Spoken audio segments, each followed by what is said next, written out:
I'll get this rolling.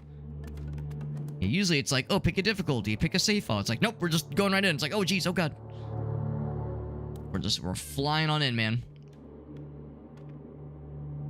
We're flying on in. Will didn't like it either. Yeah, you think the story was the main issue? That's interesting. I haven't heard issues with the story in particular. But yeah, since I've never played the first one, maybe that's why. It's probably because I've like avoided people, you know, details about the story. Avoid spoilers. Let's get this going. Alright, we got that running. Oops, I grabbed one other thing.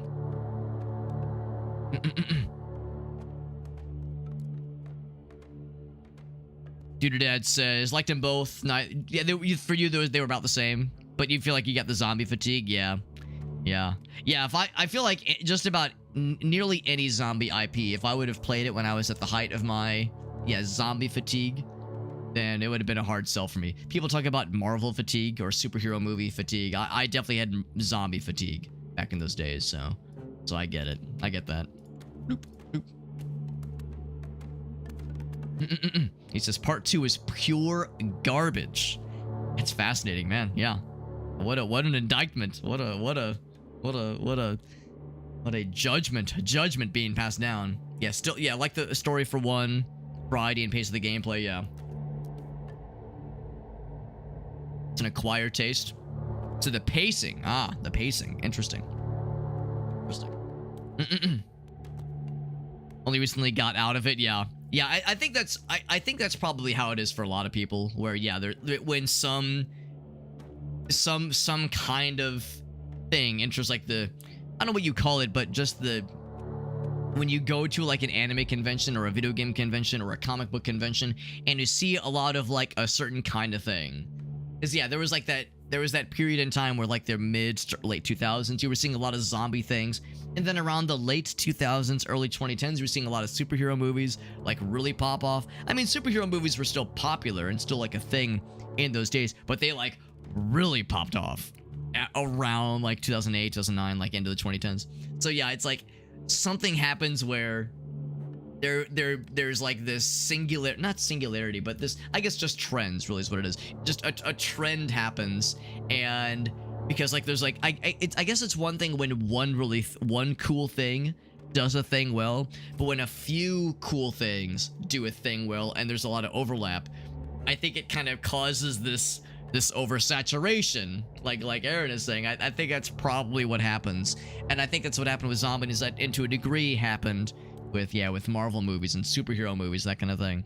And I'm not one to shit talk it. I don't think, I'm not trying to say like zombie things were bad. It just was not for me. And I think that's the general consensus for Marvel movies and superhero movies. And like, there's a lot of great stuff there. Probably some are just okay, but there's a lot of great ones there. But yeah, if someone's trying to not miss anything and they're trying to keep up with everything, it's a lot. It's a lot for sure. So this is the only game in history I recommend against playing. Oof. Man, I don't know what to tell you. Yeah, all I can say is I personally know people that loved it, and I know people that said, that wasn't quite what they were hoping for. But I haven't heard anybody say that it's like a 1 out of 10, like, oh, it's just fucking like don't even consider it. I haven't heard that from that one. Usually that's reserved for like the scam games, like the asset flip scam games that are like, gonna fucking install a fucking crypto miner and you can be like that kind of shit. Usually that's where it's like, do not engage. Yeah. There's a certain genre, that you feel is like overexposed. Well, like it happens with game genres too, to a degree at least, because yeah, there was a period of time where MOBAs were everywhere because League of Legends and Dota 2 popped off, and then I guess like what was it, battle royales were really popping because of Fortnite and PUBG and a couple of others, and to a lesser degree we're having that with extraction shooters, extraction games, because of Tarkov and Hunt Showdown, some of these others. So yeah, it's like that kind of thing also does kind of happen. Missed out on it when Endgame happened. Yeah, my problem, Aaron, is that like I was too behind when Endgame came out. So if I would have seen Endgame, I would have been especially out of the loop. Because yeah, the last Marvel movie I've seen was Guardians of the Galaxy 1. And before that, I had seen Iron Man 1 and 2, and that was it. Iron Man 1, Iron Man 2, and Guardians of the Galaxy 1. Those are the only Marvel movies I've seen. So I'm like, when Endgame came out, I was like, bro, I've got like 10 movies to get caught up on to like be able to really understand all this and like appreciate it. And now it's like I've got like 100 movies and a half dozen TV shows. I'm a lost cause, man. Go on without me. I'm the guy in the Apocalypse movie who's weighing the team down. I'm like, go on without me, man. I'm just weighing the team down, dude. Just weighing the team down. D-Man says you're talking to the wrong crowd. Your friends are wrong, Alex. Their opinions are incorrect. Oh, man. But at least we got to experience Chicken Jockey. Oh, my God. Actually, I have not experienced Chicken Jockey because I haven't seen the Minecraft movie. I kind of want to. I don't know. We'll see. I mean, I never really played a lot of Minecraft, so it's probably more for the fans than it is for people like me. Probably more for people that like really enjoy the game, or either the fans or like the younger crowd. 36-year-old aging hobbit who has like maybe 10 combined hours in Minecraft. I don't know if I'm the target audience for it. Cooking Mama was oh wait, like actual Cooking Mama or like a Cooking Mama inspired game? Because I have heard of, yeah, the crypto miners getting popped in. Burnout Paradise. I've heard Burnout Paradise is kind of rough. What was the one that was like kind of open worldy? Was it? It was not. It was the one after Burnout 3. I don't think it was Burnout Paradise, but maybe it was. There was one that I heard like pretty okay things about. But then like the last one was the one where it was like, ooh, the one that was a little bit rough.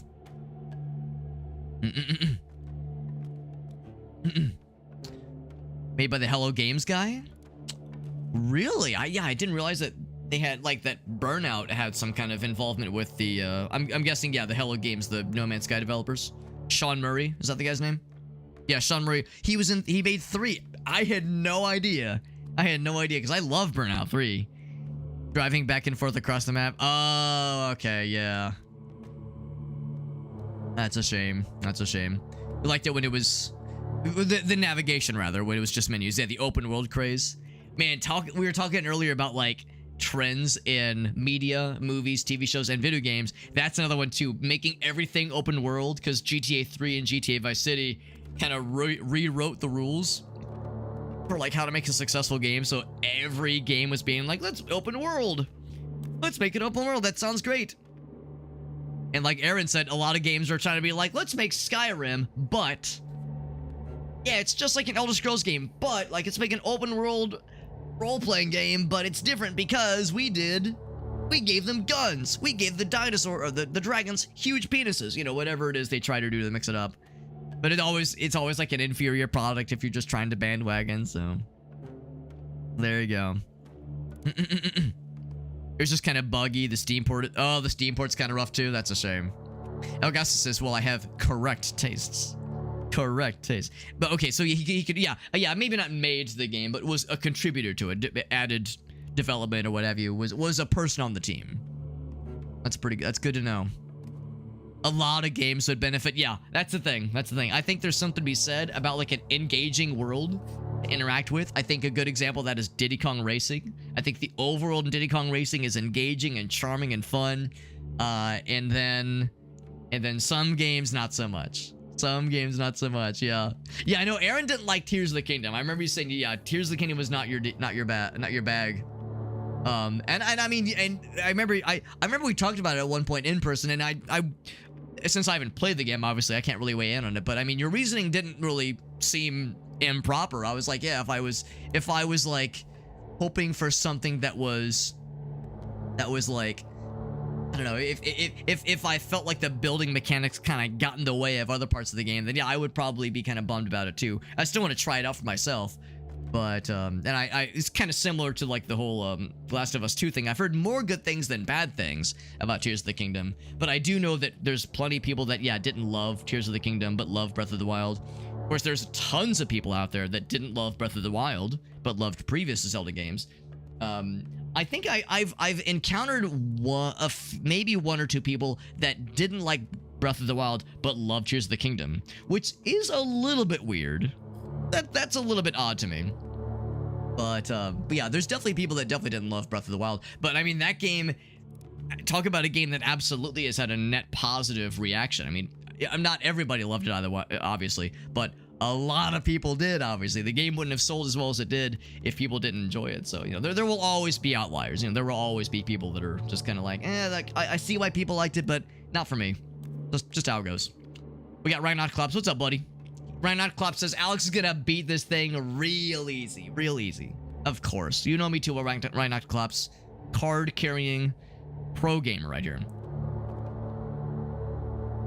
That's right. That's right, D-Man. Yeah, the Burnout 3 videos on YouTube. The good old days, man. Okay, says, I got an important video for you, Alex. Well, I have a beard hair in my mouth. That's what I have. Let's see what Elgaso's got for us. Let me mute the game. He says it's extremely important, Alex. Extremely important. I did mute the game. I did it right. I did it good. Here we go. Nintendo GameTube. It wasn't until I became president that I realized, well, Bill Clinton wrote back. He wrote, which is interesting. George W. Bush wrote, return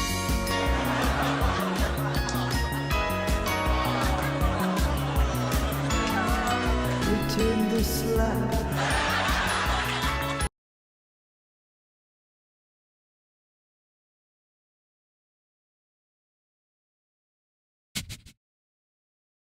Does anyone else smell burning toast? Does anyone else smell burning almonds? Am I having a stroke, you guys? it wasn't until I became president that I realized, well, Bill Clinton wrote back. He wrote, this was the point in the video I had to, did you see me mouse over? I was like, whoa, did the game crash? Or did the video like pause or something? I was like, wait, there's like this, like a full second pause. I was like, did my computer break? What's going on here? Well, Bill Clinton wrote back. He wrote, which is interesting. George W. Bush wrote,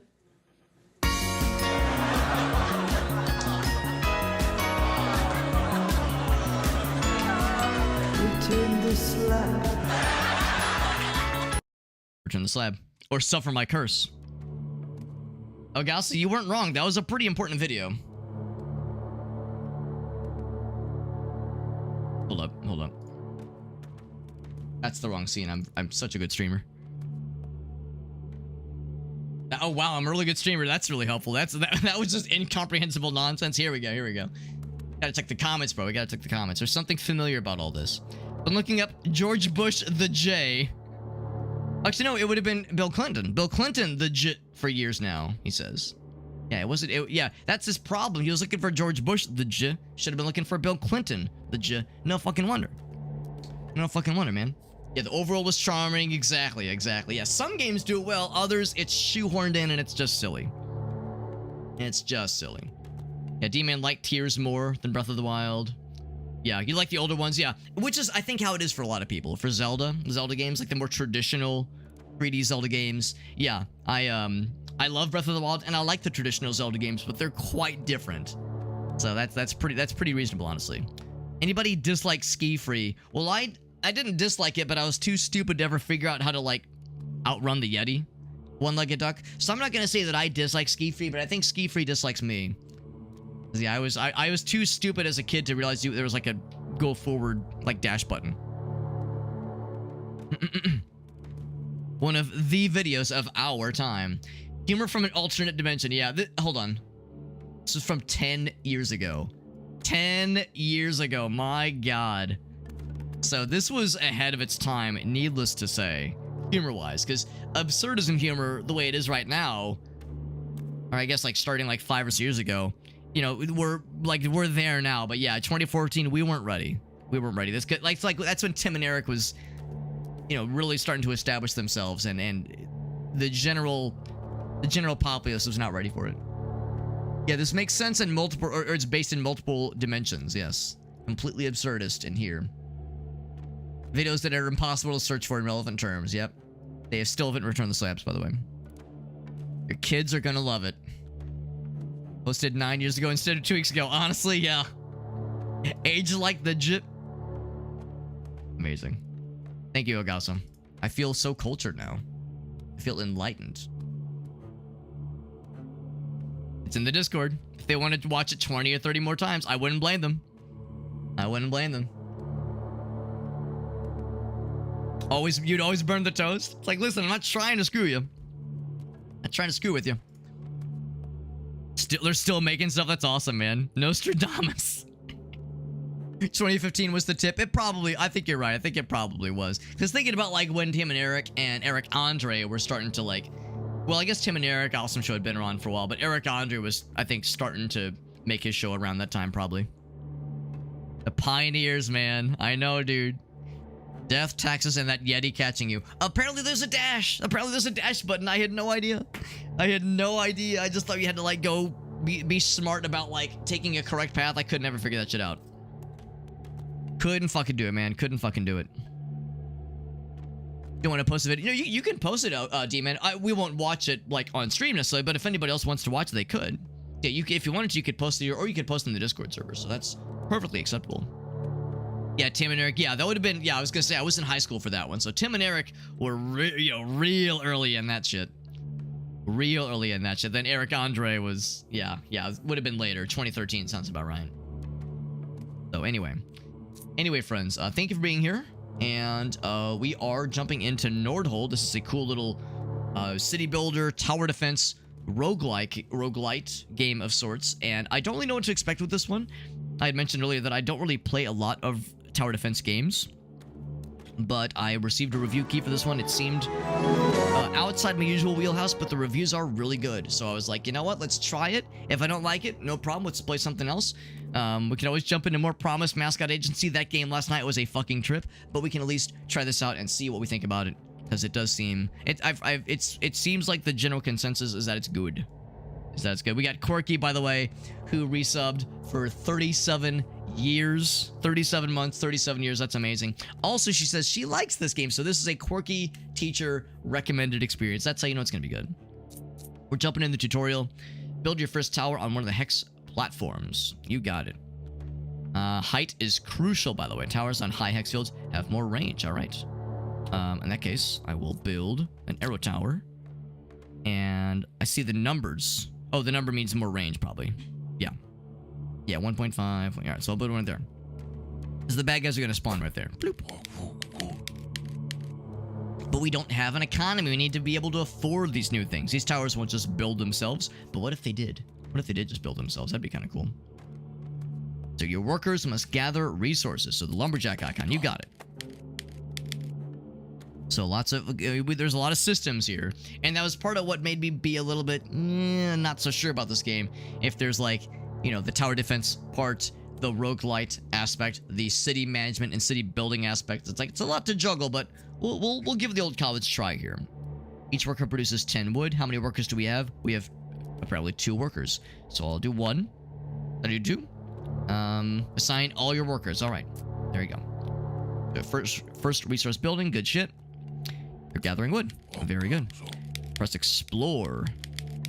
The battlefield expands with a random tile. Enemies appear at the end of the path. All right, I will explore. The bad guys are there. Can I zoom in? Here's my arrow fella. It's zapping them. Good shot. Good shot and good shit. Good job, arrow fella.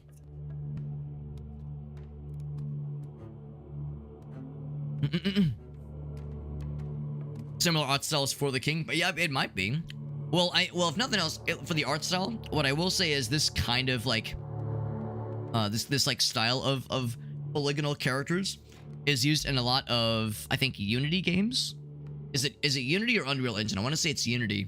So I think that's like, it's not like a stock thing necessarily, but it's like a some kind of aesthetic option that is available fairly readily.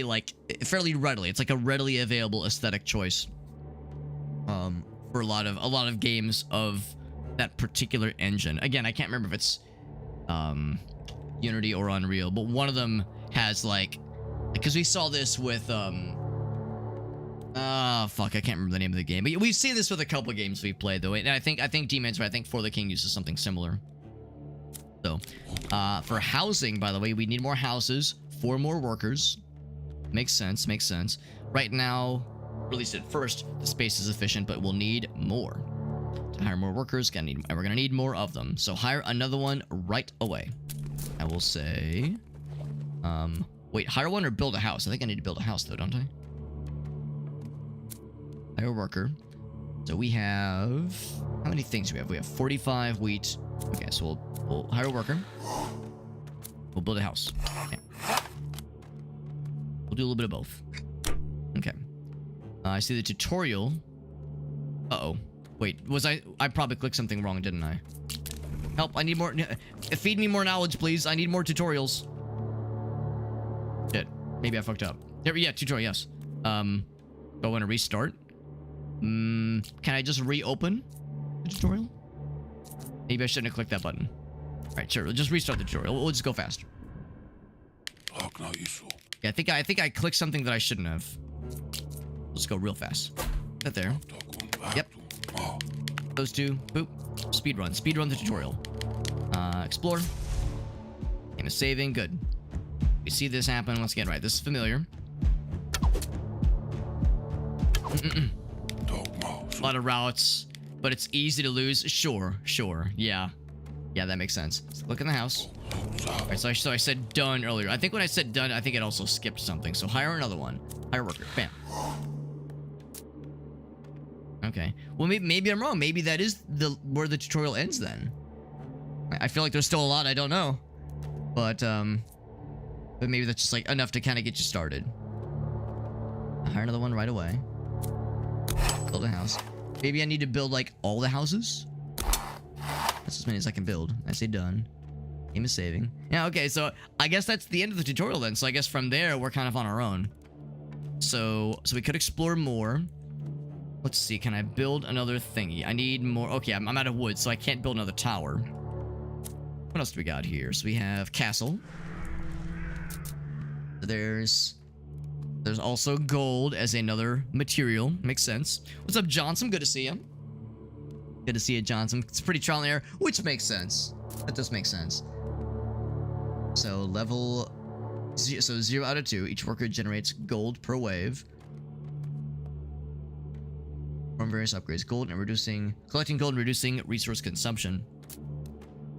So... Just so I'm clear that we're generating 25 gold per wave. Each worker generates 1 out of 2 gold per wave. Or does it say this costs 25 gold? Well, that wouldn't make sense. You wouldn't spend gold to implement a tax burden. Also, is there any downside to this? Is there any downside to saying like, yes, let's you know, have some taxation? Let's click around a little bit more, see if there's anything else. Zoom out. The map is quite large. Very, very large map. I can't say I'm surprised. Can't say I'm surprised. Very, very large. And harvest wheat by building that. Okay, I probably shouldn't have built quite so many houses, but that's okay. Gold mine. Ooh. Okay, you can mine gold there. Sanctum 2. That one did look really cool. I never played the Sanctum series, but they looked really sick. Alright, let's just click and see what happens. Bam. Alright, so we spent gold to implement a tax burden, to implement taxes. You gotta spend money to make money, right? Alright, so I guess from there, yeah, build menu. Okay. And that shows these two things, the castle and the houses and the lumberjack. Yeah, cool. Alright, let's go ahead and do another one of these and then I'll build more towers. If idle workers. Oh. I guess I could say get one there. I hired another worker earlier. Right. I can't hire any more. Eventually, we'll probably reallocate some of those workers elsewhere. That would be wise, I think. Let's explore. Hopefully, I have enough to kill all that which spawned. Because yeah, I don't know if my one little dinky arrow fell is gonna be enough. I need more dinky boys. Doing all right. He's doing okay. Got that superior range. The one will escape. What can we do about this? One escapes. He gets... Oh, okay. So it's life points. Okay.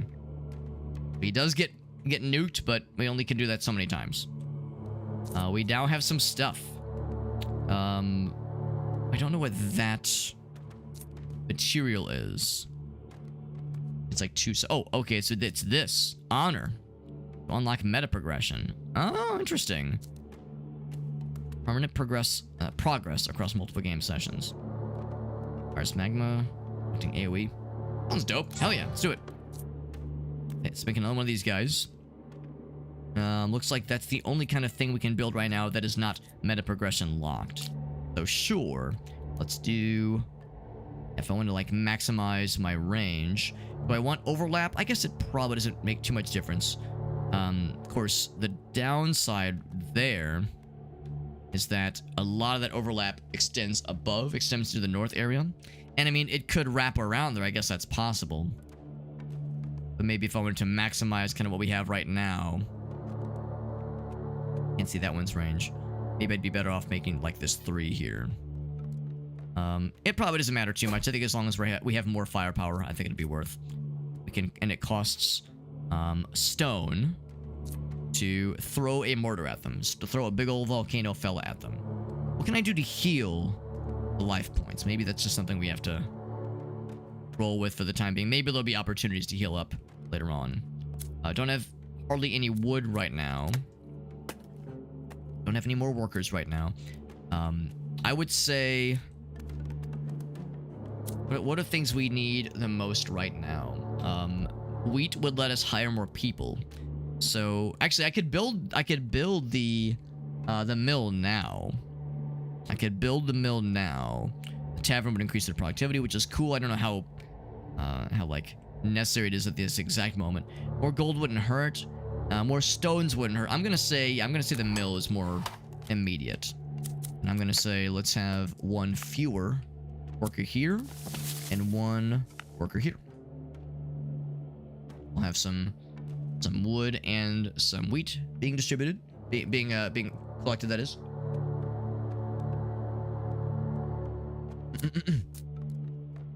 Harvest's head start. Interesting. Start the next game with more. Oh, if you spend, I guess you spend the meta progression point, right? So you can like charge up the productivity for a yeah, for a single station. That's kind of cool. You can also spend gold to make the wheat. Yeah, that's actually not a bad idea, except no, I only have 3 gold right now, so never mind. I see the error of my ways. I shouldn't have invested into this one because that was 25 gold. And it's only 1 gold per wave per worker. So right now that's pennies. That's peanuts. Not much there. We definitely want to hire more workers. So yeah, more wheat is very much important. Oh, Scandinavian style. Increases the limit by 1. Heritage starts the next game with +1 workers. That's a one-time upgrade, I suppose. Actually, maybe I'm wrong. Maybe you can do it multiple times, but there's a 60 cost, and that is it. Yeah, well, at least we have this thing now, and we can cast that a maximum of 2 right now. But we don't have any way of getting more stones. So, let's see how these 2 fellas do. The news is we're one-shotting. Little thingy hasn't gone away, which is a little bit concerning. Yeah, the 2 of them are able to handle it. Okay, that wasn't too bad. We now get to choose a thingy. Choose your banner, so some kind of upgrade. This is where the roguelike, or I guess roguelite aspect gets to come in here. Arrow tower generates wood in every wave and strike. Increased damage. So arrow towers create wood. Kinda nice. Wood production 2. I guess it's 2 per round, or 2 per tower. Arrow tower fires a burst of 3 arrows at a lower rate and reduced damage. But 3 arrows. There's a 3-round burst. Fire rate for your arrows. So the damage is quite reduced. A burst of 3 arrows. We're one-shotting everything right now, but I don't know. Let's see, what's this?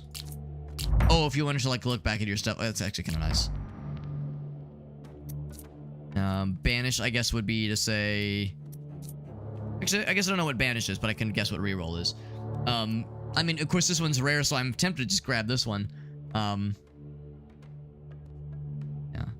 Let's reduce damage. Fire rate is moderately decreased. Yeah, I don't know. I don't know if I want lower fire rate and lower damage in exchange for 3 arrows. That'd be more damage overall for like single target. That'd probably be good for like big scary things. I think I'd rather just do this one. First tower can be upgraded. Cool. Oh, no kidding. Okay. Tower upgrades cost gold, usually. Each tower receives a price reduction of 5 per wave. That's kind of cool. Okay, so you can really like soup things up then. Would have gone with Bodkin. What's Bodkin? Unless that was like the name of one of the upgrades. Copy and paste settings. That's kind of cool. Used for all towers of that type. That's nice. I like that kind of detail. All right. So yeah, we could say damage. Although the damage is doing okay. We're one-shotting all those right now. Range wouldn't be bad. Fire rate would be nice. Accuracy hasn't been an issue yet. Penetration, yes. We'll say fire rate. Not a huge upgrade. It's not a huge upgrade, but it's something. Okay. Most health. Focus on the enemies with highest current health. That's kind of cool. You can establish priority. Wow. This gets like pretty detailed then if you want to really kind of specialize certain stations. The fire speed one, yeah. The fire speed one did sound nice too, for sure. Now the reason I was thinking maybe slightly more about the wood generating one is just because we're definitely being bottlenecked with resources right now. Speaking of which, I can't afford another thingy down here. We have 20 wood to our name right now. So yeah, really nothing we can do right now. We have enough wood though. I'm sorry, wood. We have enough wheat is what I was about to say. We do not have enough wheat to hire another worker. 10 wood per wave, yeah. And to that end, nah, I'll leave that where it's at actually. Anything else that I wanted to do? No, I think it's good because yeah, we have a whopping 6 gold. I should probably save up. Available tower fusions. Tower fusions? I think this means there's yeah, unique these are just our banners, okay. And eventually you can fuse the banners in some way, I suppose. Like 9, there we go, of the same type. Interesting, okay. Use the requirement. That's cool, that's really cool.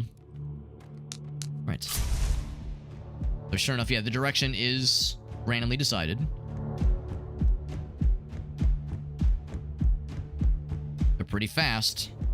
Well, these guys are pretty fast. These guys are the normal fellas. These guys take a couple hits. Oh boy. Well, they are very fast. Yeah, so those guys will get through. These other ones, not so much. So the 3-round burst probably would have taken care of those guys. More health and way faster. It's a dangerous combination. We need to up the ante to be able to deal with those guys. Also, this is one of those games where there's just no way you're expected to beat this first try. There's just no way. It's usually how whenever there's like this kind of built-in meta progression that's like expected of you, yeah, you gotta rise to the occasion. Not so easy. So we should be able to hire a new fella. And I'll use that new fella to, I think, go here as well so I can get another fella soon. Of course, the next fella will cost a little bit more. And actually, to that end, maybe I should let them here so we have more wood per wave. Speaking of which, get another fella here. Yeah, that one seems like a kind of a no-brainer. Like decent coverage along the road here. Although are there any amazing 3s? That's a pretty good one because then you get like a really good range along that kind of entire corridor. Yes, that one does have less coverage across the board. Yeah, where's the one I was looking at earlier? Yeah, this is the one I was looking at earlier. And I ultimately put that one there because the overlap is actually not a bad thing. But yeah, I think this one's a good one. And that is assuming it can shoot over the wall, and I think it should be able to. So we'll pop that there. I have to make tough choices with limited resources. Where do you invest your things? You guys are all just standing around. You guys couldn't be at the gate fighting things. You just gotta be lollygagging back here. Unless maybe when the life points gets destroyed, yeah, maybe like your maybe something else happens and you can fight things off from within. It's hard to say. Or maybe the second one dude enters the castle, maybe everything just explodes and catches on fire, and that's just pandemonium, and that's just how it goes. Only one way to find out. One way to find out, I suppose. We do have a small amount of gold, so if 1 or 2, we could say more wood production. Could do that one, or we could do the gold fertility, which says more wheat production. We'll do more wood production, lamb. And then next round we'll do the wheat one, because we're only down to 4 right now, which is not too bad. Let's explore.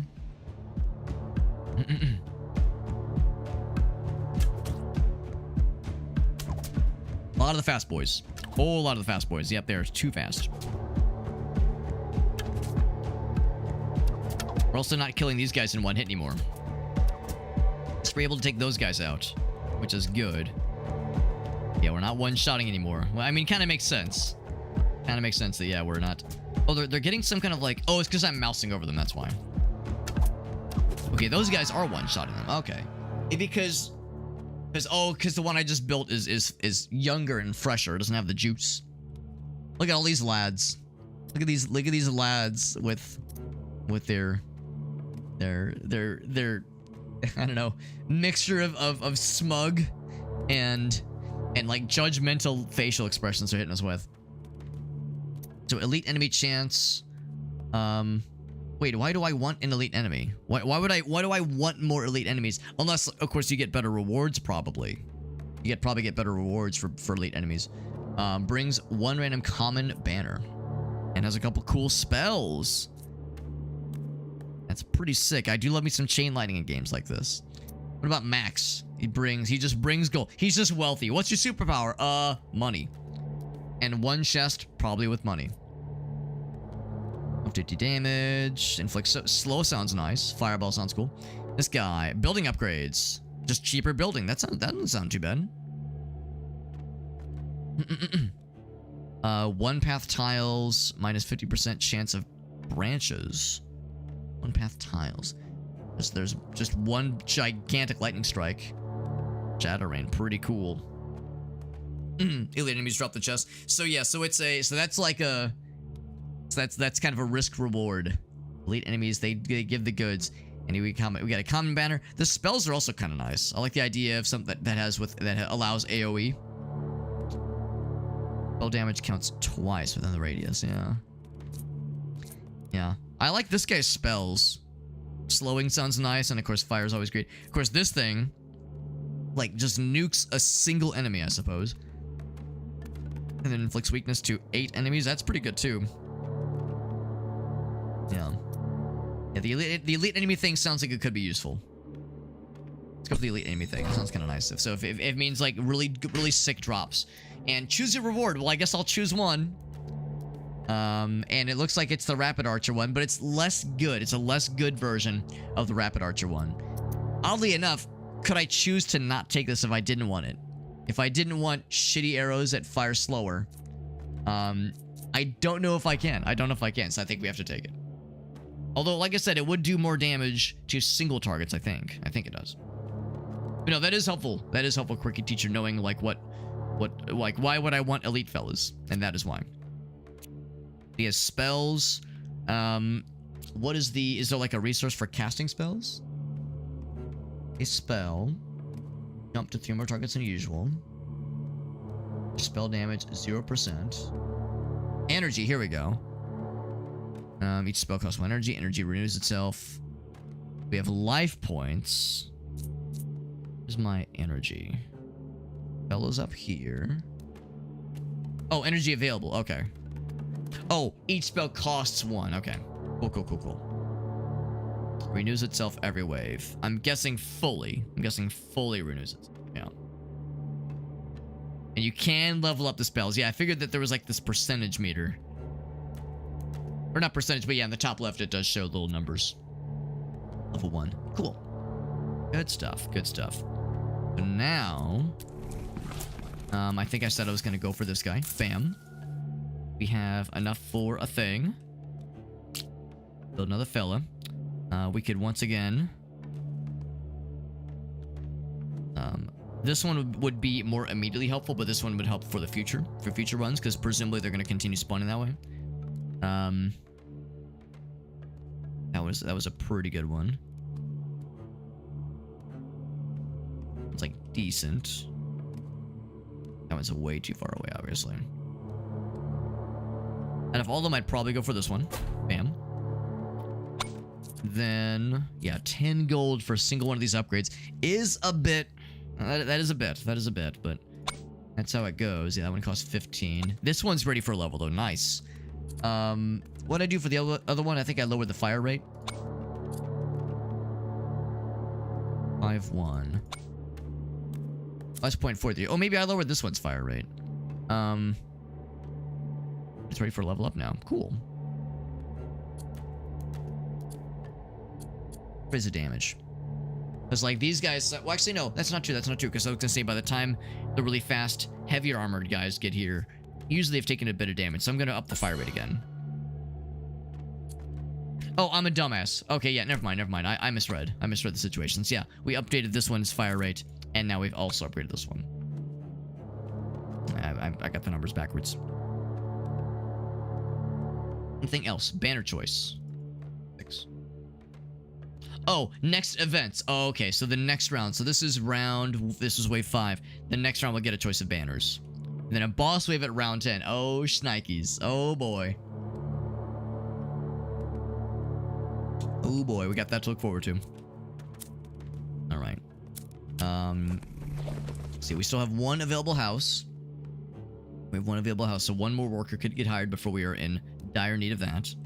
And the next worker will be at 60 wheat. We got a ways to go. We got a ways to go before that happens. They're the fast boys. Yep, they are very fast. Fast and I think more armored. I mean, they have 2 little health thingies. There we go. So it is able to spread the damage around to different targets, which is kind of cool.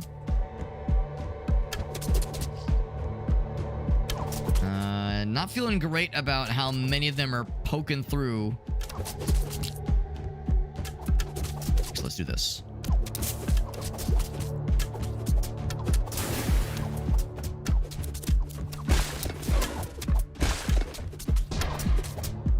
Do that one more time? No, that's it, yeah. So that is curtains for us, unfortunately. I guess I could have thrown another fireball, but fireball still wouldn't have been able to do it. Got to see the chain lightning in its splendor, though. So that's how that goes. You can unlock more perks. We unlocked a brewery, which is cool. Yes, I definitely want to take this to the leaderboard. Absolutely. New high score bonus. So what could I unlock? The castle. There's the heritage house thing.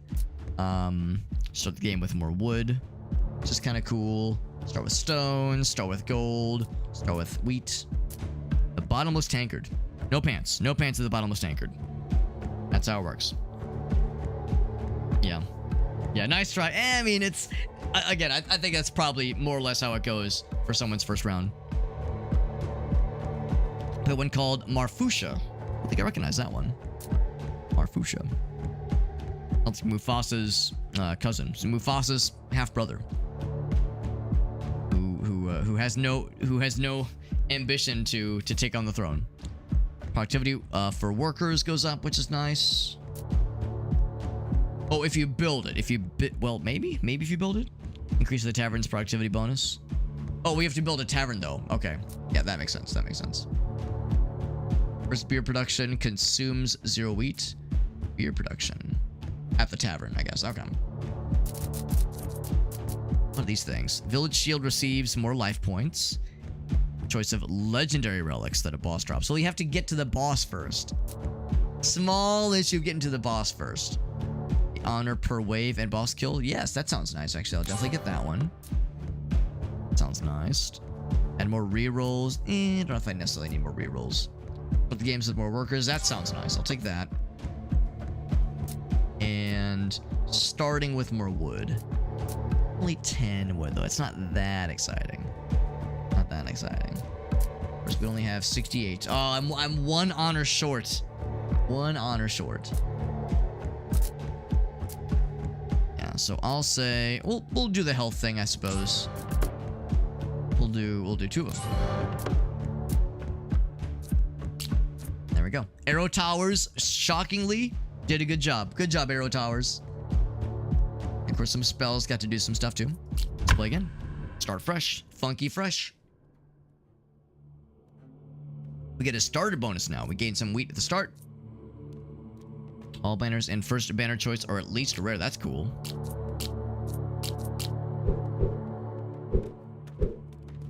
Only normal mode, of course. Do I want like guaranteed rare or do I want wheat? Let's start with wheat. That sounds nice. That sounds nice. All right, so gonna look at what we have here. We can afford a single tower, which probably would be a good idea. Could pop that guy right there. About the same, honestly. So put him there. I could build a second one if I wanted to. We have 100 wood to work with, which is pretty good. Not gonna waste the gold on this thing again. Upgrades are a little bit cheaper if you spend the gold for it. Say not terrible. Once I start doing building upgrades, then I might consider that one. Finding stones for throwing lots of the fireball things, the mortars down, which sounds kind of cool. Oh, I guess I could have upgraded or unlocked more of these kinds of things. Lighting that. Oh, the arc tower. Ooh, that sounds cool. Okay, maybe I should have saved my money and unlocked one of these guys, because it actually sounds great. Yeah, which emits lightning. That sounds sick. Raven Tower. Yeah. All right. I realize. Now, I didn't see them in the menu there, but it's probably on me. There was probably something I could have seen. Would have allowed me to get these things. Runestone Tower. These sound way cooler than arrows, man. Arrows seem so lame in comparison. Yeah, increases their productivity.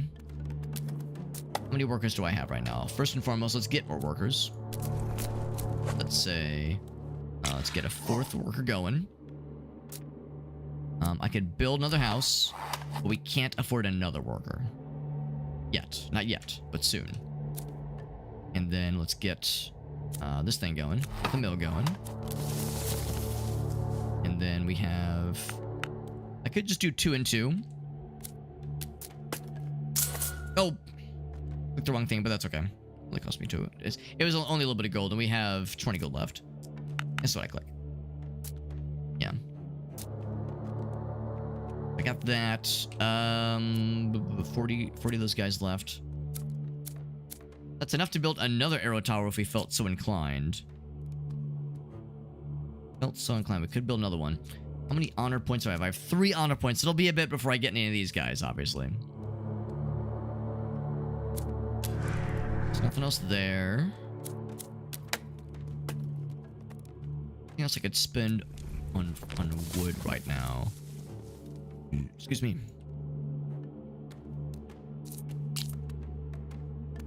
Or to do anything of that regard, I would consider maybe building one and putting it here.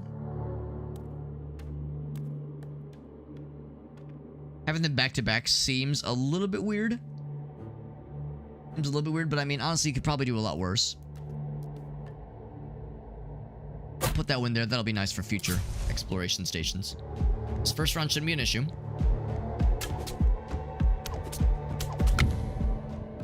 Alright, so it seems like the first round's usually pretty chill. Okay. So wheat-wise, we can just barely hire another worker. I'm gonna invest into more of those guys. And yeah, more wheat production does sound nice. 15. I could just go for it. What was the thing that says like it makes the things more cheaper? Oh yeah, but only at 10%. Then that's most of our money anyway. I'll just go ahead and go for the second upgrade. Bam. And then wood-wise, we're nearing the point of having the tavern available. So we'll need more houses for sure. Want to build one of these? Let's build one. Price increases per tower. I didn't even notice that detail. That's good to know. Cost gold to upgrade these guys too, obviously. Until it levels up, that is.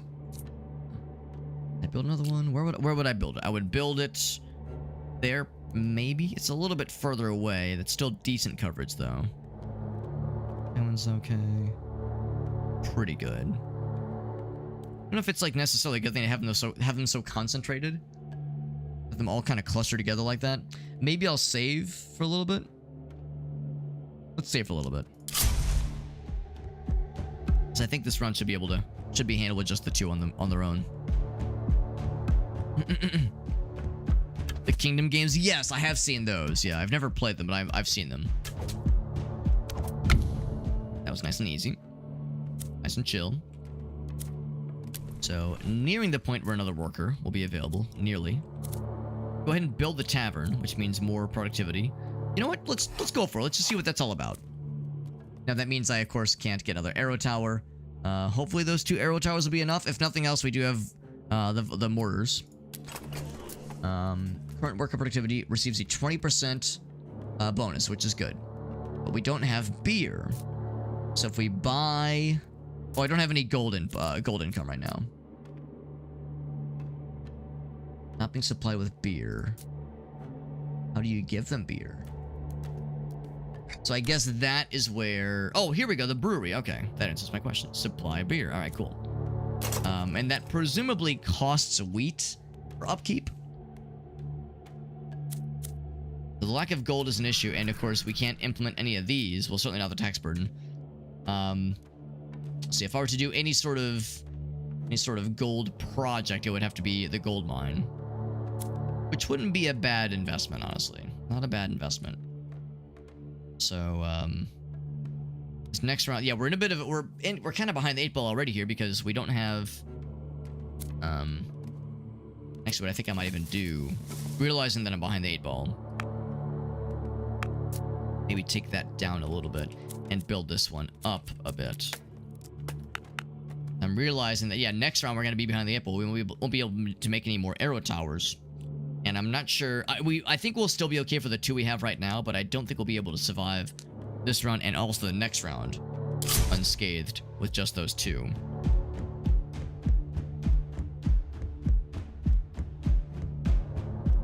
None of the fast boys, though. See, I think these 2 will be okay. And I think they're probably smart enough to not target the same fellas. They're staggered enough, so it should be okay. Okay. We get some fun stuff, by the way. Arrows from the arrow tower deal more damage and have an additional a chance to fire an additional arrow. That's kind of cool. Applies to 3-shot volley as well. There it is. And then this one generates wood every wave. Strike.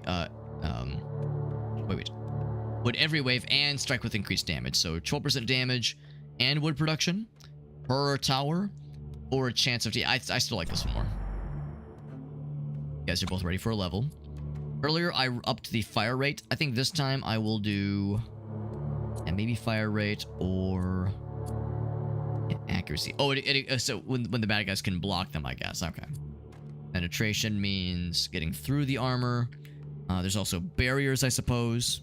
Look forward to as well. Damage is up by 20. Yeah. We could up the range, which is kind of cool. And actually, if I kind of move the camera here, you can see what that increased range looks like. Range does sound cool. Like the, the fire rate is pretty insignificant. 0.1. 0.6 of a range. Enough. But let's do that for both of them. Oh, it's this one. There we go. Yeah, that's enough of a range upgrade. Let's go for it. All these upgrades do sound nice in various ways. That one, once again, that's good for like later on. Not like amazing for right now. Yeah, that one's still pretty good coverage. That's, just to count it out, that's 1, 2, 3, 4, 5. About a little bit less than, like just shy of 10.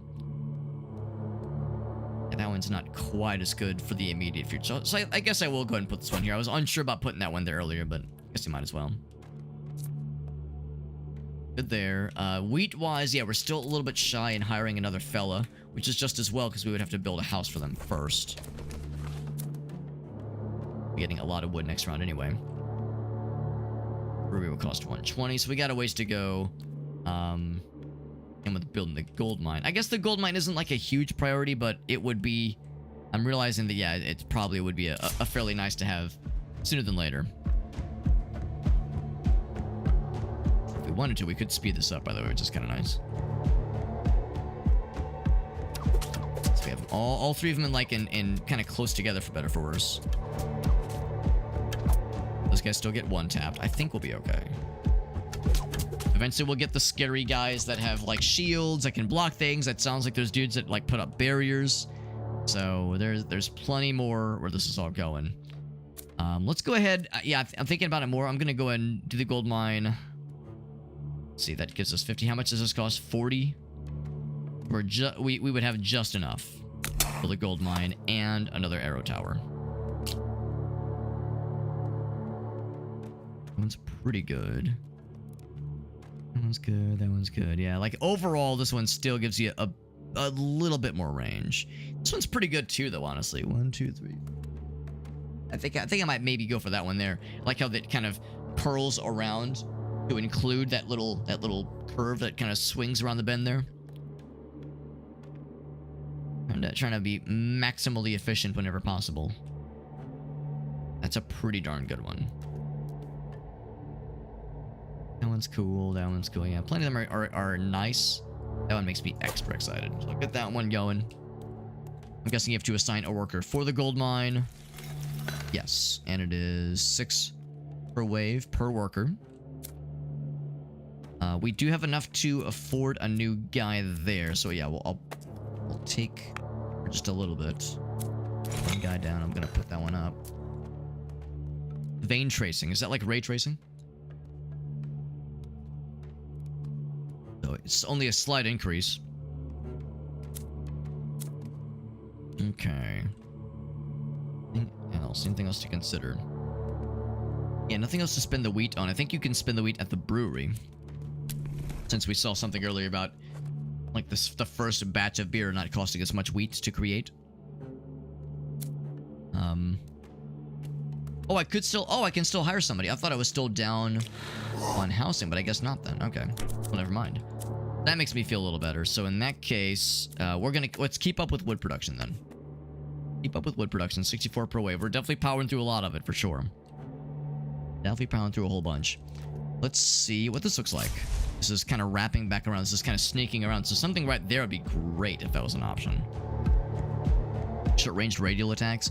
Well, I think we'll eventually start to unlock those. I don't know if... probably not the arc tower. But, yeah, maybe this one. It emits a nova. There you go. Yeah, that's the one that does like a nova shape. A ring shape. Oh, they didn't shoot that one. That's a shame. That's okay. But one guy got through. Could have been worse. Could have been worse. So brings one chest, but you get one fewer tower upgrade. Look at this fucking sneaky son of a bitch. This daring lad. This sneaky daring lad. Gold per tower level. You gain gold per tower level. Kill 4 random enemies. 150 damage within a certain radius. That's cool. Cool. And then he has a chance for elite enemies. And buildings are cheaper to build, which is cool. That lightning strike is sick. Then Morton.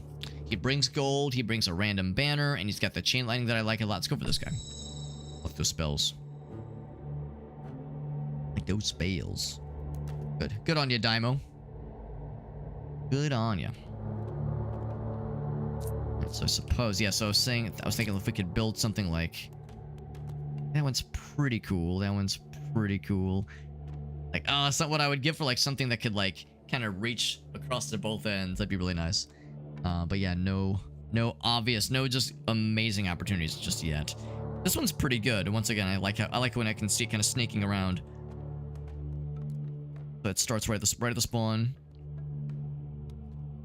Pretty darn good, yeah. Is this one? That's probably about 10. 1, 2, 3, 4.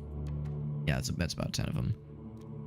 The threes. It seems, I'm sure there are like edge cases where 1s or 2s might just be amazing, but now we'll take the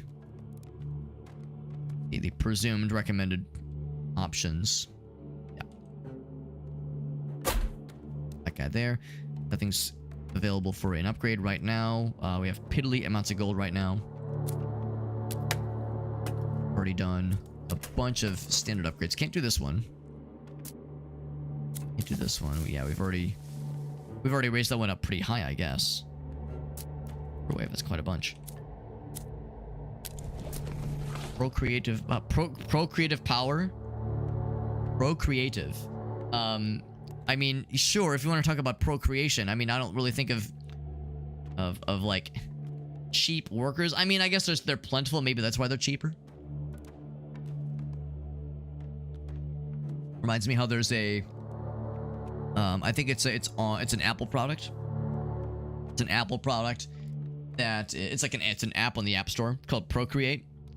And yeah, they mean like the professional thing you use to create something, but also like procreation means something else. So it's like, do they know? Do they know what they're referring to?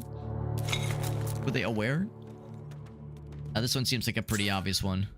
Go for that. Okay. Otherwise, we're all right for now. I feel like I should probably start saving up though to build more for the brewery. Or, since we don't really have any immediate need... Well, that's not true. We do have immediate need. More workers. So, I'll keep wheat where it's at. We need to build a new house first. Okay, so the next one would be at 100 anyway. So we'll have a ways to go anyway. We'll have a ways to go anyway, so yeah. 4 workers. That's quite a lot. Alright, let's do another round. See how we do.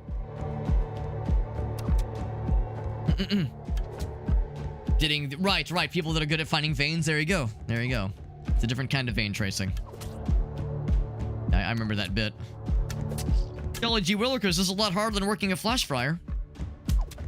Uh-oh. I don't like how that's looking. Let's do... that'll be just a single damage. Pop those guys. It's like a chain lightning. That one guy just fucking explode his ass. Do another one of these. Bam. Throw a mortar at him. Actually, I think we're okay. But that's getting down to brass tacks. So this is... What did we make it to last time? Around 7? Around 8, maybe? It's fire rate by 27%. There's this one again. There's Lucky Shot again. We're not seeing a gigantic amount of variety just yet with the banners, but maybe as we unlock more stations, we'll have more banner variety. Yeah. The fire rate's still pretty good. The damage is looking pretty rough, yeah. Might just go for the fire rate this time. It's one we haven't really tried yet. Go for that. We could go ahead and go for the arc tower. Yes. Let's go for that. It costs wood and stone. We can build 2 of these. Looks like it doesn't go up, which is pretty cool. And just so I'm clear, this is one that emits a lightning. It's kind of sick. That's a pretty good range. Oh, that one's really good too. Wow, that's amazing. That's just a very lucky placement. Wow, that was a good one. Oh my god, that's a good one too. Holy shit. Yeah, these placements are just amazing.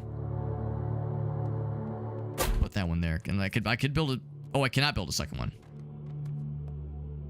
Okay. All right. Okay. So it does. Yeah. Oh, there it is. I didn't see the second part. Yeah, the price it does increase, of course. We could go ahead and build one of these puppies. I'll be curious to see how that guy looks in the field. In action, which is exciting. I could have saved up a little bit longer and held up for the runestone tower, but I'm excited. I want to see what that thing looks like in action. Now, of course, that means at some point it might be worth our while to build a quarry.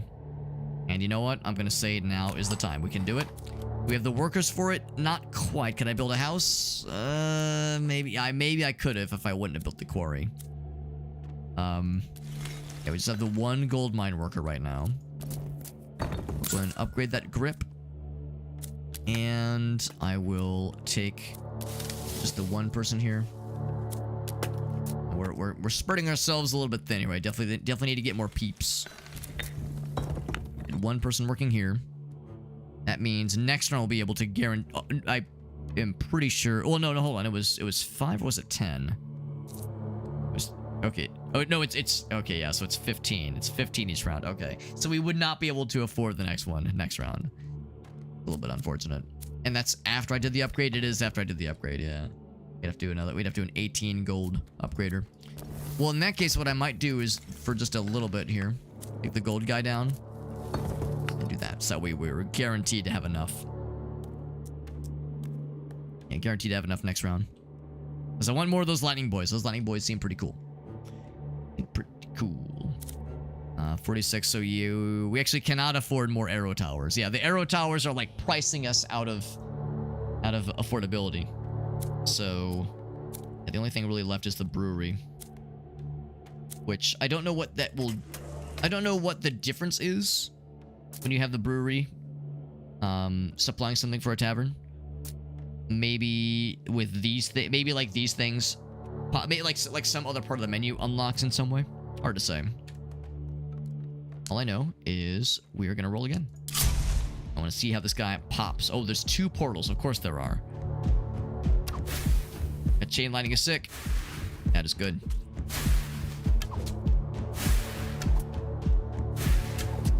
It's weakening a bunch of them. Yeah. The arrow's, of course, doing its best. Whoop, wrong button.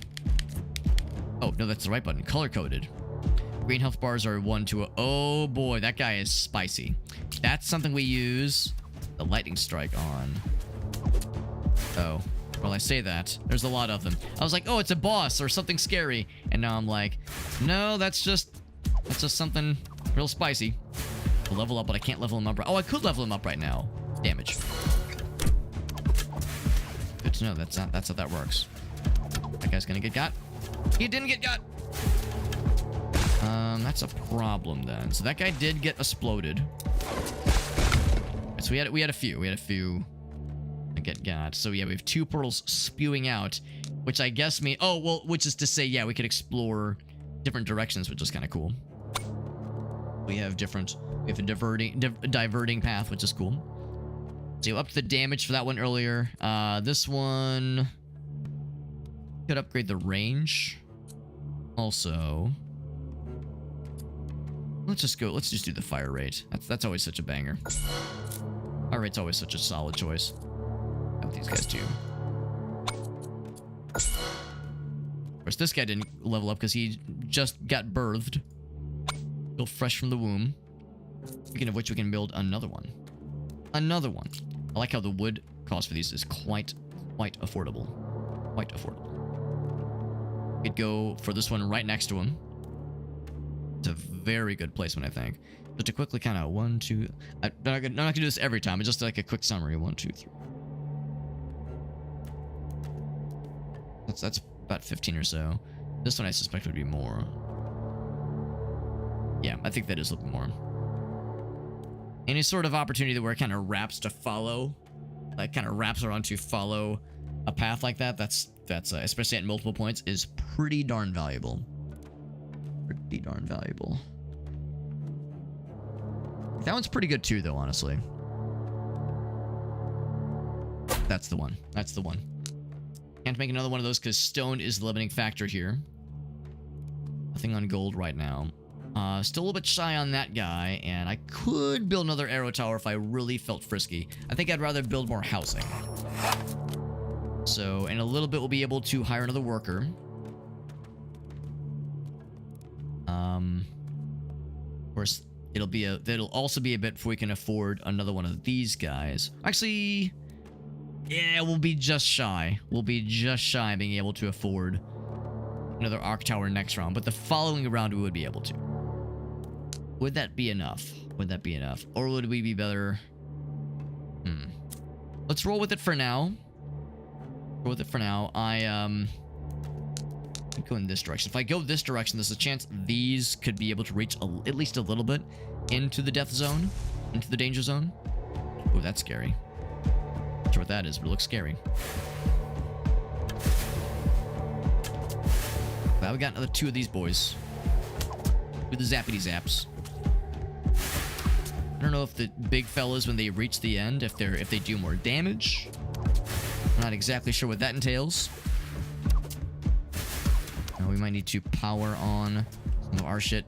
There's a lot of dudes with the big scary health bars.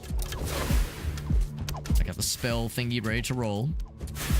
Good news is this Holy Trinity up here is doing a pretty good job of whittling them down.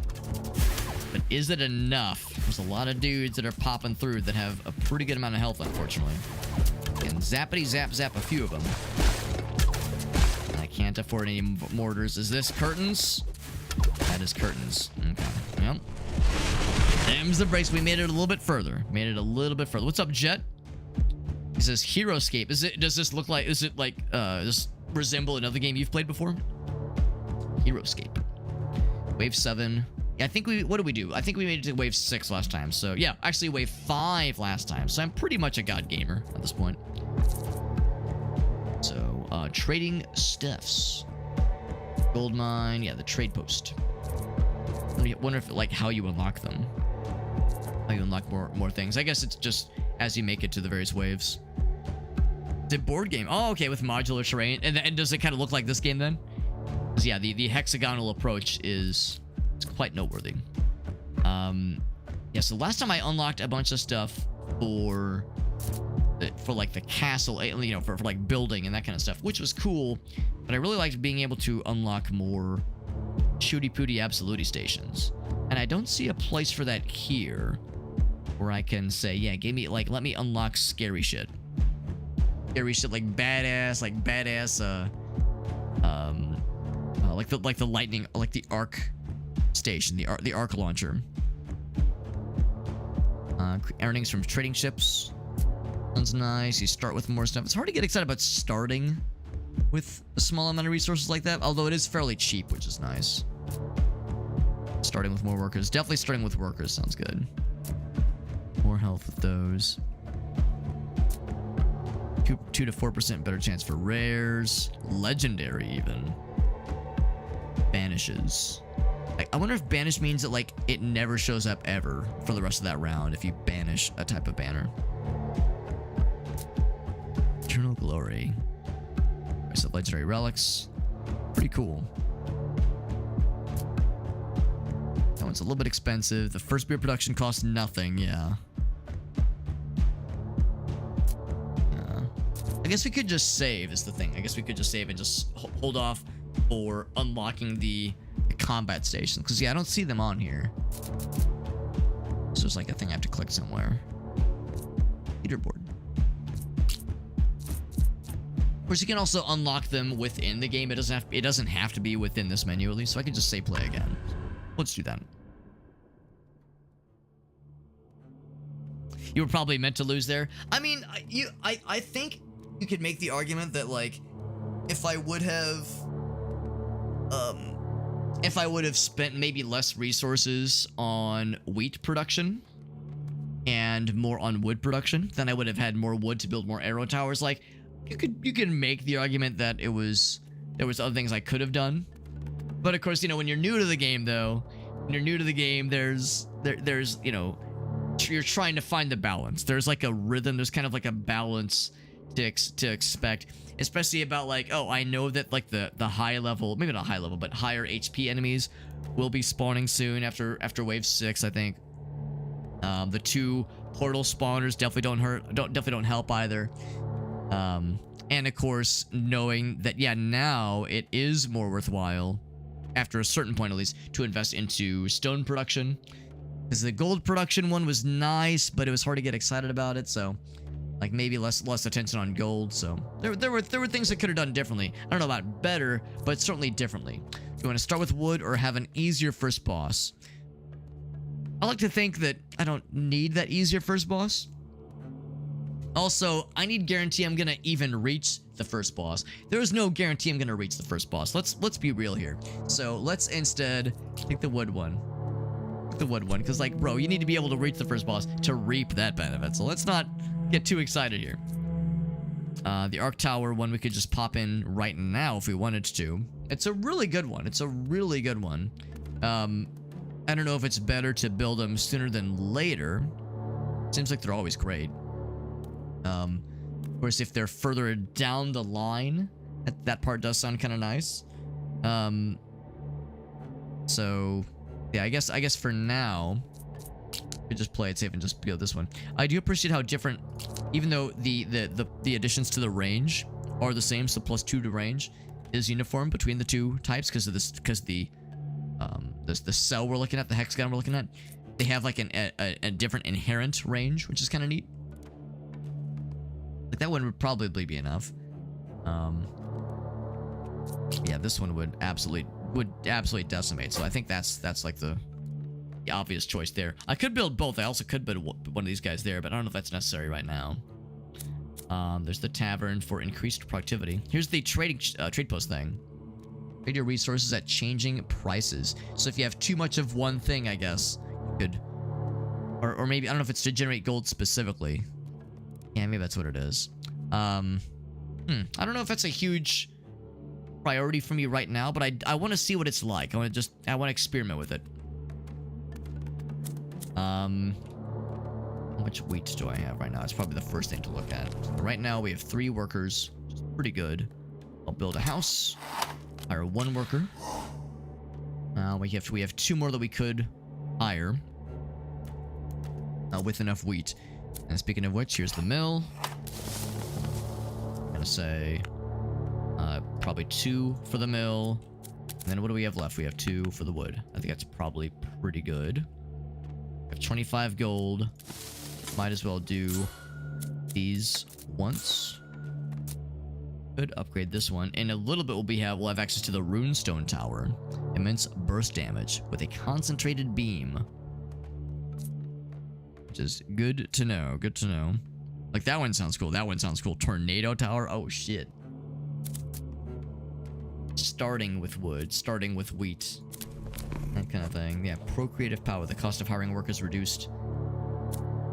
One wouldn't be a bad one. Especially early on like this. Hiring people. There was the other one over here where it was the cost of all building upgrades being a little bit cheaper. And I'm assuming building upgrades include, these things. These are the building upgrades. Really, what I should have done is I should have maybe done that one first, and then these two, if I wanted to invest in that route.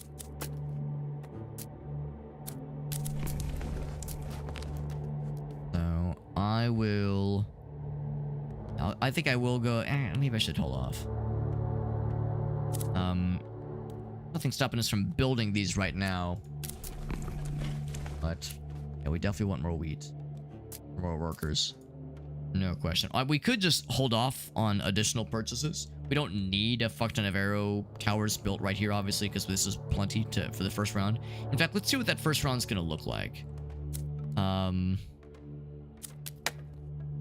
want to go ahead and, well, that one wouldn't help, obviously. Just that's the cost of hiring people. No, that's fine. Let's go ahead and roll it.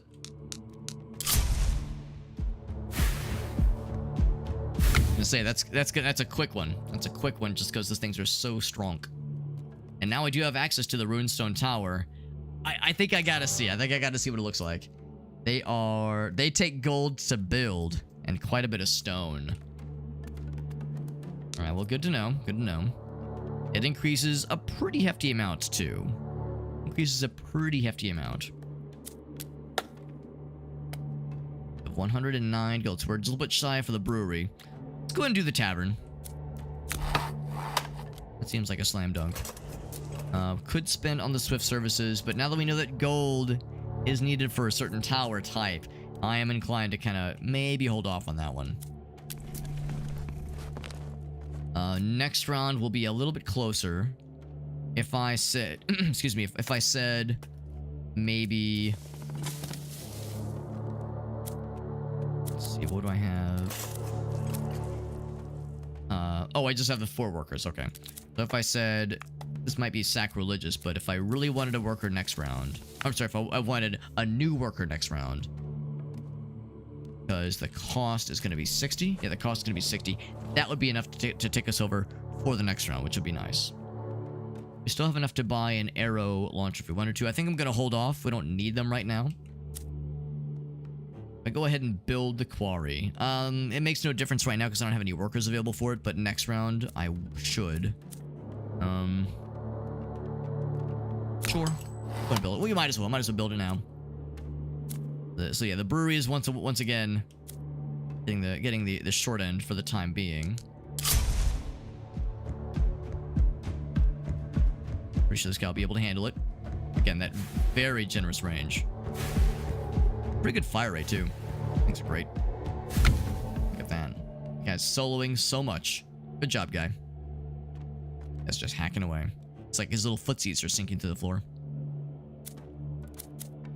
Now we have enough to get a new person. Oh, bam. We'll need more houses before we can hire more people, obviously. So yeah, we need stone, of course. Where this guy comes in. Could say give me 2 more per round. That's only 2 though. It's kind of rough. I think I will say we don't need 3. I think what I'll probably do is put this back on 2.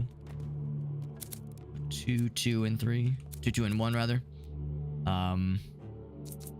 Need 35. Wow, that's expensive. These, and of course, it's probably going to be against single targets. That one's probably going to be like, you know, against single scary targets, which we're not going to see for a while.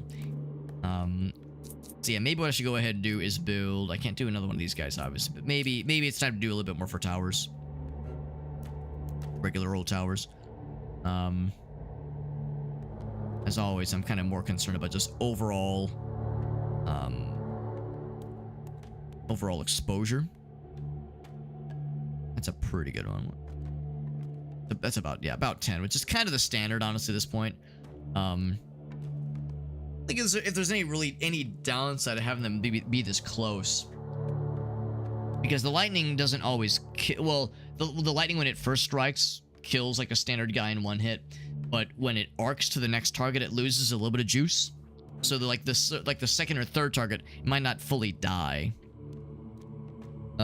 So in that instance, yeah, maybe it's better not to necessarily put that super close. That way these guys can like maybe weaken some of the juicier guys first. But yeah, just there's nothing that's like quite as enticing as this one right here. That one's still probably either of these, but I think be the best bangs for a buck. Yeah. There's probably nothing wrong with this. Let's just go for it. Go one of those guys, and then at some point I will be curious just to see what that one looks like. But you can already feel like, yeah, we're doing better this round than we were last time. At this point last time. We certainly have a lot more built up at this point. Let's go and send it. Full send. Full send to fully end. Oh, that's kind of cool. I like that S shape. Bad for them, but good for us if we could put something right in the middle there. That is an advantageous square. In fact, I wonder if there are benefits or bonuses that give us a greater chance of those kinds of things. Also, I can't help but notice these things. I'm like, man, is this special in some way? And that lets us like extract resources from this world we're exploring. All arc towers have a chance to cause a max health focusing lightning strike. Not from jumps. It's a 1.2 chance. It's a pretty low chance. Crit chance increases. Wait, hold on. Crit chance of an arc tower also increases its crit damage to a certain. That's kind of cool. Fire rate. Oh man, 1.2 chance. A 1.2 chance to cause a max health focusing lightning strike. Not from the jumps though. Yeah, so just every primary shot. That's hard to be excited about. Hard to be excited about. Crit chance of an arc tower also increases its crit damage to a certain share. Probably that one. Probably that one. Get those sneaky paths. Yeah, because right now, so far as I'm aware, we don't have any way to influence the tiles that get chosen. But that's a very advantageous tile, I would say. So much so, I would almost wish we had a little bit more stone to put a little something there. Nothing like jumps out as being amazing. Like if we had something here or here, like you could still put like that one right there or this one here. That one's pretty good. But yeah, something with a higher range, such as the arc tower, would do gangbusters there. So I might wait a tick on that one. We're a little bit short on this one too. So next round, we'll be able to get the stones, the stony boys.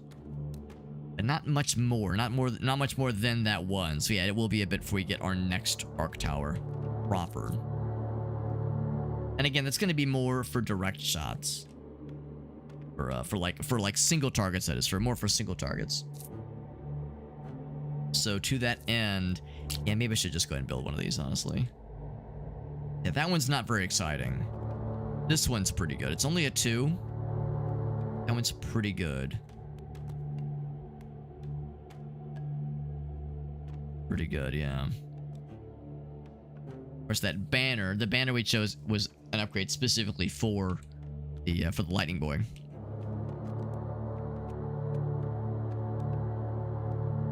Those things are so expensive, relative. And I guess that's the thing. I guess when we do, maybe that's what I should think about. When we do get that much stone, maybe I shouldn't build a ruined stone tower right from the get-go. Maybe I should use that on another arc tower and put that in that sexy spot. I think that's exactly what I'll do. I'll leave that spot open. What else could I do with this wood? No immediate need for housing. Should I just go ahead and build this thing and see what it's all about? Let's try it out. So what does the trading post do? So you can trade. Is this gold for gold? No, this is wheat. You can trade wheat for gold, or wood for gold, or stone for gold. There is an inflation level. Real life economy aspects coming in hot. Can build more ships. Needs more gold per wave, which is pretty cool. Of course, I don't have quite that much. That's pretty cool, though. Change the amount of resource you want to buy or sell. You can pay 6 gold and get 10 wheat. That's kind of cool. So gold very much is a worthwhile thing to have in some way, shape, or form, obviously. Can't quite build a gold mine ourselves yet. Sell 10 for 3, or pay 6 for 10. Okay, so increments of 10 right now. Yeah, 10 snack size. What about 10 snack size? Why is that red? Does that mean I can't do it? Sell 10 wood for 3 gold? Oh, because I don't have 10 wood. Herp derp. That's why. Definitely not doing that. Yeah, if I'm selling anything, I'm tempted, but nah, we're gonna need more wheat. We're definitely gonna need more wheat. So yeah. And I feel like I should hold on to my gold for the time being. But at least now we know kind of what that looks like. And what that looks like is good to know. So we'll need... So not this round, but the next round after. We should be good on more wheat. It's a bunch of wood, obviously. The quarry... Tempting to try to get more. But... I think the wheat is a slightly higher priority. Let's do that. This guy does have a level, by the way. His range is already very generous. The generous range. Damage goes... Just base damage. So the jump count... Comes to... So, okay, so one other guy, 70 damage reduction. I guess there's no way to alter those numbers right now, at least. Range goes up a whole bunch. Range goes up by 1. Yeah, just 1 additional slot, which is pretty good. Fire rate, by 0.11.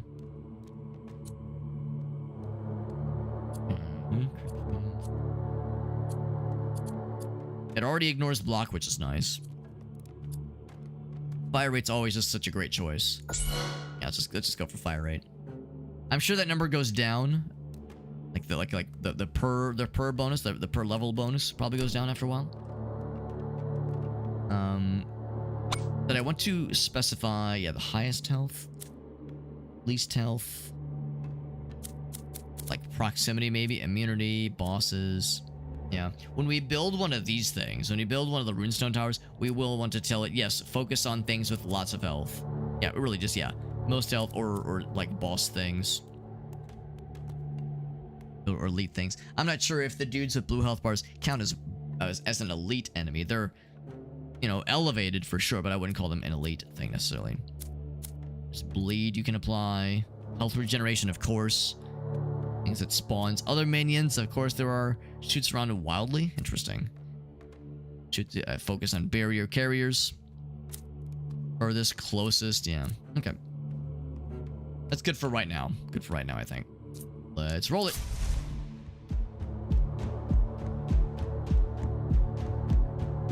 I have enough next round for one of these puppies. I'm excited.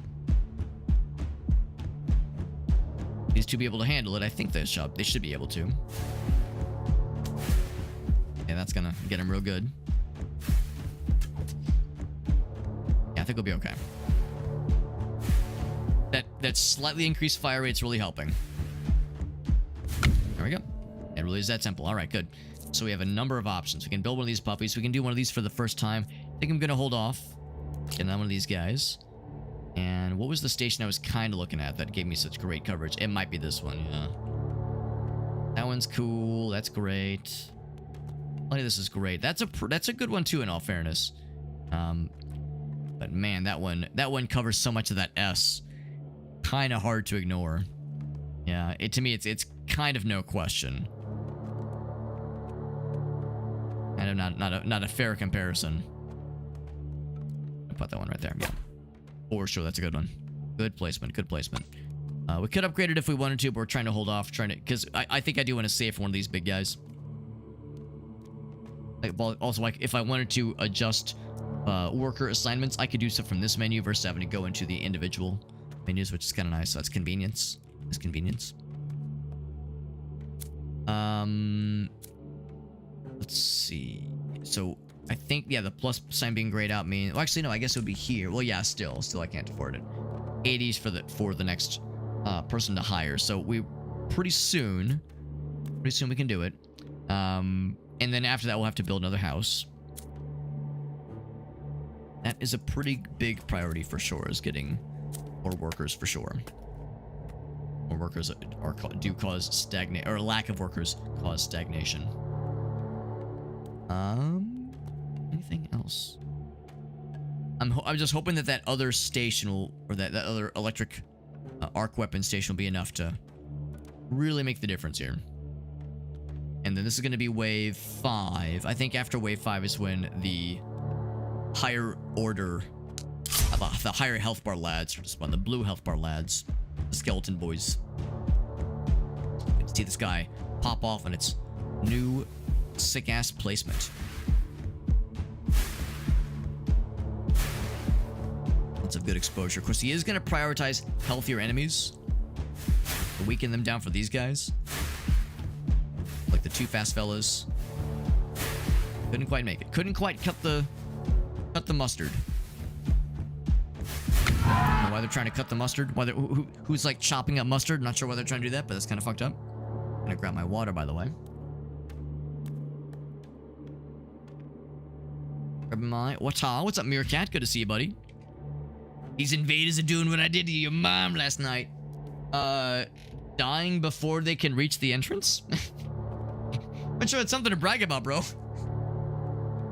Getting vaporized by electricity before they can even reach the opening gates. But hey, man, I'm not one to judge. Not one to judge here, bro. We got Sweeba over here. We got Sweeba, who's rich. That's his whole deal. Kill random things and then deal 200 damage to the closest 8 fellers. This guy brings a lot of wood. This man's packing the wood. Man's packing the wood. Good for him. One path tiles have a less than 50% chance of branching off, which is nice. It's got that lightning strike for big scary boys, health bosses most likely, and fireball, which sounds fun. And then Thane, nude Thane. Building upgrade costs are wait, cost more? That means, yeah, trading ships cost less. But building upgrades cost more. I mean, I guess if you're really into the trading ship stuff, I don't know if I'm feeling that though, bro. Yeah. I think I probably like these spells more if nothing else. I don't really love a lot of these guys. His name is Snore, by the way. It's a real snore fest. Now, the nice thing is we do have a lot of wood very suddenly, so we could pop off and build the brewery if we felt so inclined, just to kind of see what that's like. Same can be said about the gold mine. Not as much of an immediate desire, though, because we still don't have a ton of workers. I could build more houses, but we still need more wheat. Still need more wheat. But the nice thing is that we're good on wood for a bit. I can at least take these guys down maybe for a bit and say, let's just go all in on wheat production. We can really kind of have that pop off. I just don't want to go. Yeah, let's go ahead and build the houses.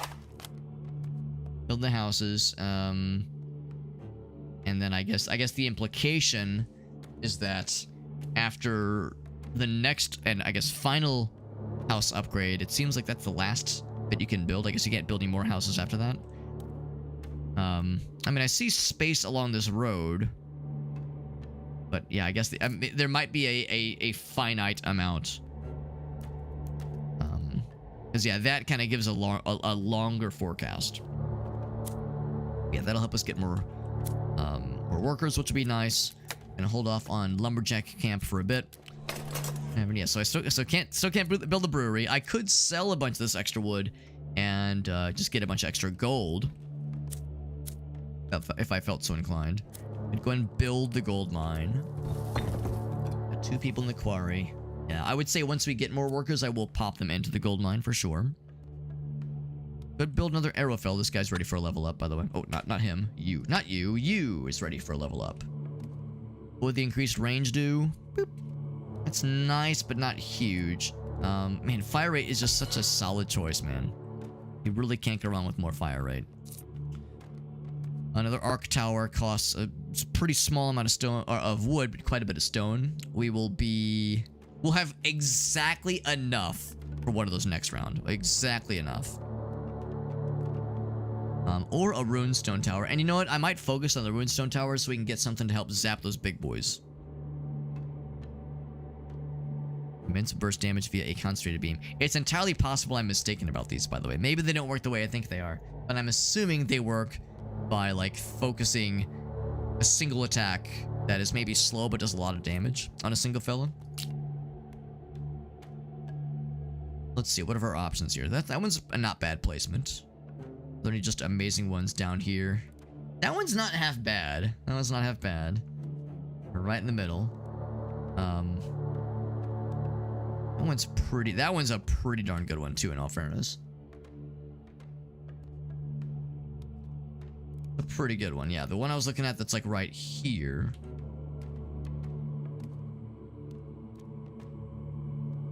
Pretty good. That's pretty valuable. I think I might save that for something a little bit more spicy.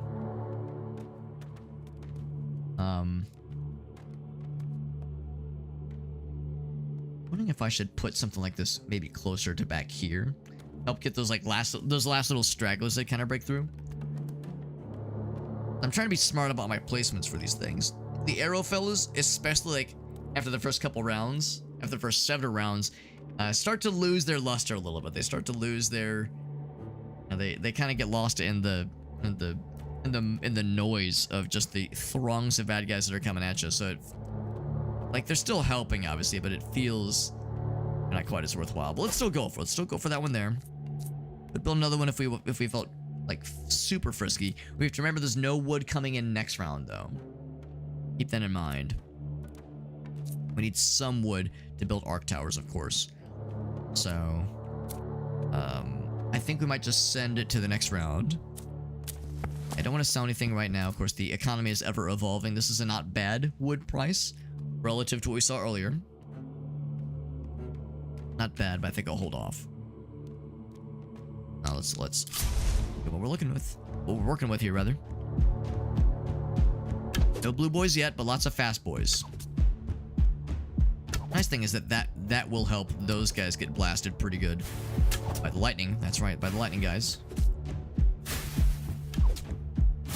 Well, not hyper efficient, but pretty good. I still zap them pretty good. That Nova shot sounds so nice. That Frost Tower Nova thing, which slows and emits. Like, this would be such a great placement for that emitting weapon style. No damage to our shield yet, so, like, this is our best round yet. Our best round yet, and a lot of that is because of the arc towers, which are really popping. Really popping. Barbed arrows, they can cause bleed. Or they do cause bleed. It slows them a little bit, and is that it? It just slows them a little bit? Oh no. It slows and also makes them lose health over time. That's pretty cool. It's deal increased damage against enemies with a lot of health. That's pretty cool. If they're really healthy, it does a lot more damage. Ooh, man, those are two really good ones. Have a chance to fire another arrow. That one's pretty good. That's good. It's good. More damage, and you can shoot a second shot sometimes. Both these seem pretty nice. I think this one, I think that one's really spectacular. Because there's going to be a lot of that. In fact, I think we're telling the arc towers to primarily aim for dudes with more health. That seems like a sweet, sweet deal. I'll go ahead and place another one of these guys. I love these things, man. I freaking love these things. I can't get enough. Or do we try out the hot new runestone tower? See what that concentrated beam is like. We'll definitely want one for the boss, which we might be able to see tonight. Maybe. I'm not going to overpromise, but we might be able to see some boss action. Might be able to see some of that shit. That's a really good range on that one. That's a really good range. Rhinoceros likes them? Well, damn. If Rhinoceros likes that shit, I know that shit's going to be popping. The range is pretty limited. Range is pretty limited. The good news is relatively limited to compare to some of the other ones. The good news is I could still place something like right here and still have something right there for something really sexy, such as the Arc Fellas.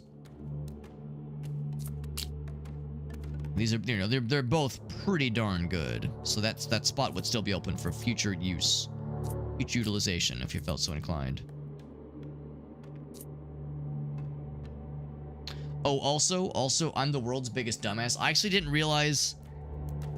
I'm a big idiot. I'm such a dumbass. I didn't realize this was a thing you placed. I misread it earlier. I thought this fired a mortar.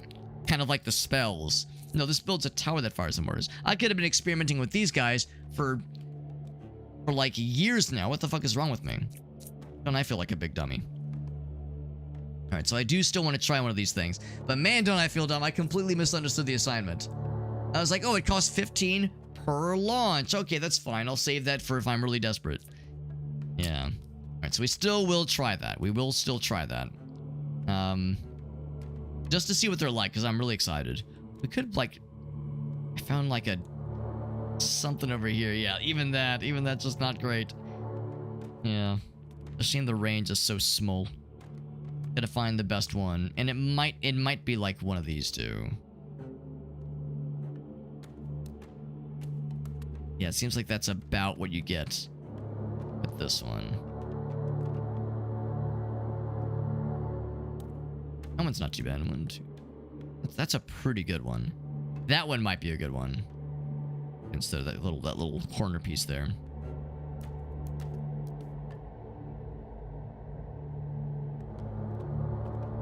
Not bad either, yeah. Even some of these 1s and 2s are like pretty okay. I think I might try this one.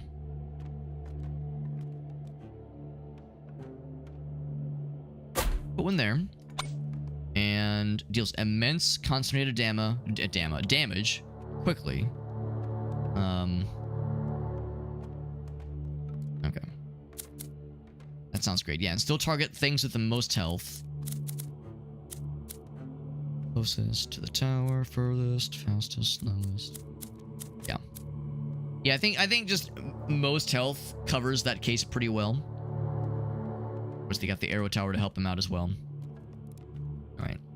So yeah, but I'm excited to try out the volcano mortar, because yeah, now that I've, like a dumbass, completely misread even, the assignment for that one, I do want to see what those look like. Really good long range, good AoE damage, sounds great.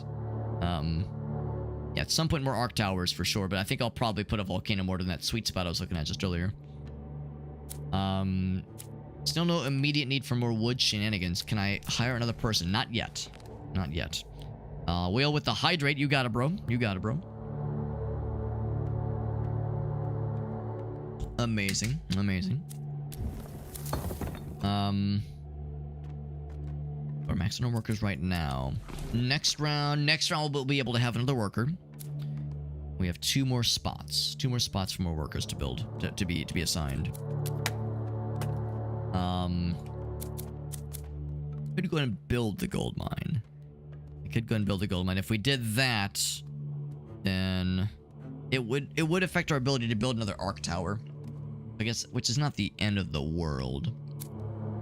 But I don't know if that's a huge priority right now. I think I might hold off on that one. Build that guy, obviously. Okay. Anything else I want to do here? I guess not. I guess we just fucking roll the next round. I think we just roll it. This guy is like, he's got like a little glowy thing. It's all glowy and cool looking.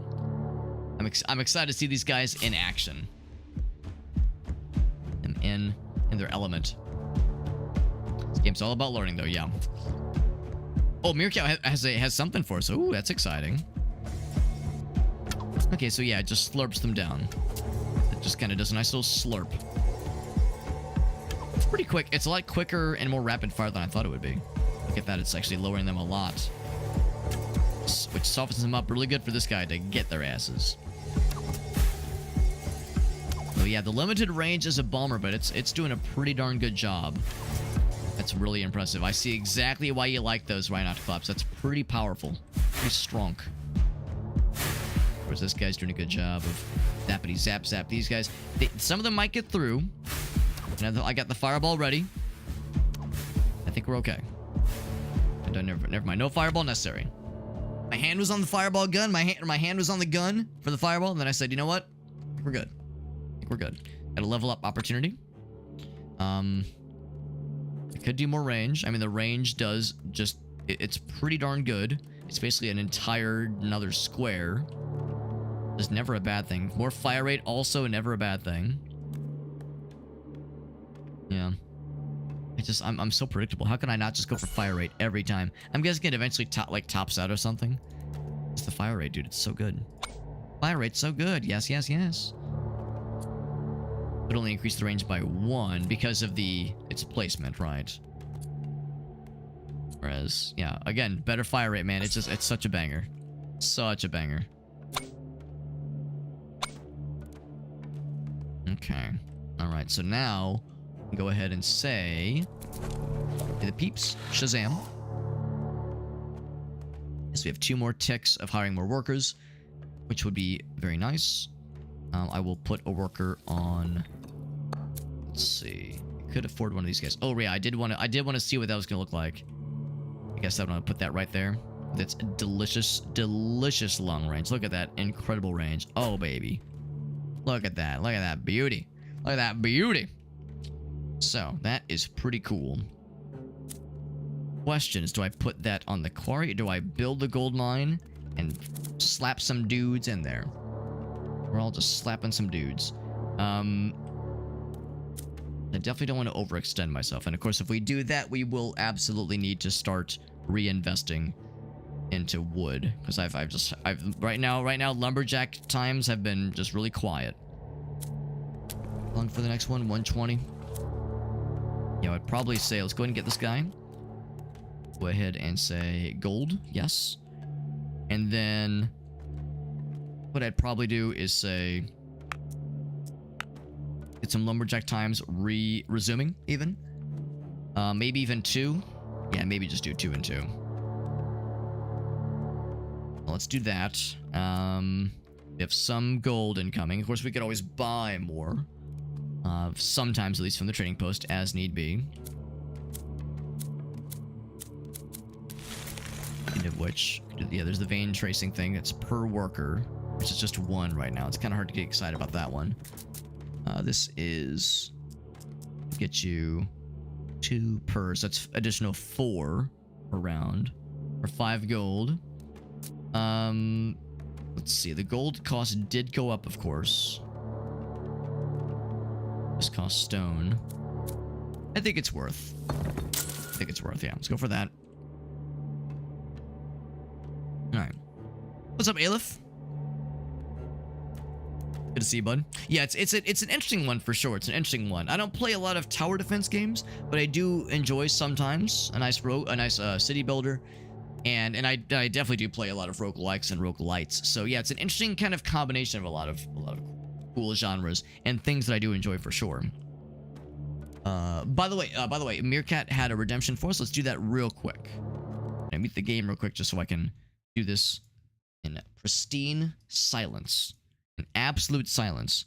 No one's allowed to say anything. I'm just kidding. I'm just kidding. All right, so we have a delightful image that Meerkat has given us for an MS Paint challenge. This is a winner, an absolute winner.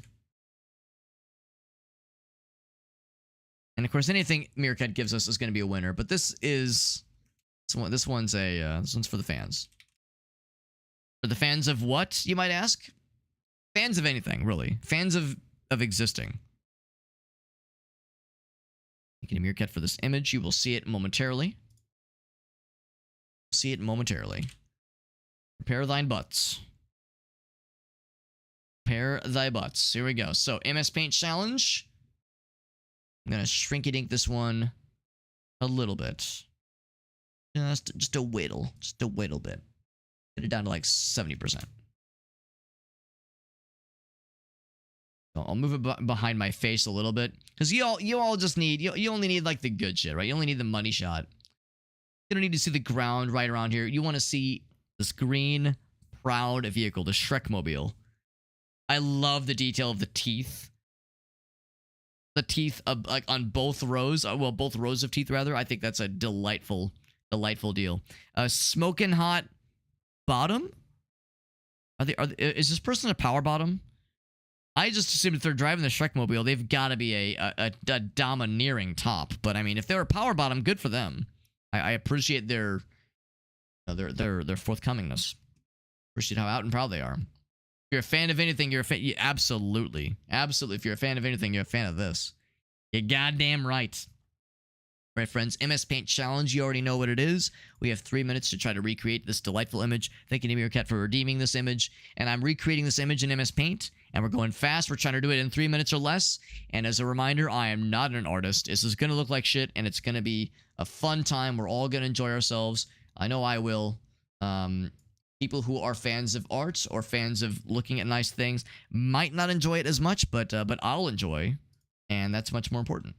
It's all about me, right? It's all about making me happy, right? Engines are like onions; they have layers. There you go. There you go, bud. Let's jump in. 3 minutes on the clock, coming in hot in 3, 2, 1. Let's jam. All right. So first and foremost, we'll have like. Actually, here, let's kind of fix that angle. I'm going to draw the regular car. In fact, actually, I realized the error of my ways. I need to start lower. There we go. I'm going to start fairly simple. Oh, god dang. I keep fucking up the dimensions. I realize that I'm making this harder for myself by being a dumbass. Promise I don't try to be a dumbass. Yeah. So that makes it a little bit easier. Fix that extra little piece in a second. So that's like the general shape that we're working with here. This kind of comes down. There we go. And I carve this around so the wheels can, oops, kind of like emerges from this. There we go. Good enough for me.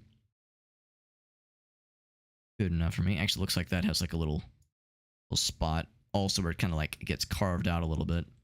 Do that as well. There we go. Good enough. Good enough. Here's the big one. Let's do the big one real quick. Kind of comes up a little bit and then kind of comes back down a little bit. And there's that. Looks like the peepo face a little bit. That pronounced furrowed brow. Get the nosy. The nose is actually fucking huge. Like that. That's more like that in the eye. When I kind of peeps up there. Actually, it's more like this. And then this eye right here. Enormous eyes. There we go. Got one ear. There we go. The eyebrows, of course. There we go. And really, what's going to happen here...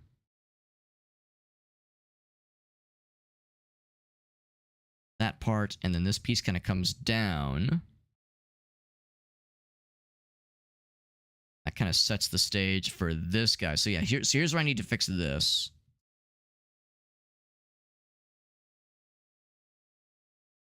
There we go. So that gives us a little bit more room to work with here. I realized make this go a little bit more. I kind of fucked the dimensions right from the get-go here, but there we go. The nose is a little bit larger, and it comes down around, and then the teethers, let's kind of simplify this and do that, and that, and then just go chomp, chomp, chomp, chomp, chomp. There we go. So from there, yeah, the rest of it's just kind of, let's do one of these. Do one of those, yeah. So just enough to kind of, actually, doesn't quite go down that far, but gives us the basic shape. Go a little bit over on our time for once. That never happens. We never go over on our time with these. Never happens ever. There we go. So now, let's start filling a couple things in. So we'll do like gray for the interior. There, and then the tires here. Actually, I will do a quick thing with the tires because the tires are green too. The inside of the tires is at least are green too. Lots of bright green. Lots of bright green. So if you don't like baby puke green, I've got bad news for this one. You're not going to have a good time if you don't like baby puke green with this one. Consider yourself warned. And really, this whole thing is a warning. I'm going to say Shrek has brown eyes. Beautiful brown eyes. Do a dark gray. Whoops. A dark gray for that one. Do a dark gray for this here as well. There we go. There we go. So 4.5 minutes. There you go. 4.5 minutes. That's the Shrek mobile. We got the main thing. We got the like fucked up teeth in the windshield. The nose looks more panicular than I meant. Didn't quite mean for the nose to look like a botched circumcision, but here we are. But it's what we have and it's what we're dealing with. So there we are. There's the MS Paint challenge. Let me grab these real quick. There we go. Shrink-ink them down. What's up, Mr. Woo? Good to see you, bud. Good to see you, Woo.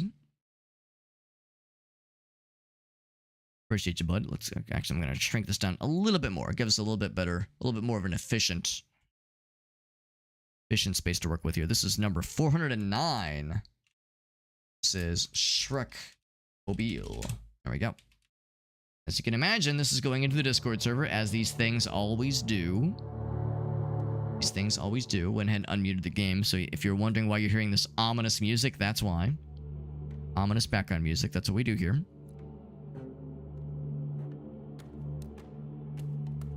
And here it is. It is in the Discord server. So there it is. All of our MS Paint challenges are in the Discord server, including this one. There you go, man. There you go. Seeing my thought process. Did you appreciate how much I was struggling like with the dimensions for this one? I feel like sometimes with some MS Paint challenges, we like hit the ground running and we have no problems, and others I like cannot function. Others my brain just ceases to exist. And I struggle with just like the most basic of shapes. This one's extra crunchy. Oh, it's extra crispy. We fried this to an uncanny degree. So yeah, if you have like sensitive gums, or if you like have braces, this image might be a little bit rough. Might be a little bit rough. At least it looks kind of like a car. It's car-esque, car-inspired. Car-inspired. What's up? Good to see you, by the way, Woo. Are there shortcuts for swapping between eraser and pen? That's a good question, actually. I have no idea. There's shortcuts for that? There might be. I have no idea, though. I mean, it's MS Paint, so like the simplicity is part of the beauty. There could be. Yeah, I could maybe try looking those up. I just went. I launched it real quick just to see if there was anything in the tooltips if I hovered over the tools, but it makes no mention. Yes, if I do this and I say fill tool, like F or B or shift F or yeah, nothing. Okay, it's okay though. That's okay. But anyway, so the MS Paint challenge is complete. It is in the Discord server. If you want to see any of our MS Paint challenges, they're all in the Discord server, including the one we just did. We've done 409 of these MS Paint challenges, which is a lot. We've done a bunch of these things. If you want to see more fucked up MS Paint art, the Discord server's got you covered. We got a whole bunch of them in there. Some of them don't look half bad. That one was a little bit rough, but some of them don't look half bad. Others do look half bad, but that's part of the fun. Also, I should mention we're doing some giveaways this Friday. So in that Discord server are a few giveaway channels where you can enter in to some Steam Key giveaways. And we got some pretty good ones. Stray Gods, the role-playing musical, Bow, Path of the Teal Lotus, Asgard's Fall, all bangers. We're also doing a giveaway from Miniko's Night Market. I don't know as much about that one, but I've at least played Bow and I've played Asgard's Fall and I've seen Stray Gods. I don't know much about Miniko's Night Market, but we have some games we're giving away. That'll be this Friday, and the entry for all those giveaways will be in our Discord server. The giveaway channels are open. All raffles are open for participation, open for entry. So that is out there if you're so inclined. And there we go. And I should mention the Linktree page, that socials page, has a link to the Discord server. So if you want the goods, they're all there. Every single one. Every single one of the goods. Every single one. Get back into the games. Thank you again to Meerkat for that redemption. Anything else? Anything else here? I think wave 7 was where we shat the bed last time, if I'm not wrong. So I think of one prior to that, we died at wave. We completed wave 5, and then the one after that, I think we completed wave 7 and died at wave 8. It's never mind. So this one's not the scary part yet, but we're approaching the scary part. Nothing else we can do here. Let's explore. We haven't had a split path yet, but I know it's coming. I know that shit's coming. We got the fast boy. Gonna get nuked by this thing. A good AoE, of course. There we go. Good, yeah, good damage on that AoE. Very good. Once they hit the lightning guys, they're gonna get got, which is nice. There's the pulse laser boys. Pulse laser boys are doing a good job too. Love to see that. There's zappity zapping the healthy guys, the big blue health bar fellas that have a lot of health. We do have spells. That fireball is better for AoE, of course. Lightning strike is good for a single big blue guy that's trying to get through. Last line of landed defense should catch those stragglers, so I'm not too worried right now. Yeah, that last line of defense does a pretty good job. That's getting a little bit dense. Those guys in particular, that's a little bit scary. I might pop. Otherwise, I think we should be okay. Nothing's getting through. I think we're in the clear. We probably didn't need that fireball, honestly. That was a bit of insurance. That was a just in case kind of fireball. We could build another arc tower. We could build another volcano mortar. Any of those is open for consideration. Level up for this guy. I'm pretty much all about range and fire rate at this point. Range would be nice. Fire rate. We could do damage. 100's not bad. Of course, an increase of 2 is better than an increase of 1, obviously. Not bad. The fire rate goes up by 0.1. Yeah, so it's every 0.6 seconds instead of 0.5 seconds. I'm gonna upgrade the damage, actually. We're getting like the more damagey boys. Another arc tower. Short on stone for a runestone tower. Oh, it goes up by 20. Wow, that is expensive. Of course, this goes up by 15, which ain't great either. So whatever arc tower we build will likely be our last one for a while. Now, that being said, we got some pretty good choices here for arc tower locations. Could build one of these too. 30's not bad. The volcano mortar is good. It's not amazing, but it's good. I think I like them at least more than the arrow towers, at least. Arc towers, man, I love these things. I do agree with Rhinotoclops that the runestone tower is quite good as well. It's a pretty darn good one. Or as good things go, that's a pretty darn good one. This would be really good range here. It's pretty good. Also considering this one. This is stacking a lot in this one area. I kind of go back and forth on whether or not that's a good idea to stack a bunch all in like one place.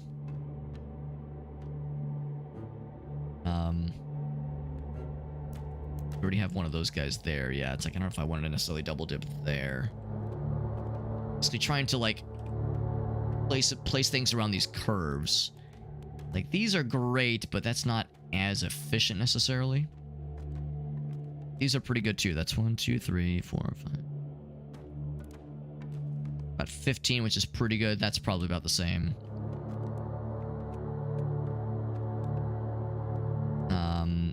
Whereas something like this, or even better, well, actually, no, I guess those are identical.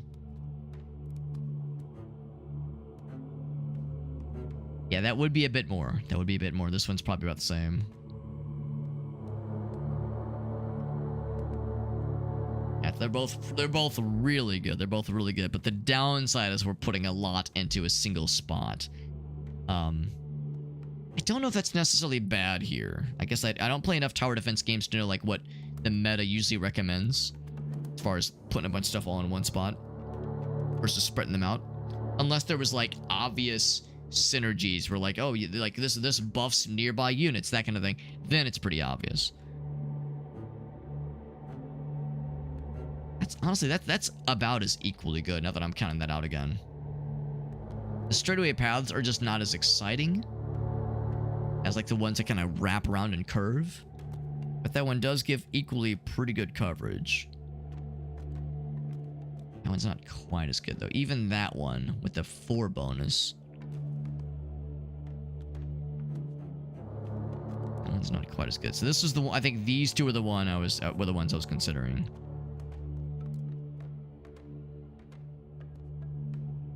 Yeah, I think that one's the winner.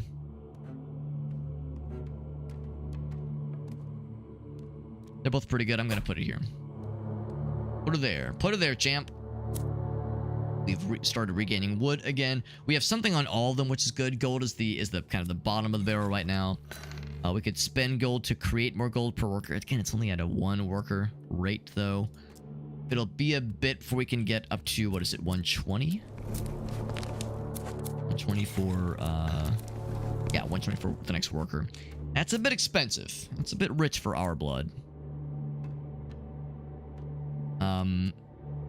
What are we looking at for tower opportunities? So next round we'll be able to just exactly afford a volcano mortar. Certainly another arrow tower. It'll be a bit if we have another arc tower opportunity. And yeah, I mean, runestone towers aren't impossible. That one's, I mean, it's a difference of 5. It's a 5, yeah.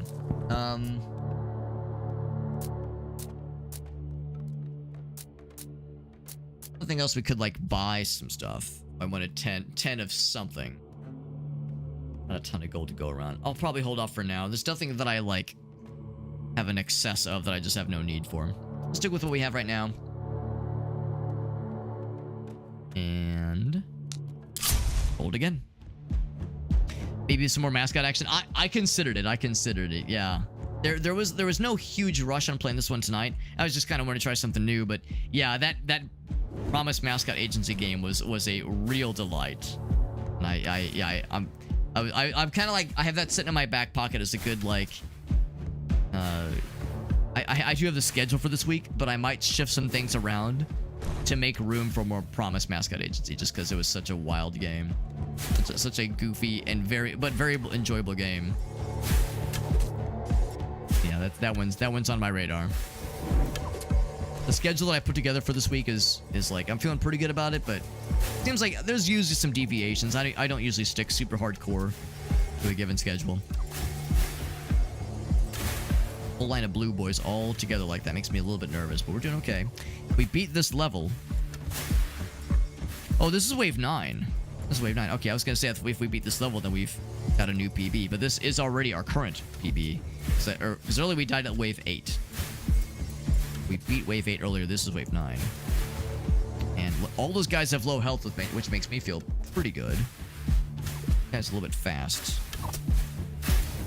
Let's see, I can stop him. But he got zapped. They're gonna do it. They gotta do it. Yep. Haven't taken a single bit of damage up to this point. Pretty impressive. We unlocked a statue. Not sure what it does, but we unlocked it.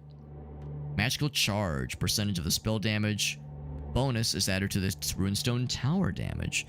Now, I don't know what my spell damage bonus is. I don't think I have one right now, but I think I can increase it eventually. Yeah, yeah. It says over to the right, spell damage is 0 right now. Don't know how I can raise that up. We're all trying to get it up.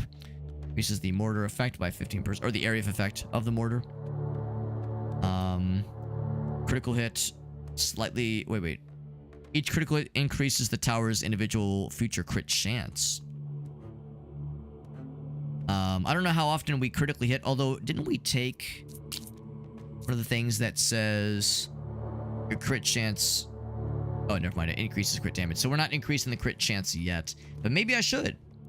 Yeah, that's the thing. If I increase the crit chance, I would be increasing the crit damage and also this thing.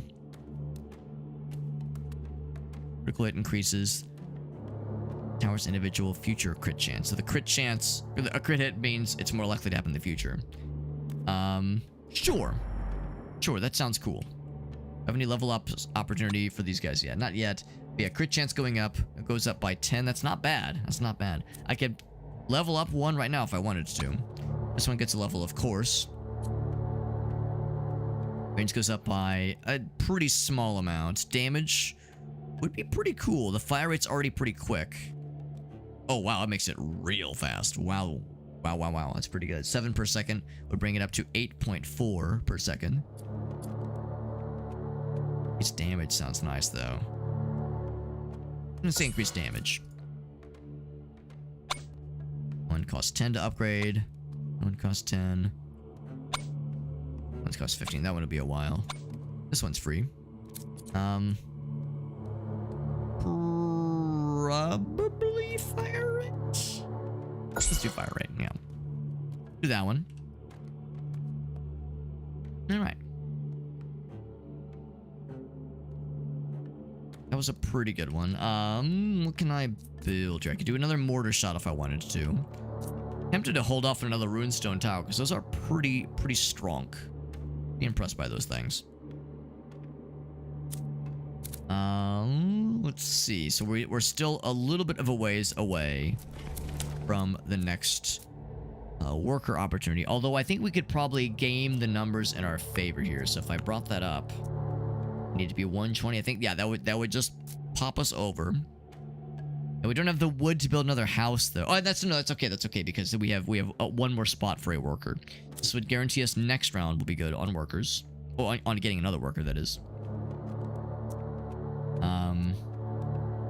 It's up to 44. So if we were holding off on, okay, we'd still be a little bit shy on that guy. And some of these seem amazing. Shadow Tower, damn. Like some of these sound great. Tornado Tower, good lord.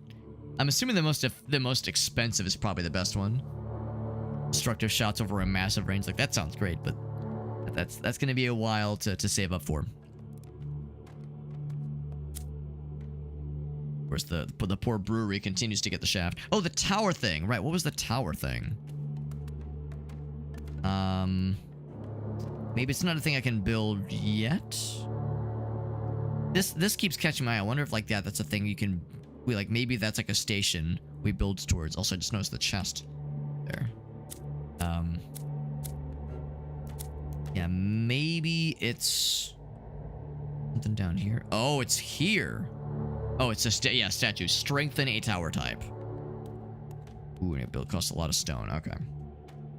Good to know. So you can strengthen some kind of tower type. Or maybe you like sacrifice resources to strengthen tower types multiple times there. That was quite a bit of stone, so I might want to hold off on major stone purchases. That being said, that was a bit of a tight level, or a tight round. We didn't like kill it, and the boss wave. Wait, is this wave 9, or are we about to start wave 9? Or are we about to start wave 10? I wonder. Statistics. Damage. Hold on, what am I looking at? Filter. what am I looking at? Oh, these are for the towers, I guess, right? Because I have 3 arc boys. Yeah, I have 3 arc boys, yeah. Of course, the arc guys are doing the most. I guess that's arrow guy? Yeah, that has to be. So which one is these guys? Volcano Mord. Oh, okay, that's probably that one then. Okay. That's a little bit surprising then. No, Runestone Tower. Oh, okay. I wish they were labeled. That's a little weird. They're like strictly color coded. I don't see any legend. So that's a kind of a weird UI quirk. Okay, so yeah, so no surprise that the Runestone Tower is doing more damage. Although it's been around longer. We've had 1 round for the mortar to pop off. So yeah, maybe if nothing else, a second one wouldn't really be a bad idea. And that's a pretty good placement for it. Holy shit. That's a pretty good placement for the Runestone Tower. Or for the mortar tower, that is. Huh. I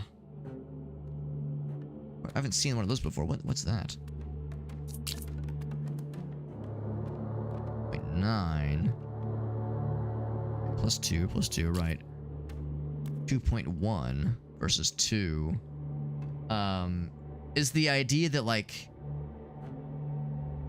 I've seen one of those. Have I just not noticed that one before? Looking around. Wish I could like click it and see, like, tell, like, yeah, what does this thing mean? The regular arrow one. Oh, the icon's different. Icon's different. It turns from an arrow into like a little, yeah. Huh. What is that? I guess the only way to find out is to build something and see what it does. Do I want to invest these guys into it? Yeah, I wish there was something I could click. I would say, tell me more. Tell me what this thing is. Because it changes the icon.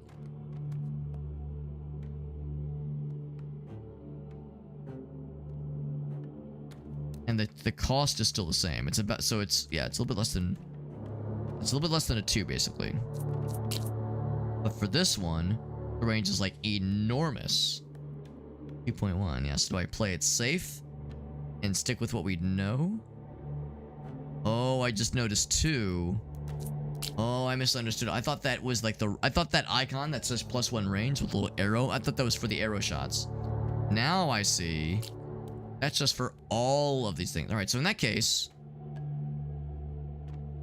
go and build it. This is probably going to wrap around this way anyway. I don't know if it's going to go to the right, left, or straight. But if it went to the left, this would give us even more potentially really good coverage. That could be really powerful if that wraps around, but that's kind of a lot. That's a lot of assumptions. Whereas this has coverage right from the spawn and will lead into the next area. Yeah, maybe I should play it safe because this one is really leading into the unknown. Yeah, let's play it safe. I could still like be one of these just to see what it does, but it's so little coverage. I am really curious just to see what that is. Good to know. Anything else? So wood we're holding off on. Maybe we're holding off. What would I need wood for? If nothing else, I could sell some wood. Get some gold, and then I can use that gold to buy more stone. If I wanted that to be a higher priority, because I'm curious about this guy. I am curious. No matter how much would it cost to just get a bunch of this shit? Oh yeah, that's for stone. Wheat. It's the same price. Yeah, wood's at a pretty good price. I guess really all 3 of them are pretty good. I'm guessing as you invest into the trading post, yeah, the inflation goes up and down. Yeah, trading increases, right? Yeah. Trading takes place again within this period. Inflation goes up. Takes 3 ways for the inflation to go back down, though. Ooh. Oh boy, so that could get pretty. That's probably a reasonable way to kind of like temper, like prevent you from just popping off on the just going crazy on the trading post stuff. Now this is kind of nice. What is that? 30 wood. I'm kind of sitting on a stack of wood and I don't have any immediate need for it. 5 gold per wave. Let's kind of try that out. That could be kind of cool. Try it out. So that's just a gold generator. That's kind of cool. Spell damage. So how do you level up spells? Oh, it lets me cast one right now. I don't want to cast it. I want to eventually level up the spells. Oh, that's probably in the hero level up. That's probably how that happens. Okay. All right. So yeah, we're guaranteed the next worker the next round. That is if we survive. I think we will. I guess only one way to find out. Here we go. Hold my beer. We're indeed going north, and this is the beginning of wave 10, which I think is the boss wave, which is a little scary. A little scary in the boss wave. There's Big Man McGee. Grimlock the Bandit King. He's a big boy. Big boy. He's got a lot of health. A lot of health. We have one spell that deals almost 1,000 damage to him. He has a lot of health. I'll keep his health bar on screen for a bit here. Of course, is not coming alone. He's got a whole bunch of a whole gaggle of bros. There's a whole bunch of dudes behind him. Oh, shnikes. A lot of dudes behind, a lot of dudes in front. It's a shame we can't have both. Here comes Big Man. Here comes Big Man on campus. No one's got through this guy yet. He's slurping him down pretty good. Good slurps, good slurps. Increased his damage earlier. A lot of weakened blue health guys, so they won't make it very far. These blue health guys are doing pretty good, unfortunately. Now, that guy, he might not make it very far, honestly. I'm tempted to use the fireball with this cluster of very juicy big boys. Oh, is that it? Oh, shit, that's it. Okay, actually, wasn't too bad, all things considered. So I might need to use a lightning strike spell. Good news is that guy's got pretty good. Big question that we can cast 2 spells. Here, I got those guys. Yeah, so let's see. We're gonna use him on. Presuming if the big boss gets to the front door, we're in trouble. Kill him. Kill him. There we go. So we'll just use the extra stuff to blast those fools. Get an achievement for killing a boss, which feels cool as hell. We got some cool shit. Boost damage by 25% for all towers. That's pretty sweet. And then we have boost crit damage by 75% for all towers. So all damage or just when we crit? I'm gonna say probably just all damage. They're both legendary, so really there's no bad choices here. The other one, some pretty good shit as well. What's up, Endiff? Good to see you, buddy. Face like a boat. She gave me a stern look. Stern look? Stern look. Endiff, that's a good one. Good to see you, Endiff. Thank you for entering with quite the bang. I like it. Arrow towers fire. They got the 3 arrow one. Volcano mortars begin to uncontrollably throw magma balls at random enemies. Shoots faster but cannot be controlled. I didn't think you could control it unless they mean that like you can't like direct it to say shoot at healthy dudes, shoot at fast guys, shoot at boss guys. It'll just do whatever. So circulating focus, yeah.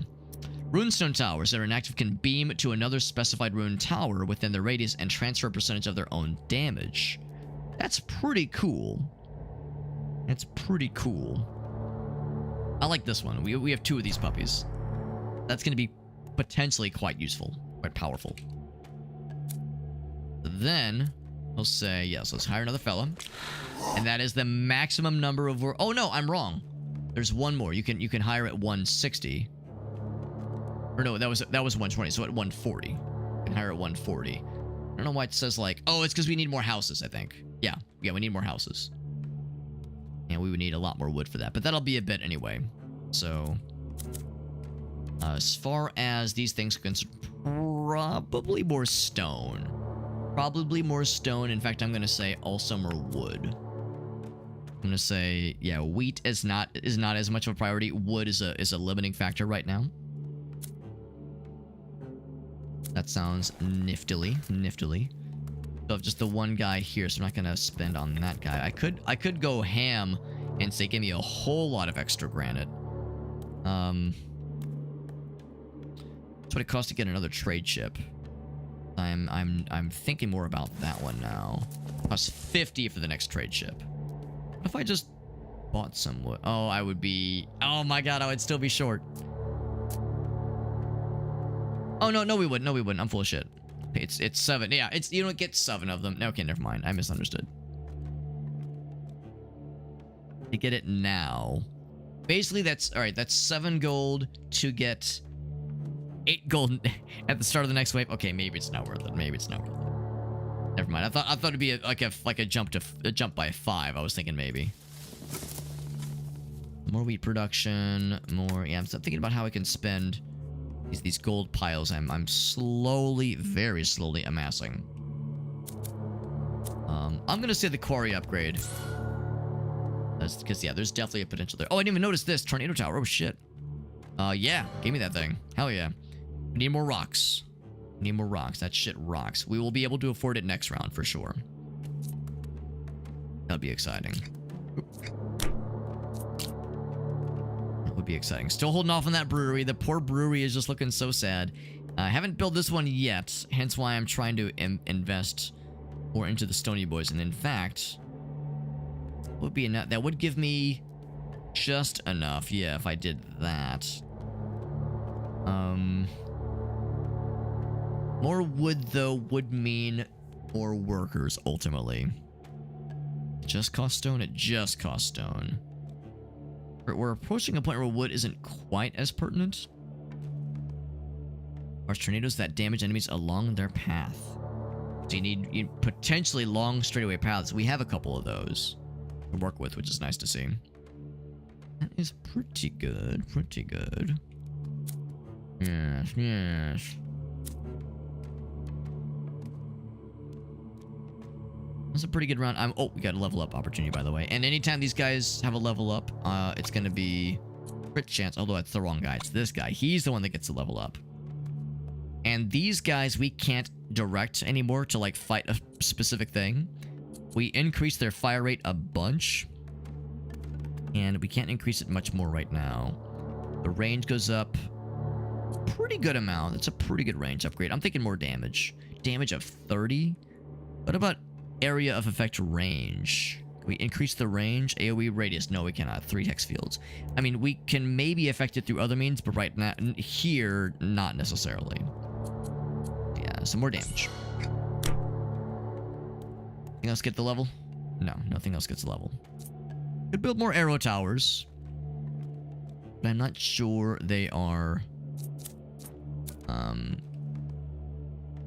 quite necessary right now. What is the workshop? Produces tower building. Oh, that's pretty cool.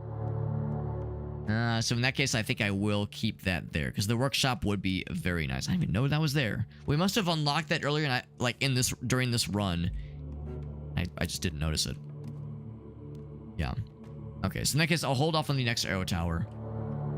I'm assuming that since that was a boss rush or a boss round rather, this run might be a little bit more chill. I guess I don't know what to expect. We've never made it this far.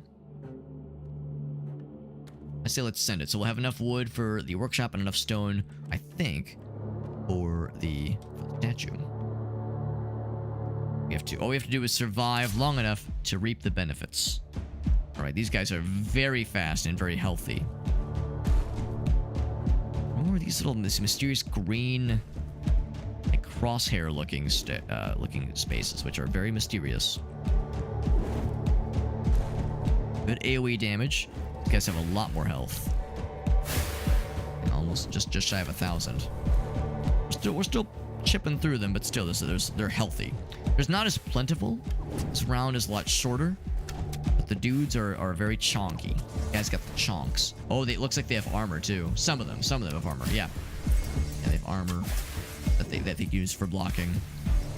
Of course, the lightning fella goes right through blocking, I'm pretty sure. But arrows do not. Arrows do not. Oh, I spoke too soon. There's a few other stragglers coming in hot.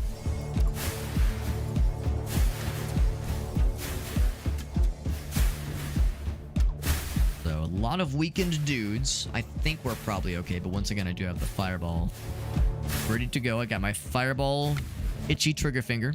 Never mind, it looks like we're good. So once again, crit chance goes up. Bam. And with you, crit chance goes up because that as we land crits, things do get better for our guys. We like that a bunch. I could build all kinds of kooky shit. I'm curious about the tornado tower. Fires tornadoes that damage enemies along their path. I'm presuming it fires in a straightaway path. So this straightaway path right here, this kind of corridor, seems like it could be quite cool. That is if, that's kind of how I think it works. I guess that's the thing though. I guess you can't really, it's kind of hard to direct. So that's a good spot right there. The way this kind of curves around, that little S curve.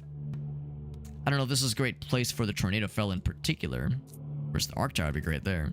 Before I get my head inside of my own ass too far, if I build this, it would mean we could not build one of these guys, or one of these guys, or one of these guys. Actually, or one of these guys, yeah. So strengthen a tower type. Yeah, it would limit us, obviously.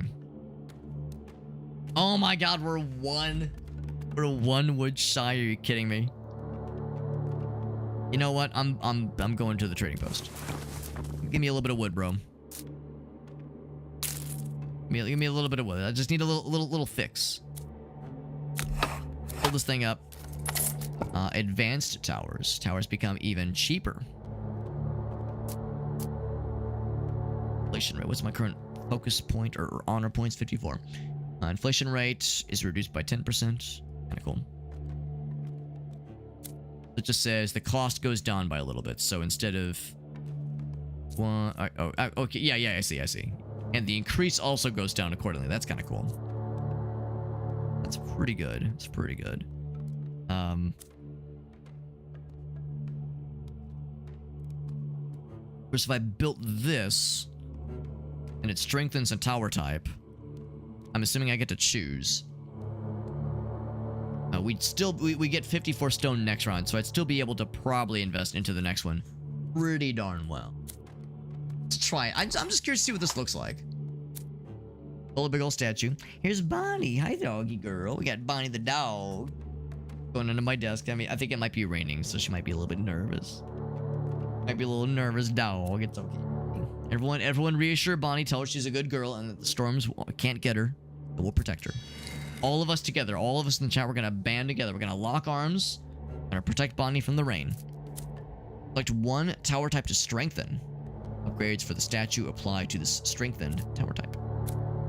So I would say probably the lightning boys because I love that shit. Increase the damage. I love those things, man. I mean, really, the numbers. Oh, the numbers do lie. I was about to say the numbers don't lie. I think I'm bullshit. I think the numbers do lie. Fuck.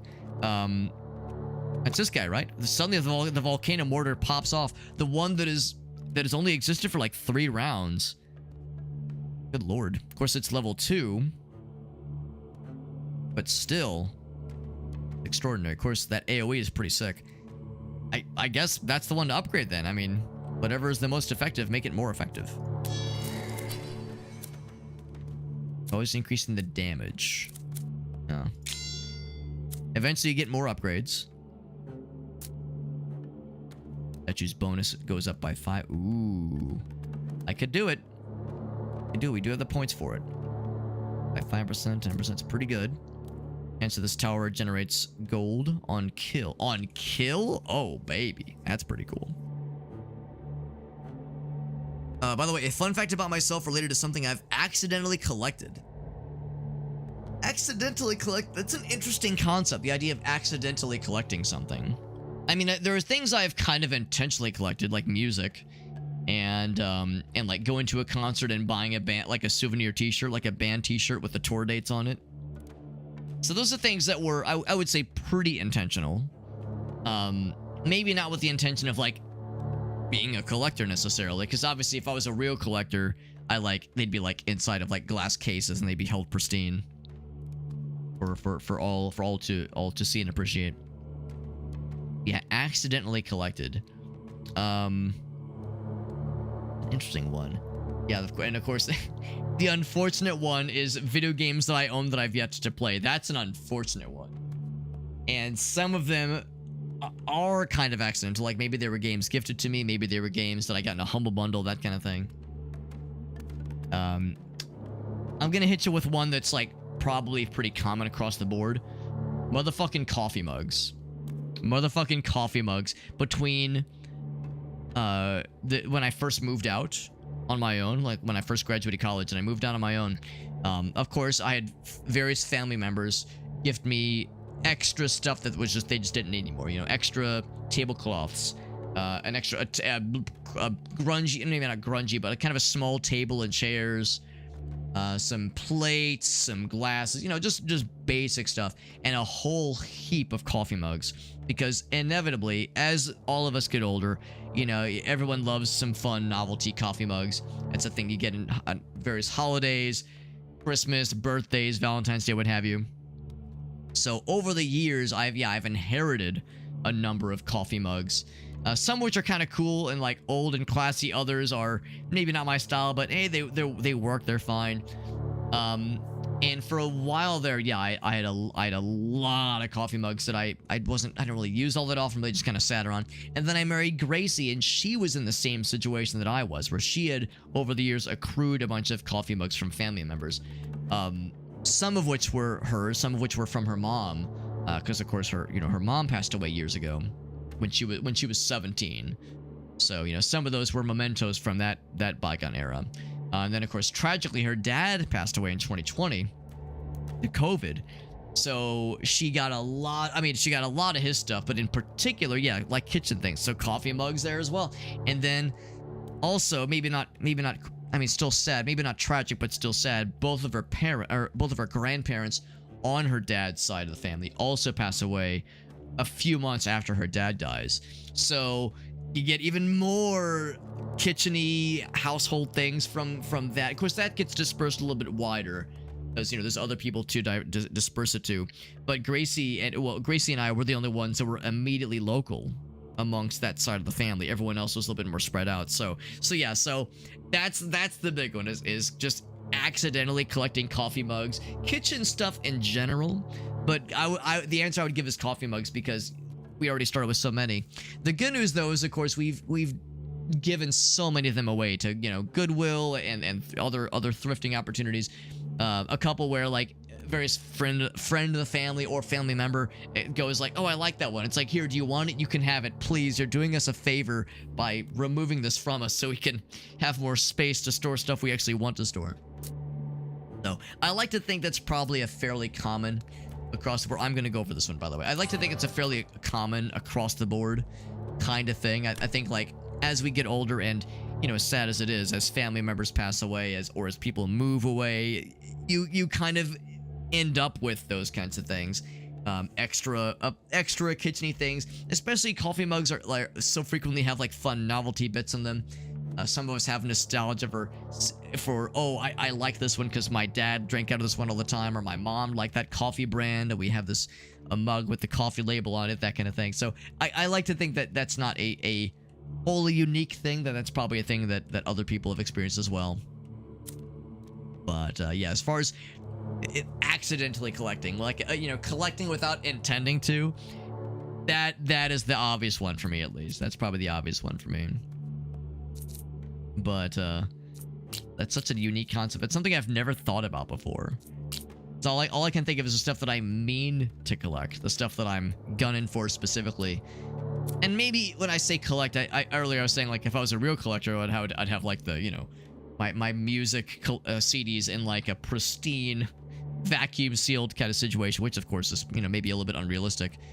But yeah, the things that I collect, I don't just have sitting somewhere. Like I wear the t-shirts that I collect. I listen to my music. I mean, I don't just have them sitting somewhere. So you know, the word collect can have different connotations, of course. That being said, friends, we did some cool upgrades.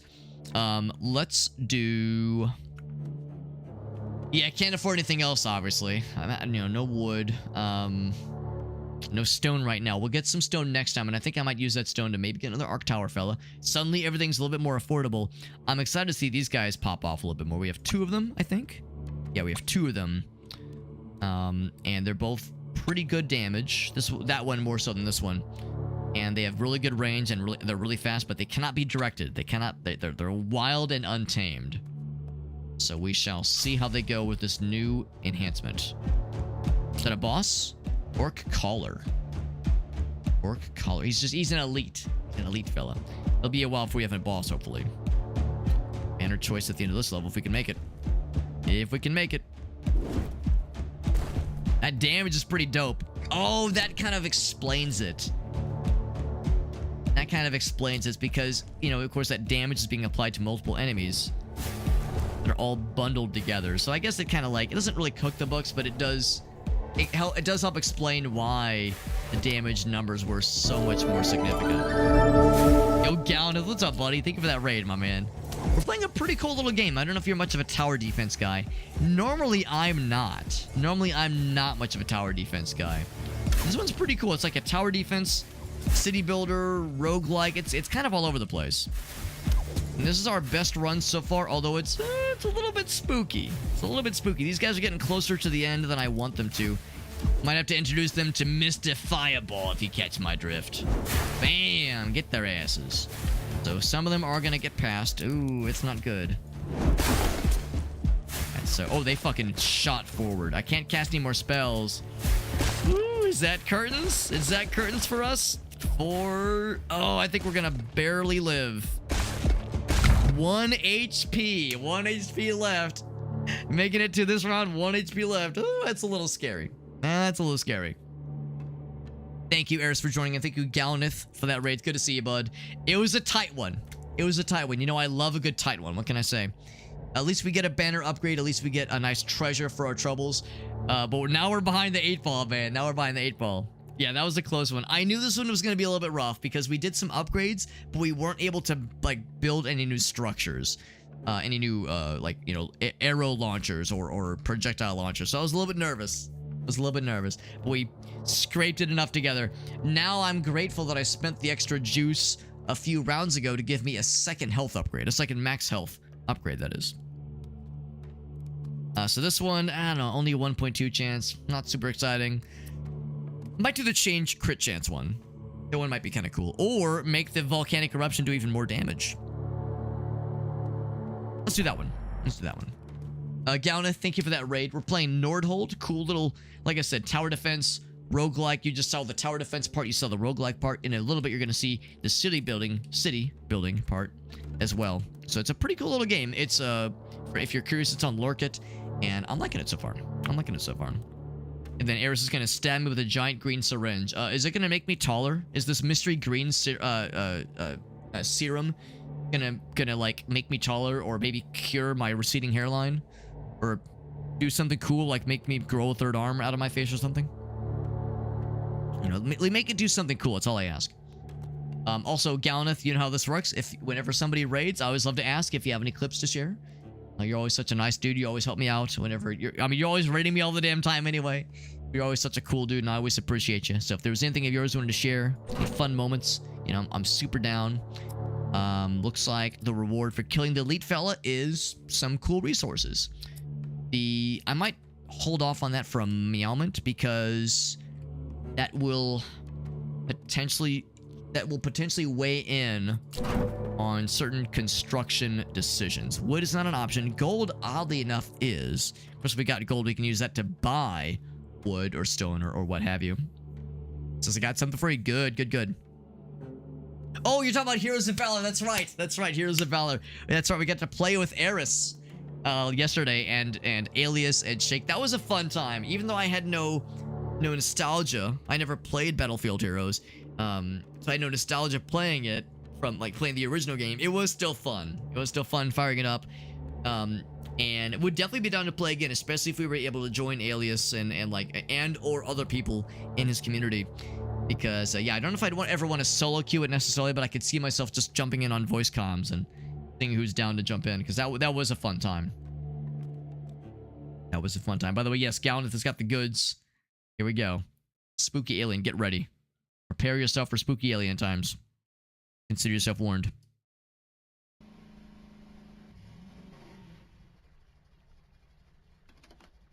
Is it Voices of the Void? It seems cool and it'll be very boring. That's okay. Here we go. That's alright. I didn't like that lag spike. Oh. Oh, fuck.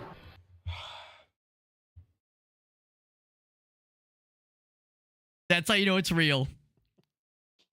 That's how you know it's real. When you get that lag spike, it's like, uh-oh. What did the game load in? God damn it. Oh my god. Right. I'm gonna look to see if I notice it myself. That's alright. I didn't like that lag spike. Yep. Yeah, look at like the look of realization, like, oh boy. That's alright. I didn't like that lag spike. Oh, fuck.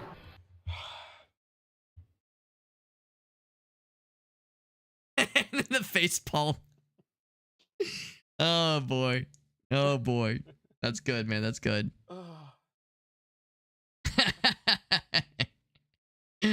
Got him. Oh, I love it. I love it. That was good.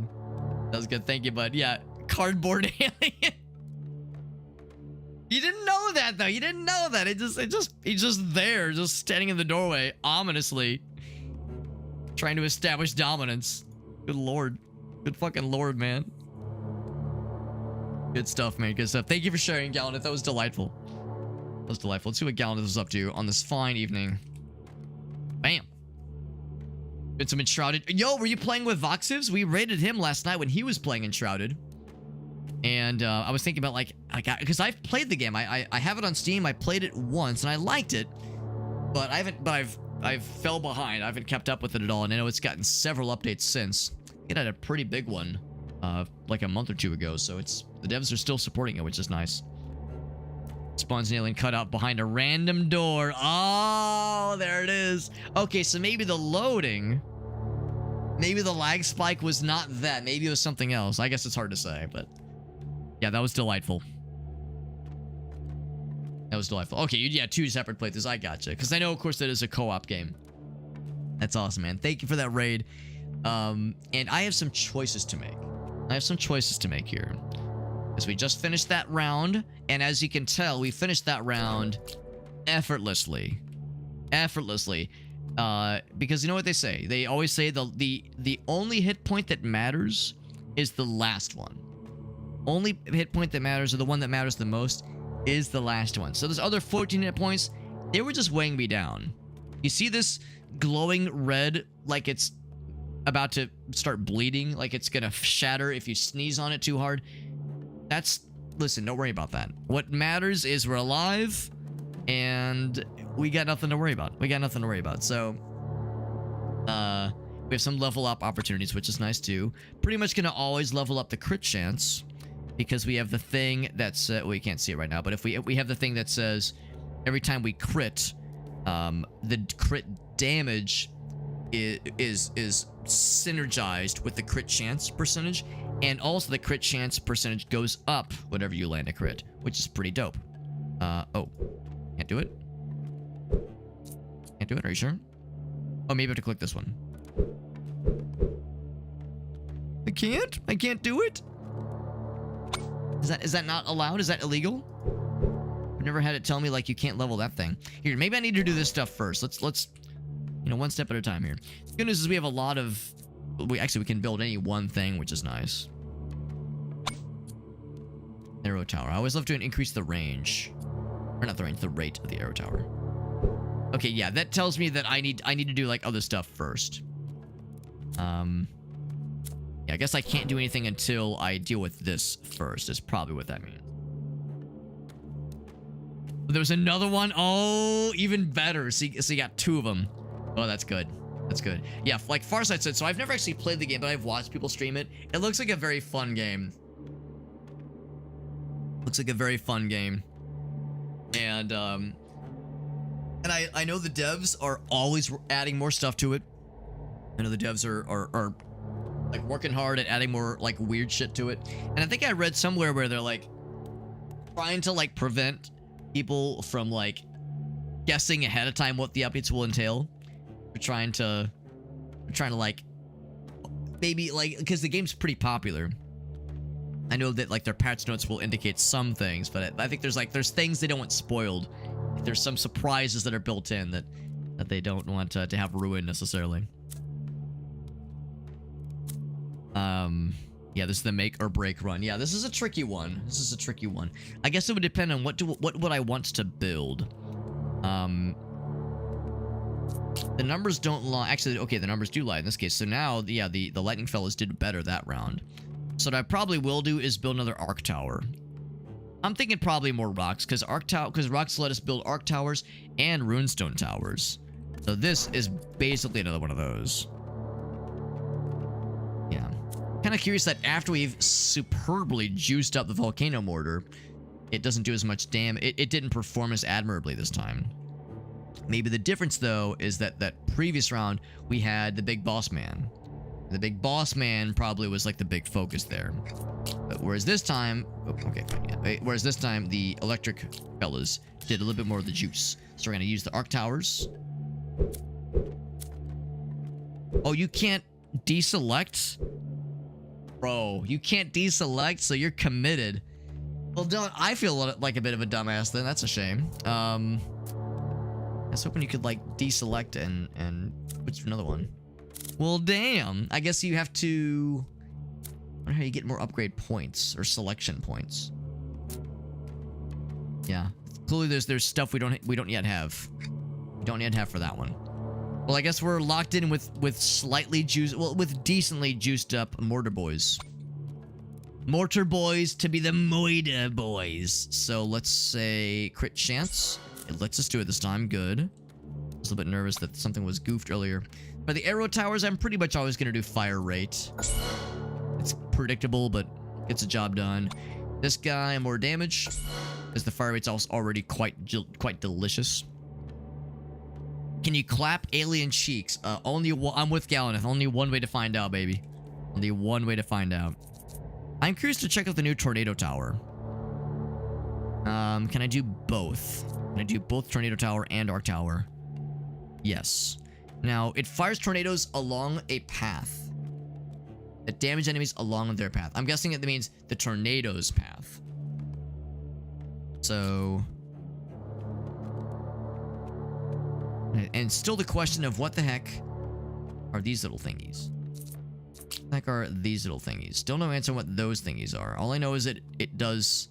There's like a separate number there. And I don't know what that separate number's for. It was the one... I was talking about doing one of these. No, it was the mortar fellow. I was doing one of these here. So I don't know what that second number means. 0.21 on this little green circle thingy. Not sure what that means. The tornado doesn't have like an amazing range on its own. That one's pretty good. That one's pretty good. This is a juicy spot right here. We got to put something spicy here. And real mad sexy. And that's potentially a good one. If I'm assuming what happens is that it launches a tornado and it just goes as the crow flies. It just kind of goes on a path. And so like more straightaway paths would be nice. And ideally there'd be like a juicy one. It'd be like a juicy 3 or 4 right here. That would have us kind of fire down this corridor here. Get some on the side here. Yeah, this is a really sexy spot. But the question is, would that do best for the tornadoes?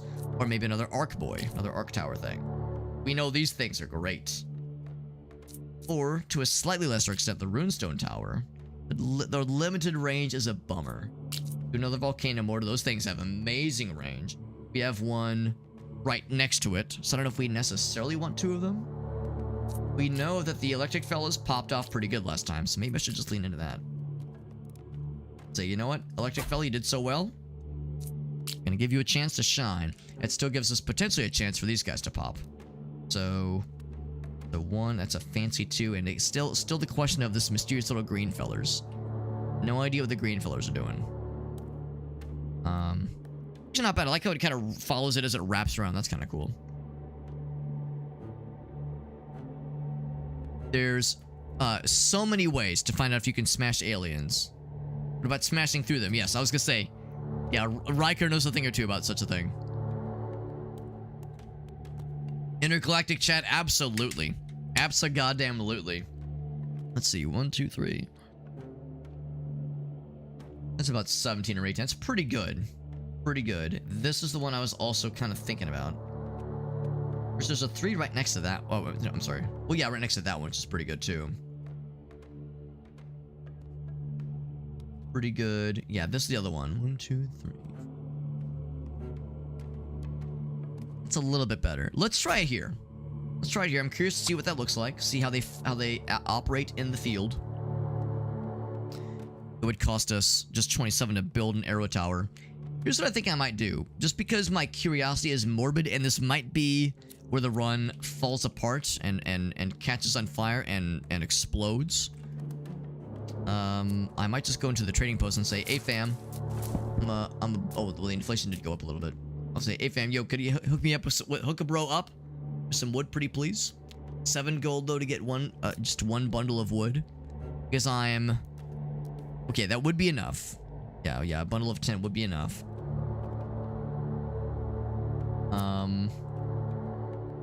What else I could do in the meantime? Because we do need wood to build more houses. Wood for more houses would be a good idea. For anybody curious, I don't know of a way to heal our life points. I do not know of a way. I'm not saying there's not a way to do it, but I've yet to gaze upon it. So, yeah, if nothing else, just for my own extremely selfish and maybe even slightly morbid curiosity. Yeah, give me some gold. So I can build one of these puppies. And give me like the sexiest one of these weird bullseye thingies. That's a 0.09. Not very advantageous there. This one's alright. 0.9 and also 0.5. But it doesn't reach corridors very well. That's probably our best bet. That one's okay. That one's right next to it, which is kind of cool.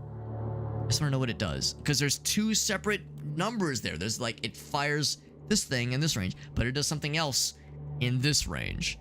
I don't know what that something else is, and I'm so curious. I'm so hot and bothered at the concept of something new and exciting happening. My mind is aflutter. I'm feeling it, man. I'm feeling it. Feeling something. So sure enough, let's go with. Wasn't there a 2? Wasn't there a 2 for? I guess this is the best one. If I click it, does it tell me anything? It's not. It tells me nothing. Its lips are sealed. Have a good night, Mirka. Thanks for hanging out, buddy. Appreciate you popping in. Thank you for joining in from the raid from our friend Galanith. Super cool dude, bringing their super cool dudes and dudettes in as well, which I appreciate. We do got some gold. We got some gold, so we could potentially do a little something. I could be more fertile. I could be more fertile and breedable, if you will. Starting with the thing, yeah, it's not bad. I don't know. I mean, well, again, wheat is not much of the issue here. We'll need 140 wheat eventually. Wood is a little bit more pertinent, and I don't have the gold to afford another wood increase. So maybe what I'm more likely to do is to say slightly less stone, or do I want to do less wheat? Probably less wheat and more wood. Stone's still pretty important. Stone is still pretty important. Are there any other upgrades I could snag? Productivity bonus. Sure. That sounds nice. That sounds nice. Good.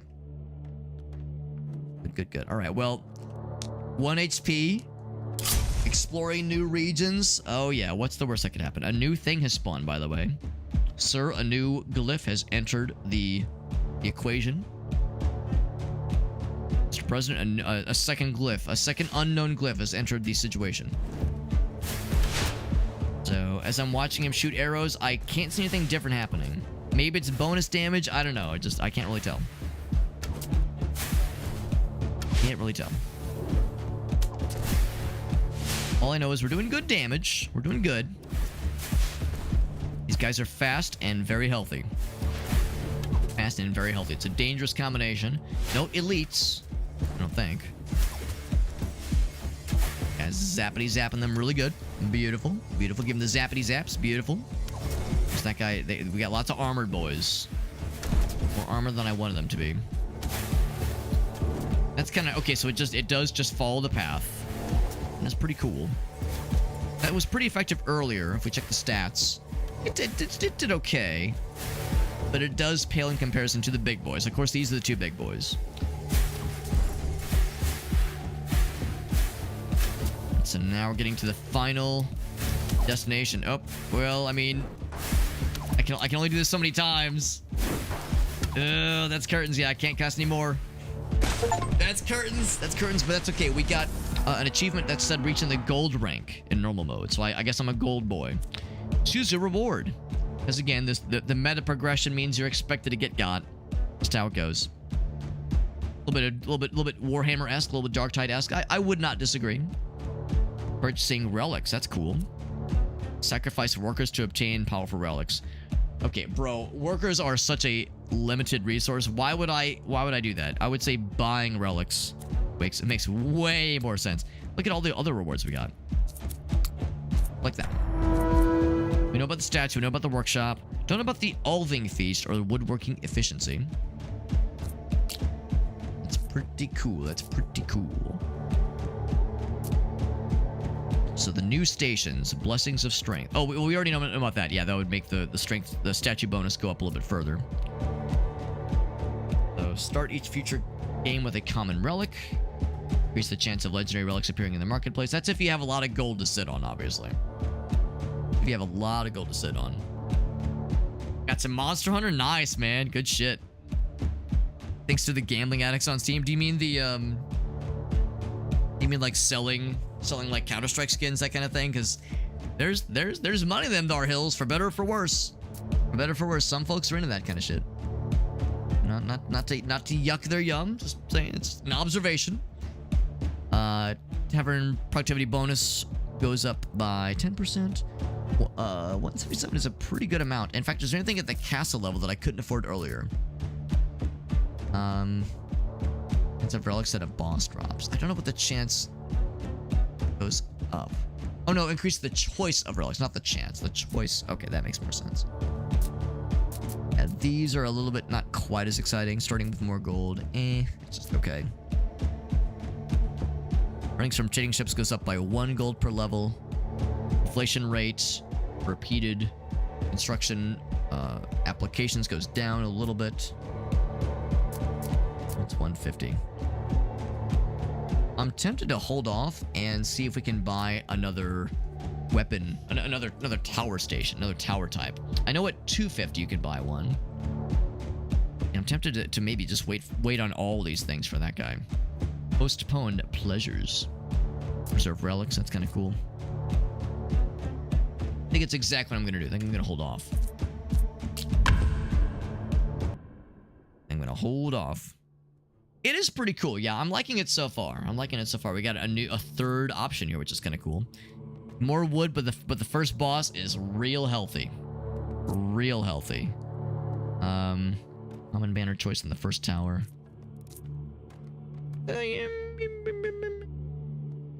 First tower gets a common banner choice.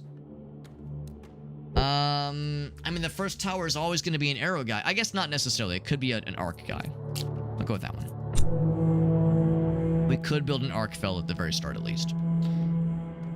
But no. Thank you again to Gallanith for that raid. Gallanith mentioned that, yeah, might check the game out. It is on Lurkit for any streamers listening in that might want to try to acquire a review key. It is on Lurkit. I don't know if the campaign's still going on for it, but that's where I got my key. I got mine. It was CSGO. It was the cases. Okay, yeah, not the skins, but the cases. $6 a pop. Just had them lying around, and now you got Monster Hunter. There you go, Eris, the savvy consumer. And Sevi, thank you for the affiliate well-wishing. Yeah, to be honest, I was not aware that I guess it was the 28th. I was not aware that the 28th was my affiliate anniversary. The only reason I knew it is because my chat window told me it was when I was streaming yesterday. So I was like, this is news to me, but cool. Not exactly an anniversary I've marked on my calendar, but still happy about it. Still happy about it. So there's the market. Prepare for upcoming market offers.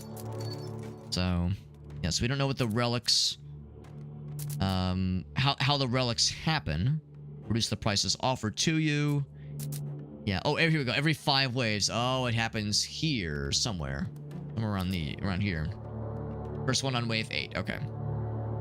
Acquire relics, presumably by paying through, with gold. That's where it is worthwhile to have gold. To build up some gold. Am I getting the hang of it? I like to think so right now, Klops. We got to level 12? 13? We beat the first boss. We beat the first boss, and that was pretty cool. I like to think we're getting there. Definitely hire some more workers, and by workers, I mean worker. Yeah, it seems like no matter how you slice it, you want to... One tower, and probably just the one. I do love these electric fellas. The volcano mortars are very good, but the electric boys are just so powerful. Get a common reward right from the get-go. Remind you again next year for the oiled up. That's right. We were talking about doing some kind of bonus stream where I get my sexiest speedo and I oil up with my most shiny body lotion, and then I spend the entire stream sliding out of my chair, just squeaking across the floor because I can't sit in my chair properly because I'm too lubricated, too well lubed. Adds extra jumps, but minimizes the damage. Wait, hold on. Minimizing damage, decrease after each jump. Okay. I mean, it's not too bad, honestly. That's not too bad of a downside if I'm reading it right. Have a 1.2 chance, and that one's just okay. The crit chance increases its crit damage to a certain share, which is pretty cool, honestly. Pretty cool. So one more jump. So the one more jump part is obvious, is well understood. Minimizing damage decrease after each jump. Minimizing damage decrease after each jump. Because we know that the damage goes down for a jump. That one makes sense. Yeah, this one doesn't seem too punishing. It seems too punishing. This seems like it's pretty reasonable. I was thinking there was going to be like some downside of that, but it's like if I'm reading this right, this is pretty good across the board, honestly. Beating the first boss. Yeah, the first boss defeat was good, and then yeah, like the next round of dudes was scary, and then the elite fellas also was scary. Yeah, the reduction is not... Yeah, exactly. So it's like, this seems pretty good. Like, a lot of the times it's like, oh, you get a quicker fire rate, but it does less damage. So I was thinking, oh, it jumps more, but the reduction will be more punishing is what I was thinking. And that was pretty chill, actually. Pretty chill. That'll be enough for the first couple rounds, most likely. So now, probably the obvious one. Build a mill. Some workers in there. I have 2 workers. Let's probably just do 2 and 2. Could build the tavern. Increases productivity. Probably makes sense to have that fairly early on. This also makes sense to have early on, honestly. Yeah, that'll be a nice to have eventually. For sure. Can't do them both. Better productivity or cheaper building costs. For towers. Tower building costs. I don't think we're going to need to build another tower anytime soon. This will be able to carry us for the next couple rounds. But of course the gold, or of course the wood acquiring rate, acclamation rate, the accumulation rate of gold, or rather of wood, is pretty low.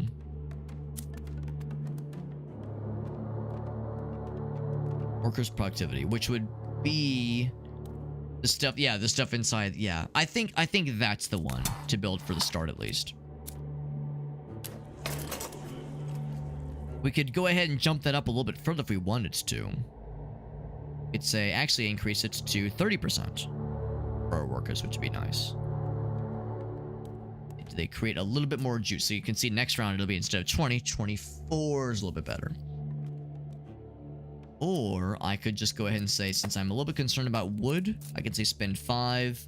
That's up 2 per round. So that gives us the same bonus, honestly. That will grow as we put more dudes there.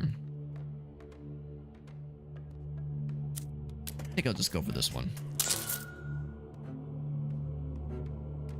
Oh, I lied.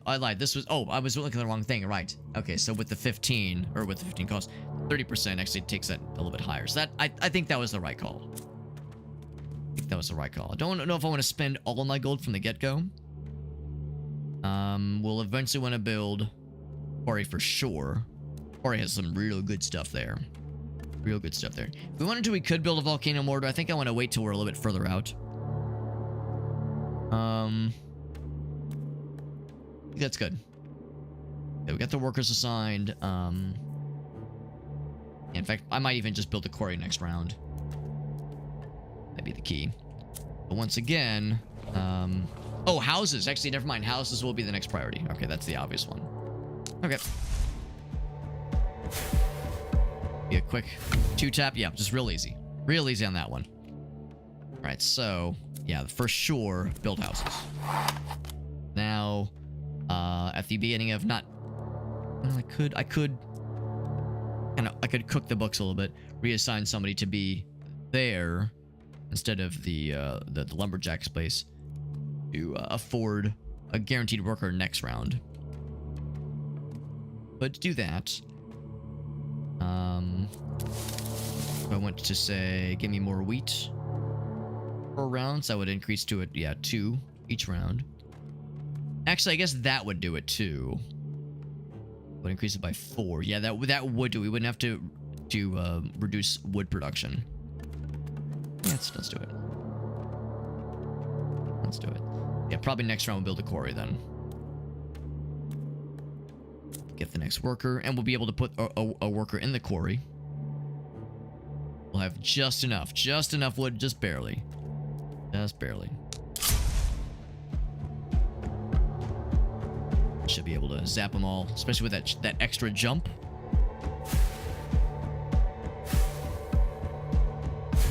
Yep, sure enough, we saw it jump twice there. It's pretty good. That's a really good upgrade for being a common upgrade. Pretty impressed. Pretty impressed. Have a good night though, Farsa. Thanks for hanging out, buddy. Thanks for hanging out, bud. I was gonna build the quarry, and I'm a man of my word. All right, the workers. Build the thing. Make it so. Seems pretty good. 13 per round. That's not bad. Not badge. Not badge at all. Any delicious looking 4s that I just can't live without? Got a couple pretty good 3s. That's pretty darn good coverage. Pretty darn good coverage. Yeah, let's pop that guy right there. Except for towers for a bit. We don't have the trading post available yet. Anything else? Oh, I said, yeah, we had 195. What am I saving up for? Oh my god, we're so close to the shadow tower. Shoots 3 shot bursts at different enemies that apply weakness, which make them take more damage. You'd want to place that pretty far down the line. Or we save up for the frost tower, which slows them. That's pretty cool. Emits a slowing nova. I don't know for how long it slows. That could be cool. And I like the idea of that kind of nova emittance. Or like if you have that snaking kind of path, one of those in a choke point could be just delicious. Truly, truly delicious. Since it's minimal damage, or minor damage rather. That one's probably more damage, but yeah, this one seems like such great utility. I don't know. I'm not sure which one I'm gonna go for. Make a choice. But reach these guys. Even that's a pretty good little S curve there. That fire rate's real slow. We were pretty spoiled last time. I really liked that upgrade that made the fire rate crazy high, but made them impossible to aim. That's pretty cool. Increase the range. Oh, but reduce fire rate. Yeah, that's what I usually expect to see. Some kind of trade-off. Some kind of thing that says you get a nice bonus, but there's a downside. The critical hit increases the future chance. That one's cool, but this one makes me curious. What's this burn on impact? That's pretty cool. That's pretty cool, yeah. Ignites the field, causing additional burn. That sounds dope. That sounds dope. Hell yeah, baby. Hell yeah. That makes me want to invest more in volcano mortars. Not Mordors. in which you cannot, one does not simply walk, of course. The fire rate is always great. Fire rate is always great. Damage is nice too. And the range is pretty good already. The range goes up a little bit. That's pretty good. I think fire rate's just always such a great one, man. It's hard to go wrong with a fire rate upgrade. Hard to go wrong. So, alright, so the Shadow Tower is upgradable, or well, rather, unlockable, rather. I'm sure we're a ways away from being able to use it. Do I save up for the Frost Tower? It'll probably be a bit. Another 50 would take a couple more rounds, several more rounds, I think. Slowing Nova. That does sound really sick. The weakening thing sounds great. The downside with the weakening thing is that you really want to place them far away, like far down the line. I guess it depends on how long the weakness lasts. It might not last forever. It might not, and it might not be like a curse that lasts until they die or until they reach the end. It might be the kind of thing where you have the weakness as like a so many seconds or so many hexes crossed kind of deal. Talking about the One Ring, but everyone's Arnold Schwarzenegger. I don't think I've seen that one. I've seen a lot of Lord of the Rings edits in my day, but I've not seen that one. I might hold off on that for a little bit. Next worker's at 80. Put us at 60.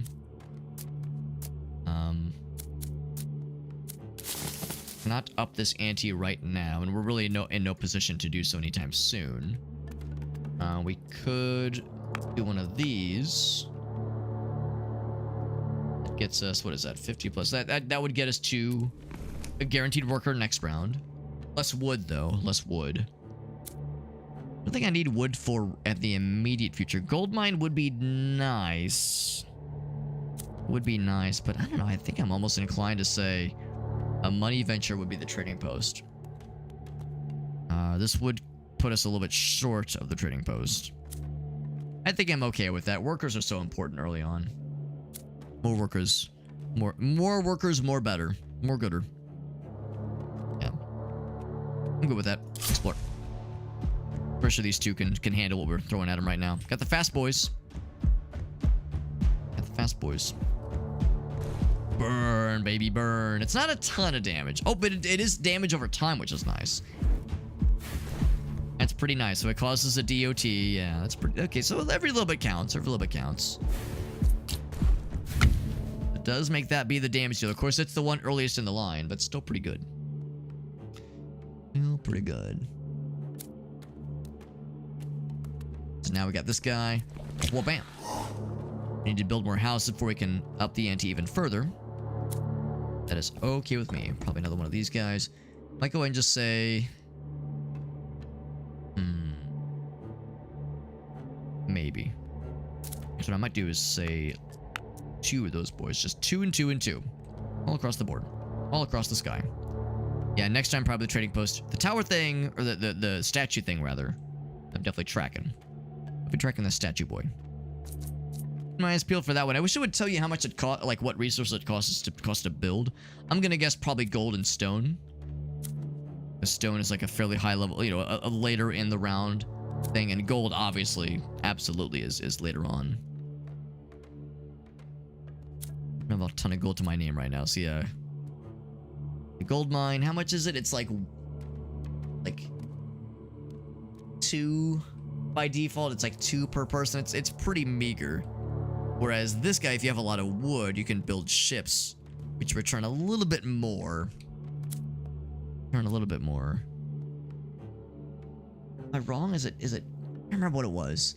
It's not a very generous amount per worker, but it is consistent. It is reliable, old reliable. Anything else? Anything else I want to do here?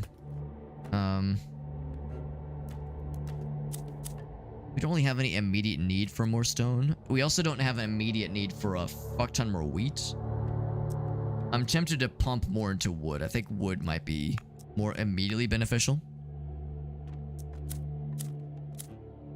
I guess if I wanted to, I could spend that last 5 and make it a little bit more or worth our while. Go into it. That'll be quite a bit more wood. Yeah. Let's go for it. Let's go for it, and still think we're doing okay. We'll get a hero choice at the end of the next round. I'm gonna go ahead and build something. The only thing I could build would be this guy. Only costs 10. That's nothing, right? I think we're still doing okay. I think our stuff is strong enough. These 2 units. Although we're probably reaching the point pretty soon where relying on just these 2 can only take us so far. So yeah, we'll probably need to up the ante pretty soon here. It's really not too bad though. It's not too bad. There we go. Yeah, that's a good cluster right there. A good clussy of fire.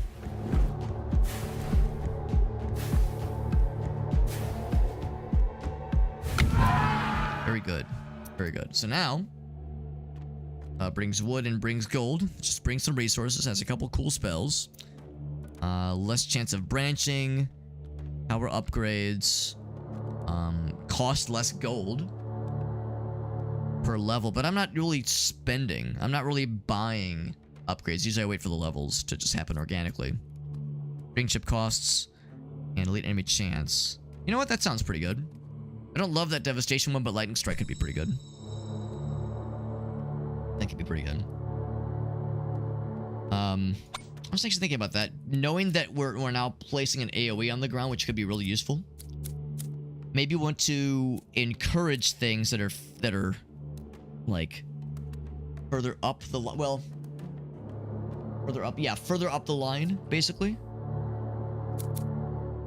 Or a large cluster of enemies. That would probably make a lot of sense too. Yeah, largest cluster of enemies. Yeah.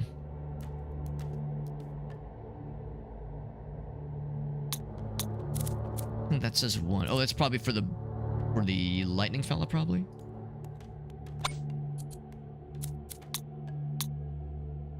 Huh. I didn't realize there was like a... Is there a tiered system? All towers of that type?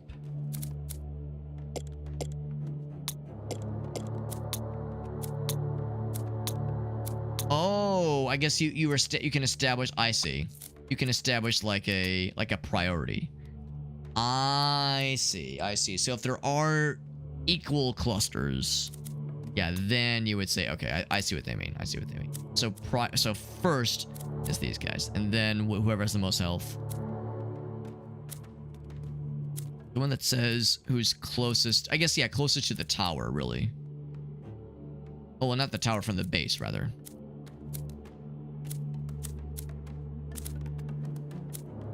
Closest to the gate. There might not be one for closest to the gate. Just closest to this tower. Oh, here we go. Closest to the village. Yeah, not farthest, but closest.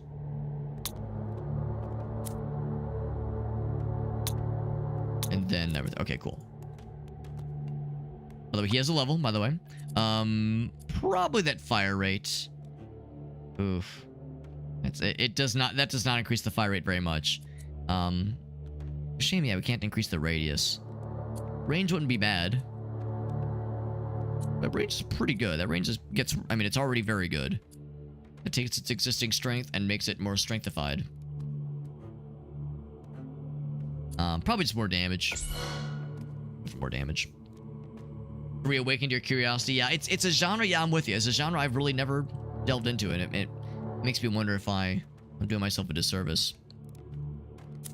Because it is fun. This is pretty cool. Power building costs. That would be awfully nice. Would be awfully nice, but I'm a little bit more concerned about my gold needs. It's 5 gold per wave. Yeah. Go for that. 5 gold per wave. That's pretty nice. I think that's more than what the gold mine gives you by default, at least. I think. By the way, Green Leader, thank you for that raid.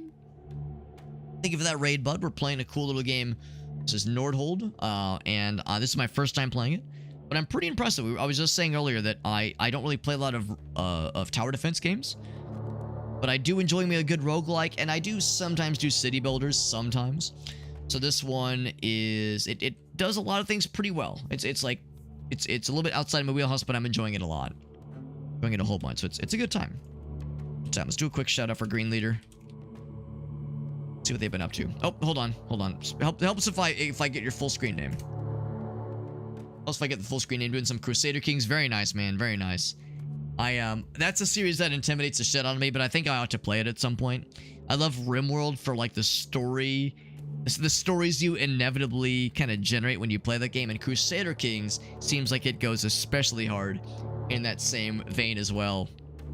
So I hope you're enjoying it. That game looks extremely cool. And but the density of that game does intimidate me. It looks intimidating for sure. But by the way, Green Leader, whenever somebody raids, I always love to ask if anyone has any clips to share. If you or any of your viewers have any fun things you'd like to share with us. No pressure, of course, but you've done me a solid by bringing your peeps to me. The least I can do as a thank you is to give you an opportunity to share something of yours with the people that were already here, because that way we get that cross-pollination. You know, your peeps are seeing what I'm about. That way my peeps can see what you're about. Everybody gets a little something out of it, so you know, everyone kind of benefits from it. So thank you. I really do appreciate that. Yeah, RimWorld. Yeah, so you understand exactly kind of what I'm getting at.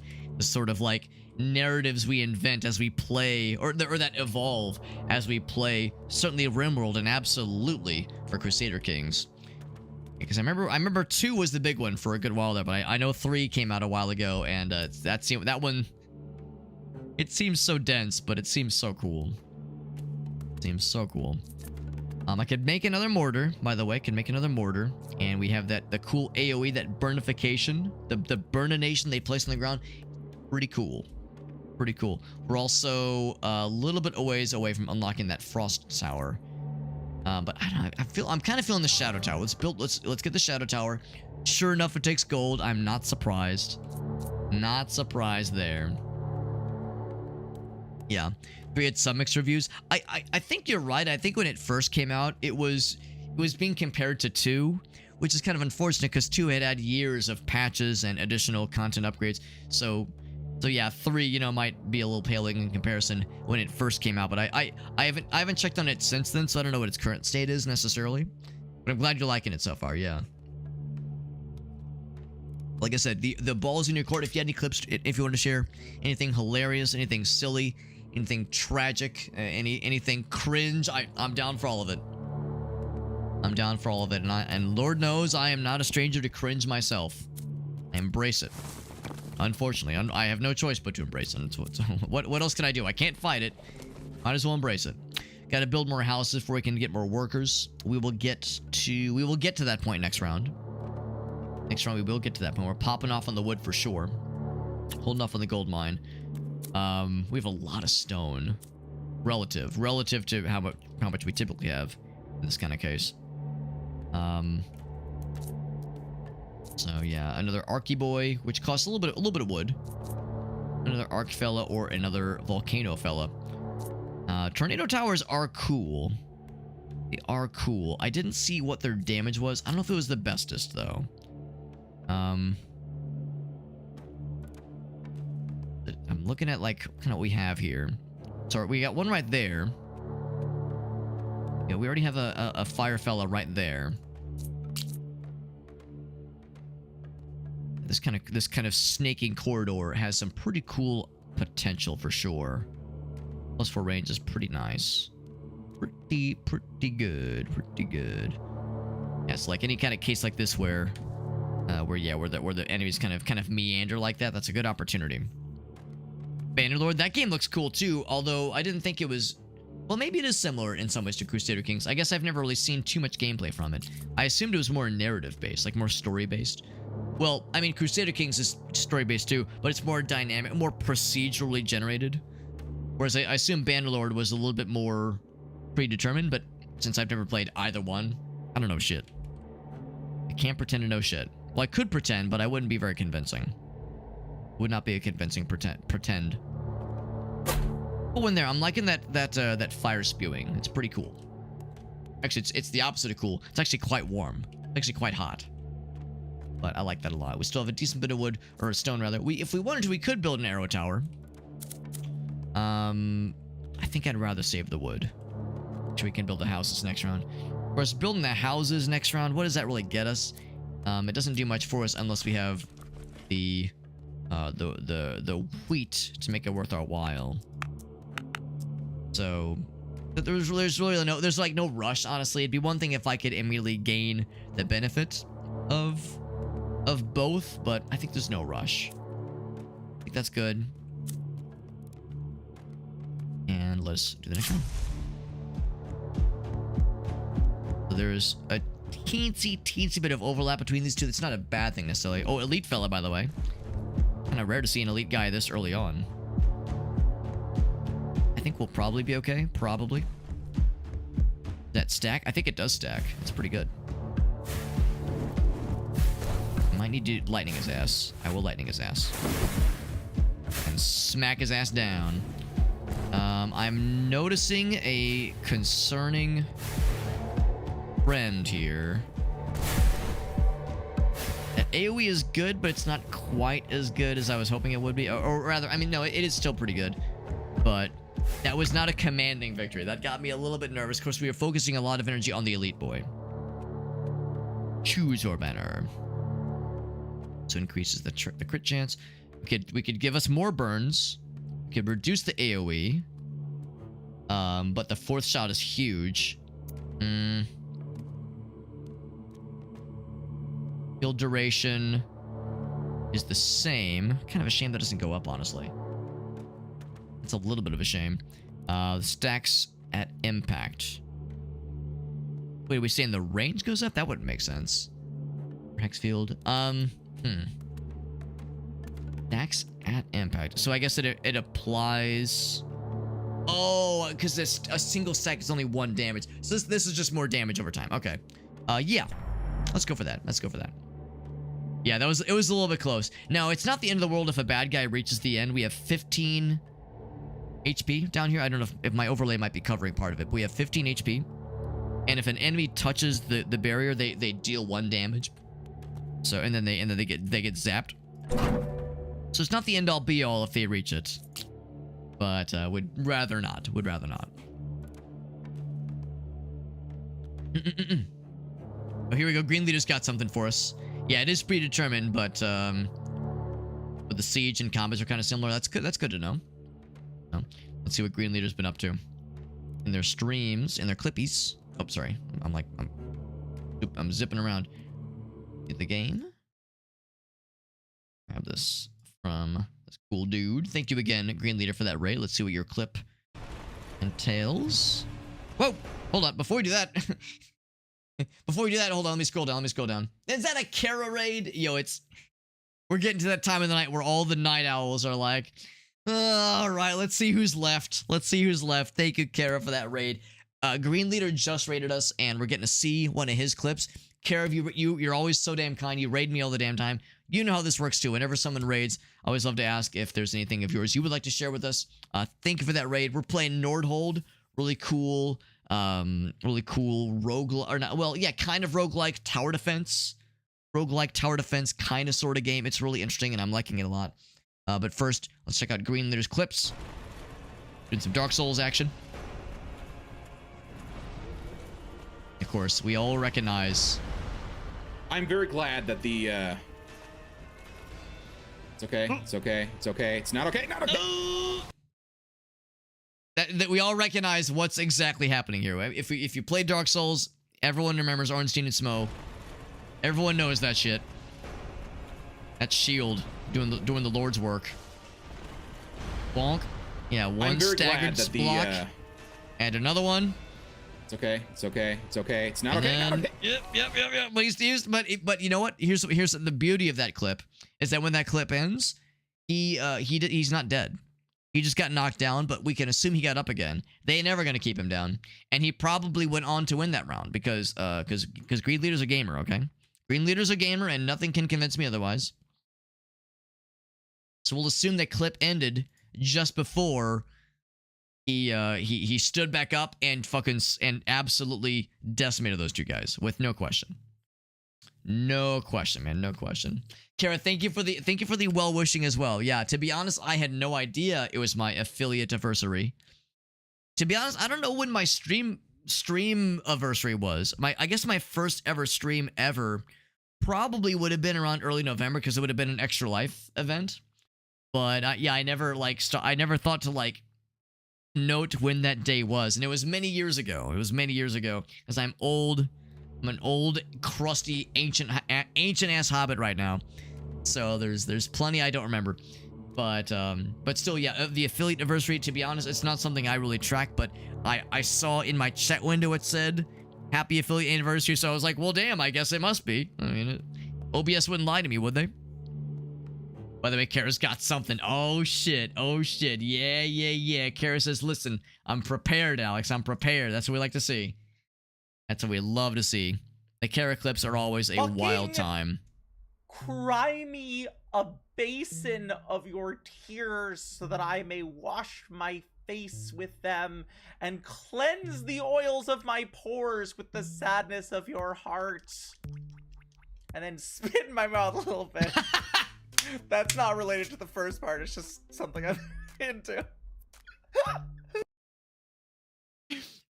Kara go like 30 seconds without saying something completely unhinged. Challenge level impossible. Challenge level impossible. Kara's like, man, I just said something really cool sounding. How can I make it fucking weird? How can I fuck it up a little bit? And honestly, I can't like speak ill of that because I do the exact same shit. If I go like 30 seconds without indicating that like something's going up my butt or that something is interacting with my penis in some way, it all just falls apart. It all just falls apart. Ornstein and Smo, yeah, Ornstein and Smo, it's a classic. A lot of death, oh yeah.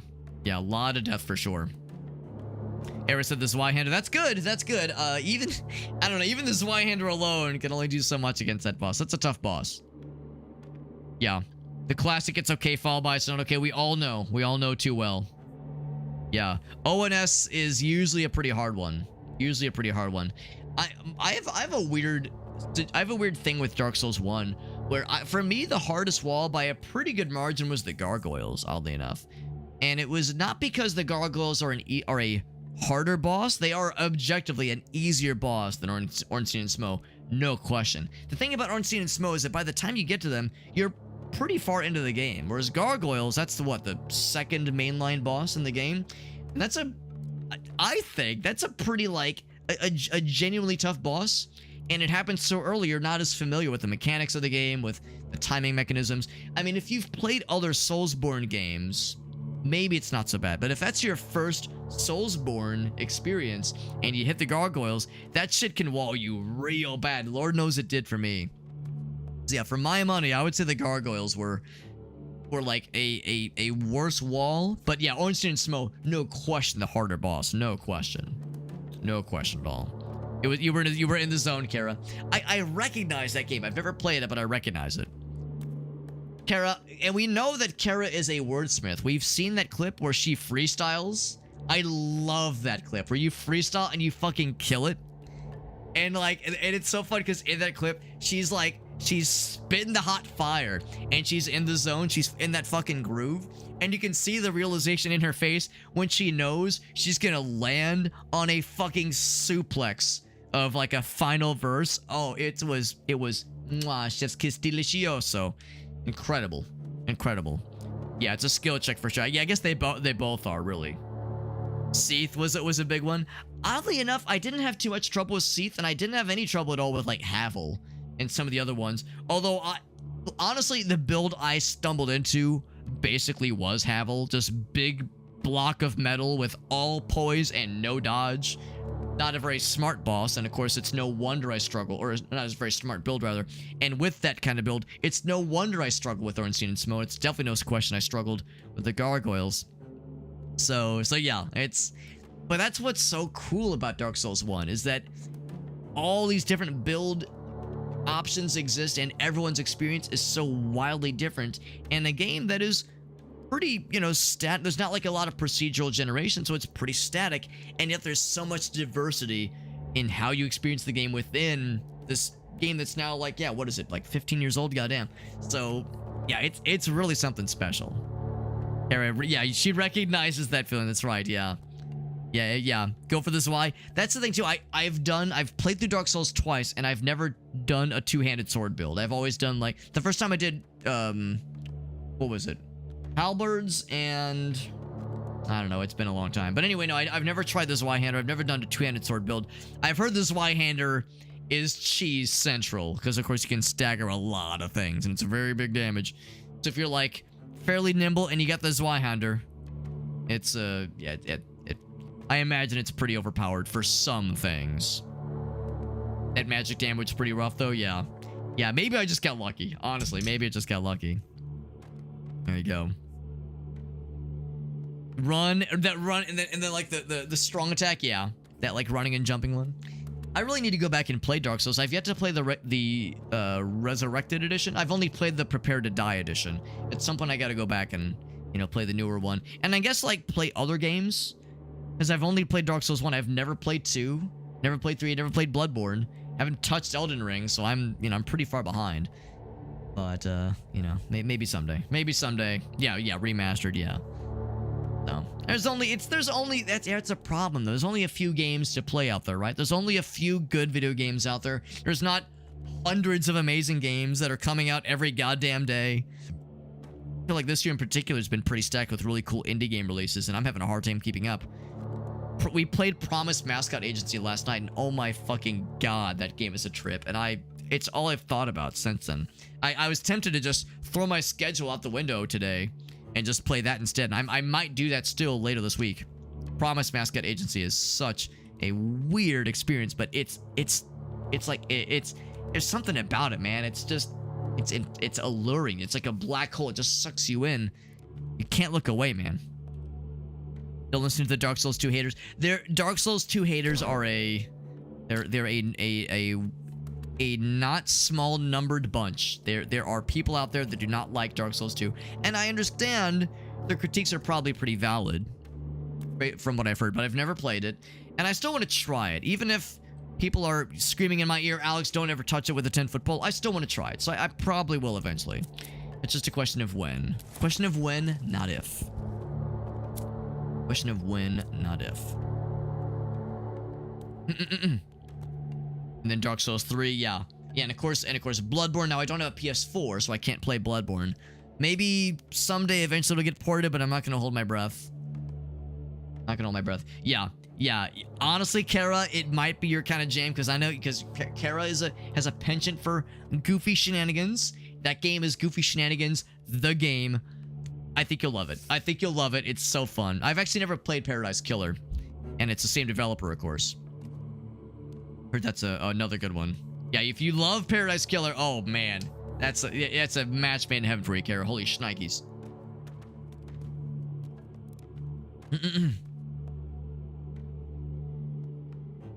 Wait. Eris says Dark Souls 2 is good, and then they said, well, I never tried Dark Souls 2.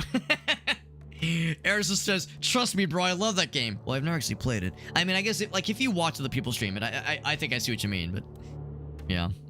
Lies of P, yes, and Karzan, that's right, or Kazan rather. Yeah, I've heard Lies of P in particular is amazing. Yeah. So Eris, that's fair. Yeah, if you've seen the playthrough, you probably know what to expect. Zabatsu liked it. Good to see you, Zabatsu. Good to see you, bud. Let's get back into this game, and I have an upgrade, or rather, not an upgrade, but a war supply bonus. I was talking about how I was thinking about getting some twerkers going. God damn it, I'm 2 wood short. Oh no, never mind. I'm 12 wood short. That makes me feel less bad. The house situation. If wood was on here, I would have taken the wood. Instead, I might take the wheat, because the wheat would let me very immediately get the workers hired when the time were to come. Well, not like immediately, but it would be next round. Yeah, let's go for that one. Go for the wheat. We saw how close that round got. We definitely need to up the ante. We have a lot of antes that can be upped. The Runestone Tower is a very good one. That's a very good one. The range is kind of scrungy. Range is not the bestest, but there are opportunities here because once again we have this like snaking path right here. That's a pretty good one. Any sort of snaking path that is near and maybe even dear to our hearts has some options here. So that's 1, 2, 3, 4, 5, 6, 7. About this one's 1, 2, 3, 5, 6, 7. About the same. Yeah, 1, 2, 3, 4. This one's a little bit more. Let's build it here. Let's build it here. I like the runestone tower. That's a good one. Expensive, but it's exceptionally powerful. Exceptionally powerful. It's very quick. The range is shitty. The limited range is a bummer, but it is good. They're right. There are options. There are options for playing Bloodborne on PC. But I need to own a physical copy, a physical legally acquired copy of the game. Or for legal purposes, I am required to state that to emulate it, I would need to buy a copy of the game, which I guess wouldn't be that hard to do, obviously. So yeah, I know what you mean. I know what you mean. Yes, there are options. But yeah, I've heard good things about Kazaa. What's up, AC? I've heard really good things about that one. Yeah, some might even prefer it. That's what's kind of funny is that there's some games that like do things differently from software in such a way that some people prefer them. Yeah, Remnant. Remnant's a good example of that, where some people love Remnant. That's Remnant 1 and 2. Heard really good things about that one. And of course, some people like Armored Core more than like Dark Souls. Of course, it's still from software, but you know, there's enough overlap between those two game. Well, the last one especially, but between those two game, those two series, where you know, you could kind of see where there's some overlap, and like being able to enjoy one, you could probably enjoy the other. Got a yard sale, just need a PS4. Yeah, that's the thing too. It's hard to like justify buying a PS4 basically for one game. There's other PS4 exclusives I'd be down for eventually, but Bloodborne would be at the top of the list. Obviously. Of course it'd be at the top. The tippity top. See, a little bit shy on wood. No other stone things. We're holding off on the wheat. Yeah. We could build an arrow tower. This is going to be round 6. These two alone be enough. I built an arrow tower. Where would I put it? Into which place would I stick it? A lot of these high range hexes are in very unfortunate places. Like they're so far back. It's hard to feel great about them. Yeah, the exposure to the actual corridor is pretty minimal. Now this could wrap back around. This one could be amazing later on, but right now it's kind of lame sauce. Never played them. I've only played the first one. I've only played Armored Core 1, and I really enjoyed it. It's a very good game, and you can see the glimmers of like from software kinds of motifs where you're always trying to manage your stamina accordingly. Although it's not stamina, it's like jetpack recharging basically, and all the different kinds of build options and the way the levels are kind of paced. You can see some like glimmers of like what would later become things like Dark Souls. Of course, Kingsfield is like, the OG from software experience. But yeah, it's a good series. It's a good series. Even if you're not into mechs, if you're not really into mechs necessarily, it's a good series. Good series, yeah. Yeah, maybe right here, but I feel like there's something we could put something else really good there. I think I'll save my resources. Let's roll it. Oh, we got a 2 spawner. Ooh, that's unfortunate. But it's also fortunate because it gives us options. Gives us options at least. Do they run faster when they're on fire? No, they don't. Okay, I was misunderstanding the assignment. This guy's doing good. Glad we got this guy. Now, of course, the fire fellows are the ones doing the most damage. Obviously, especially with that AoE, or the DOT rather, damage of time. Damage over time. Damage of time. Excuse me. Yeah, I think that's a good synergy. This guy just in front of this guy helps to kind of capitalize on the burnination. That guy getting slapped. Got his ass. That was a lot easier than I thought it would. than I thought it would be, rather. We didn't take any other crazy things. We did the jumps. I mean, the range is always good. The rate is always good too. Damage is nice. Can't really go wrong with damage. Fire rate. Yeah, fire rate every time. Basically every time.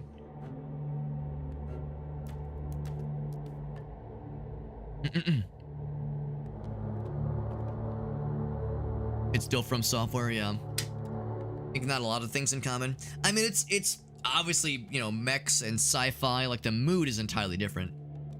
But I don't know. I'm thinking about, like, at least in the very first game, the way that some of the encounters were paced out. Of course, it's level-based, whereas Dark Souls is more, you know, one persistent world. So that's more of a technical limitation, I think. I don't know, I feel like under the hood, when like you kind of grind them down to like their kind of the basic game design tenets, you can definitely see some like from software common practices between the two games. But I mean, of course, yeah, they are obviously quite different, and liking one is not a guarantee like the other, obviously. Have I seen Lunas? I've seen Lunacid, yeah. Our friend Alias was streaming it a while back, and that one looks awesome. I don't own it, but I've seen it. I seen it, and it looks really fucking cool. Looks like a really cool one.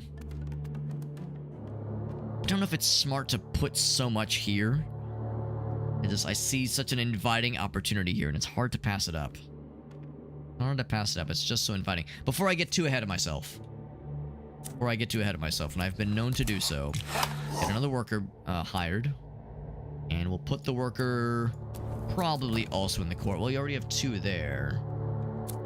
Probably... I don't have any immediate need for more. Oh, actually, that would be nice, honestly. But yeah, no immediate need for like a ton of wood. So probably more here. That way we can hire another worker. And those 2 friends tell 2 more friends, etc., etc. Yeah, some of the same principle. Exactly, some of the same principles. Yeah. Yeah, it's pretty impressive. Pretty impressive stuff. But that did cost quite a bit of wood. And we can still afford one of these guys. Another arc tower. I do love these things. I do love these things. That's an interesting curve. And if I continue to explore that direction, that only gets better. I wish I could reach into that little, like up here. Wish I could reach up here a little bit better. A tempting one. That's a tempting one. Whereas if I put that here, so it's the old classic strategy is to just count them out. So we go 1, 2, 3, 4, 5. It's about 50, about 16 or 17. And then here, right now, without any future growth potentials,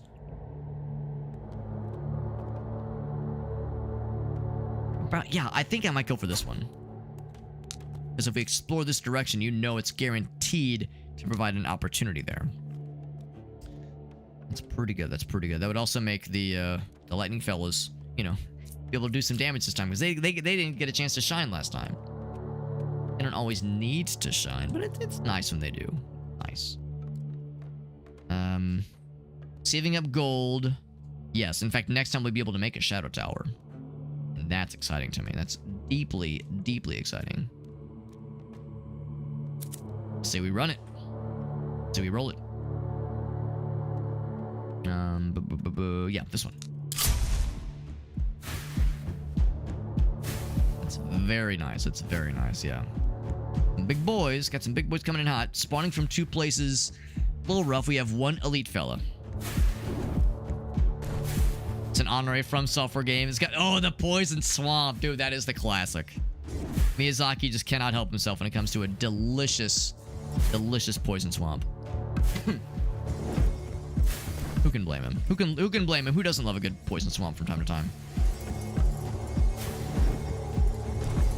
These guys dying to the DOT makes it feel very worth an investment. I like to think that was a worthwhile investment as well.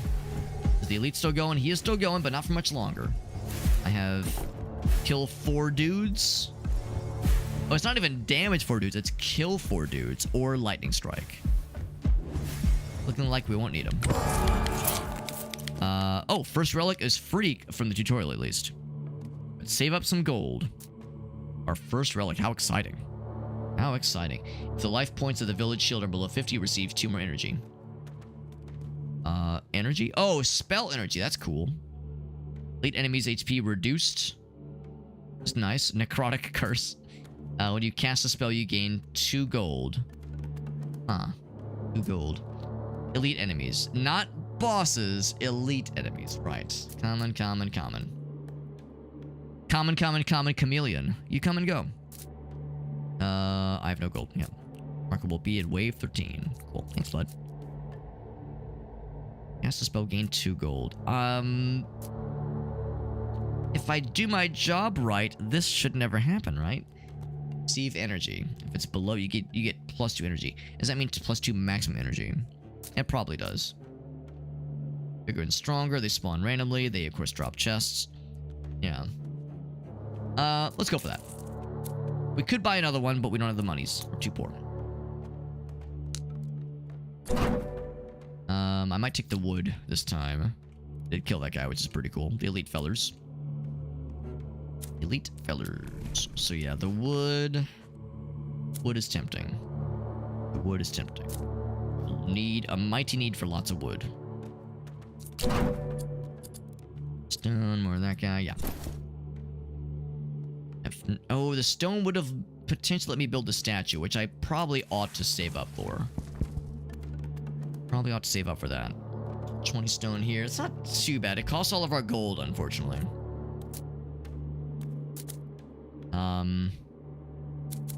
We'd go and build a gold mine. Oh, I'm 1 word short. I'm 1 word short, dude.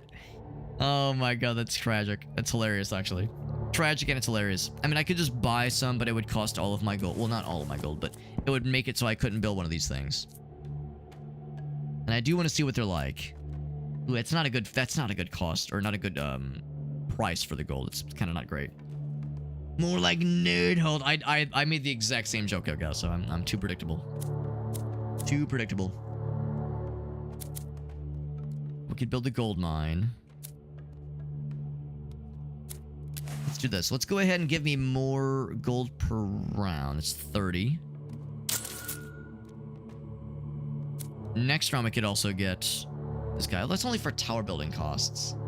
But I'm about to build a tower. This costs tower building costs. God dang it, man. I can't build that one right now. Yeah, I think we'll probably build that next round. More gold incoming. More gold coming in hot.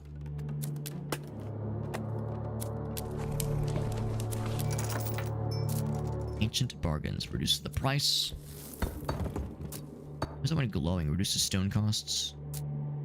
Oh, because that's the level. That's the second tier of it.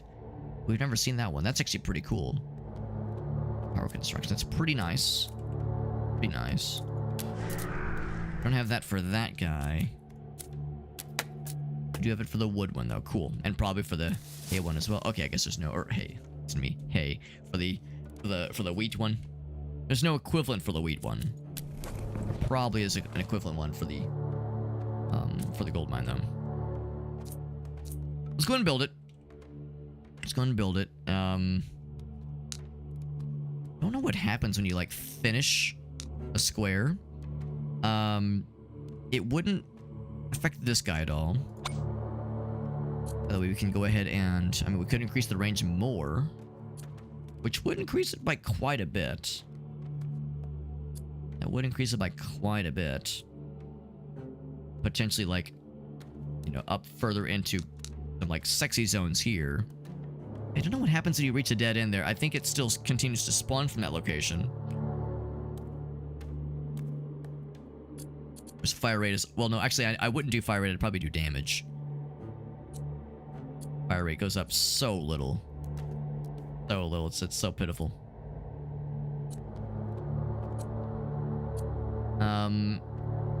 Yeah, I'm gonna say let's go for it. Let's go for it. Go for that range upgrade because that could be quite powerful. Going from that direction. And for this guy, the range is not that good here innately, although that's not bad. What if I wanted to only affect dudes coming from that area? It'd be cool if we could affect things kind of at this nexus point here. Presumably, if it applies like a weakened curse, it probably doesn't last forever, but it would be a nice to have. To apply it as, you know, as frequently as possible and as early on as possible. No delicious 4s here. Or is putting something like right here is just as good, really, if not better. Is that, you know, you get him right as you spawn, but at least here we're able to reach. It has that very nice curve, that very nice kind of wrapping around. Yeah, my tried and true strategy is to kind of count it out, so we'll say 1, 2, 3.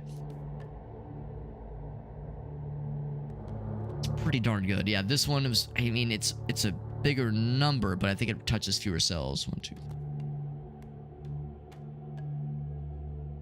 Yeah, I think this one's probably the way to go. It seems the ones are usually less exciting. Go for that one. I'm excited to try that one out. And I think I will have us explore that way to see what that's all about. Have any underutilized workers or anything? Let's roll it.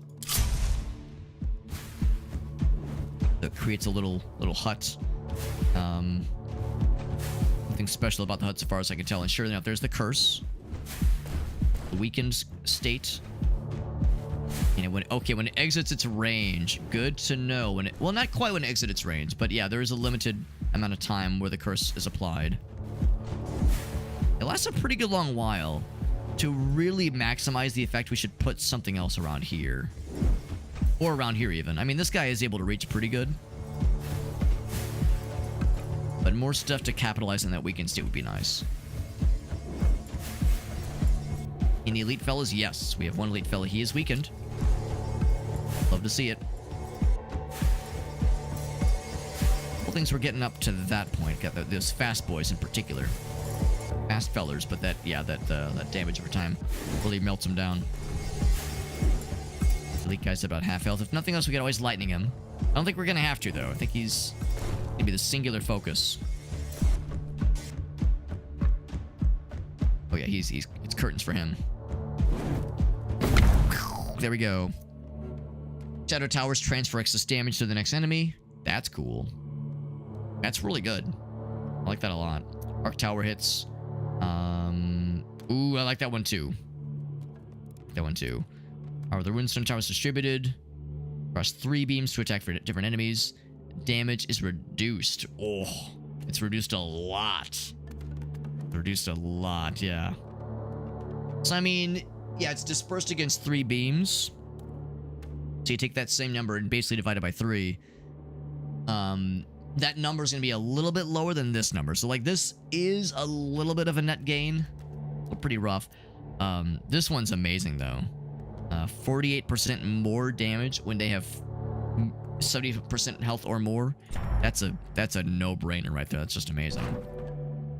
I might take the stone this time because I was thinking about this guy. You know what? That's my answer. Final answer. Final answer. Build me the stone, fella. Now we know that whichever one you choose, you're locked in for the remainder of the run. You're locked in for the remainder of the run, whichever one you choose. It was a little scary. I'm gonna hold off on which one for a moment.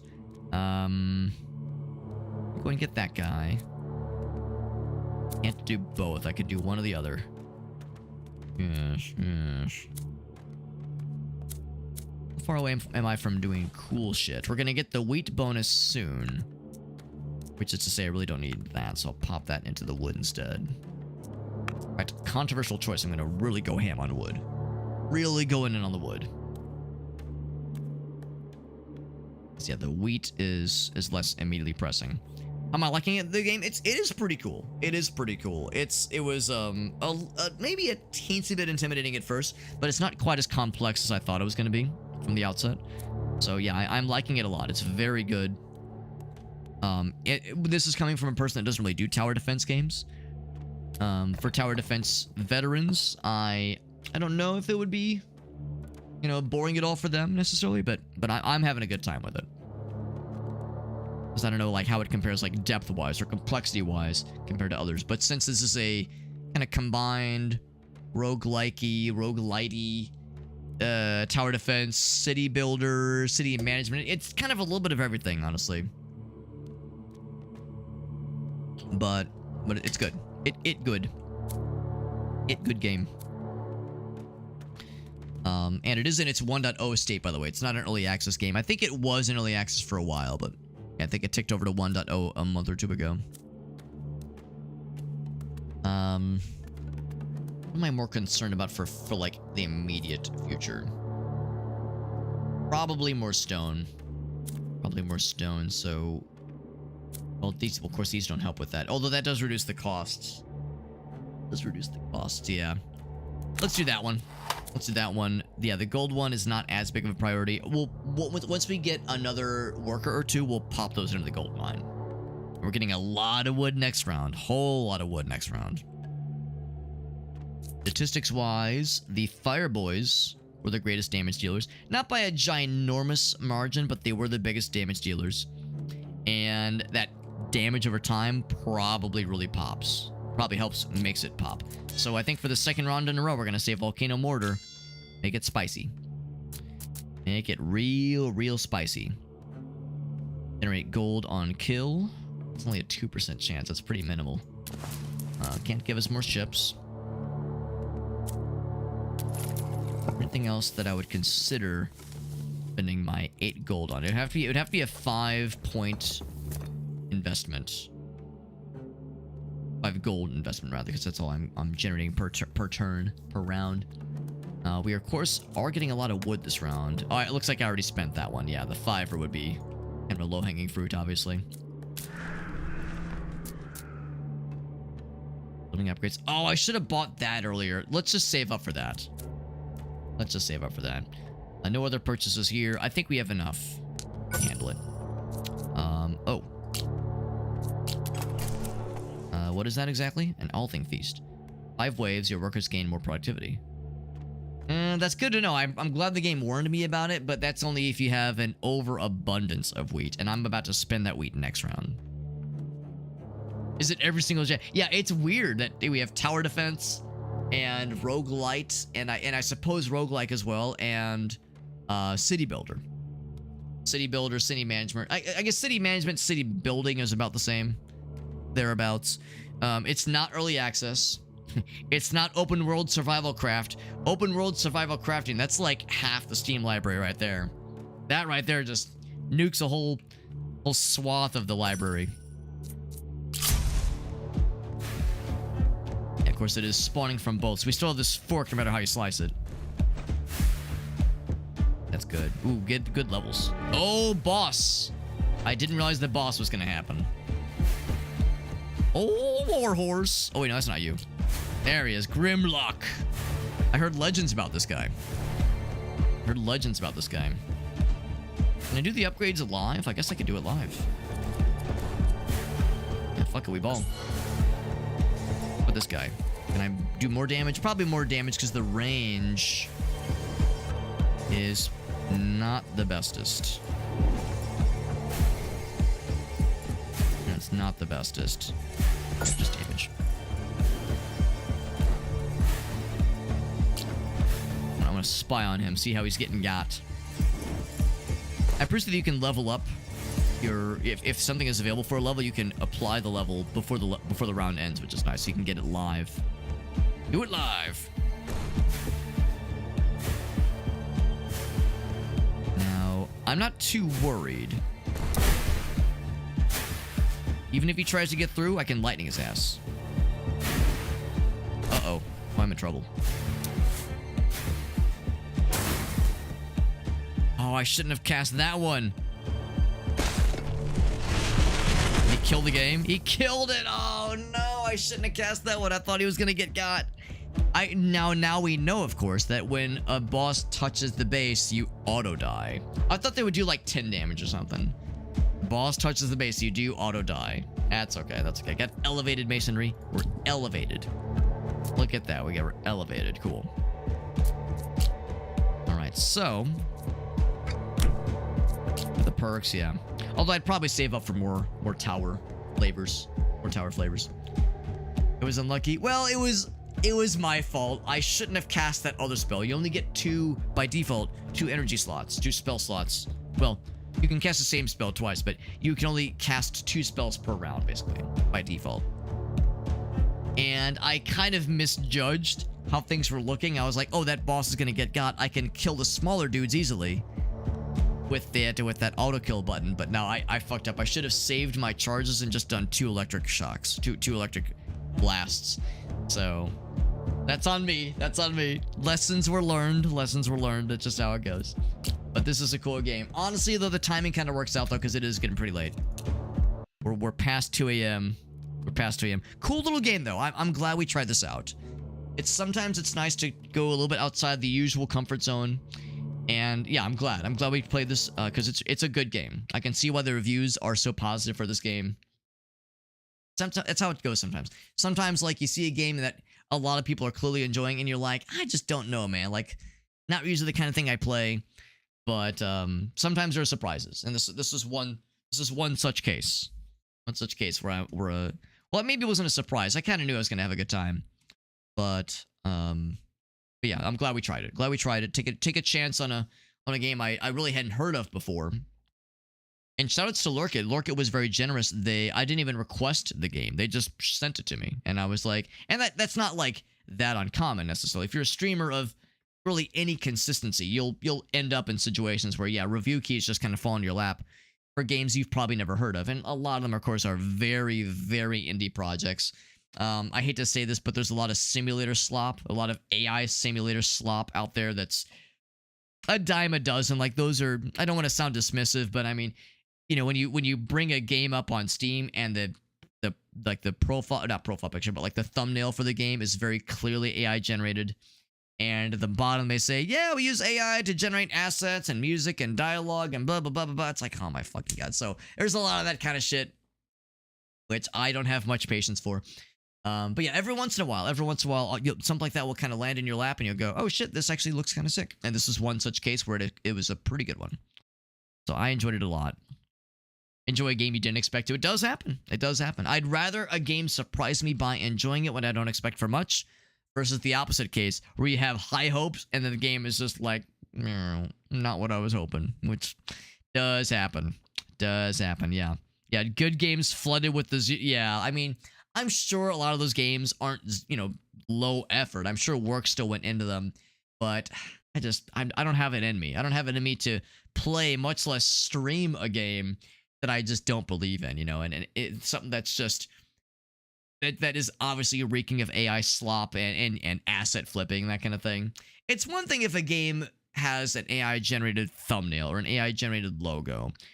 I don't love that. I don't love that. But at the same time, for indie games and indie developers, I know money is short, and ideally they'd have the resources to hire a graphic designer, hire an artist, or even just DIY it themselves and try something. But like, I get it when resources are light. Sometimes you gotta, you know, just throw caution to the wind and see what we can generate. So I try not to like be too judgmental about that, but like past a certain point, even if I'm not judgmental about it, if I'm not feeling it, that's something. It's like, that's the thing too. Like when you're streaming, you want to be enthusiastic about what you're playing. You want to be into it. You want to be excited. You want to get others excited about it too. You know, like it or not, whatever we're streaming, we are inevitably a brand ambassador for. So if we're streaming something and we're really phoning it in and it's forced and it feels artificial, I think a lot of times people can tell, like viewers can tell. So it's like, what are we doing here? So forcing that kind of thing is a great way to burn yourself out and make yourself miserable and make your audience kind of not feel it either. Because I think people can tell if you're not enjoying it and you're trying to like force it.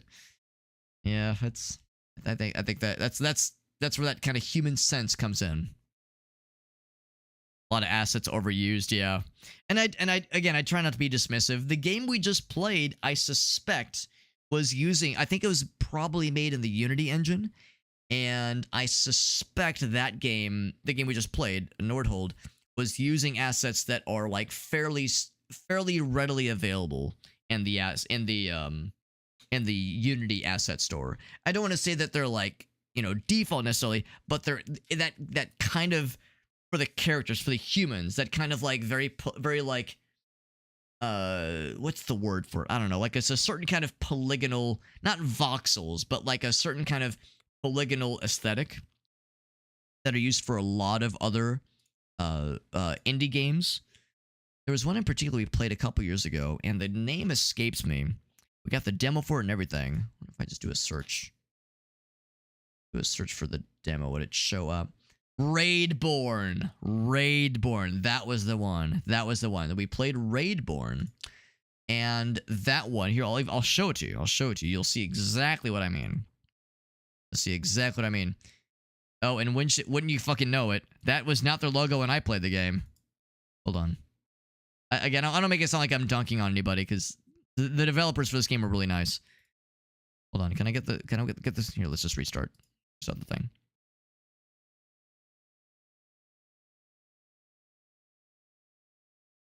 So you can see, like, the statue right there. Yeah, like the people. It's like a certain, yeah, low poly, yes, but there's like a certain kind of like, it's like a certain, they almost look like they're made out, it's like they were, I don't know, crafted out of cardboard or something like that. It's a cool aesthetic, and I like it, but this is a very common kind of aesthetic in a lot of, I think, Unity games. So, but this is a fun game. This is not to like say, yo, game bad because commonly used assets. Game's very fun. I liked Raidborn. I would consider playing it again sometime, especially because there's been some updates.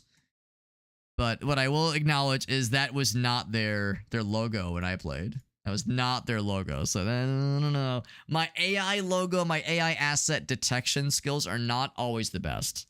But I see that, I go, ooh, might be AI generated. But I try not to judge. I try not to judge.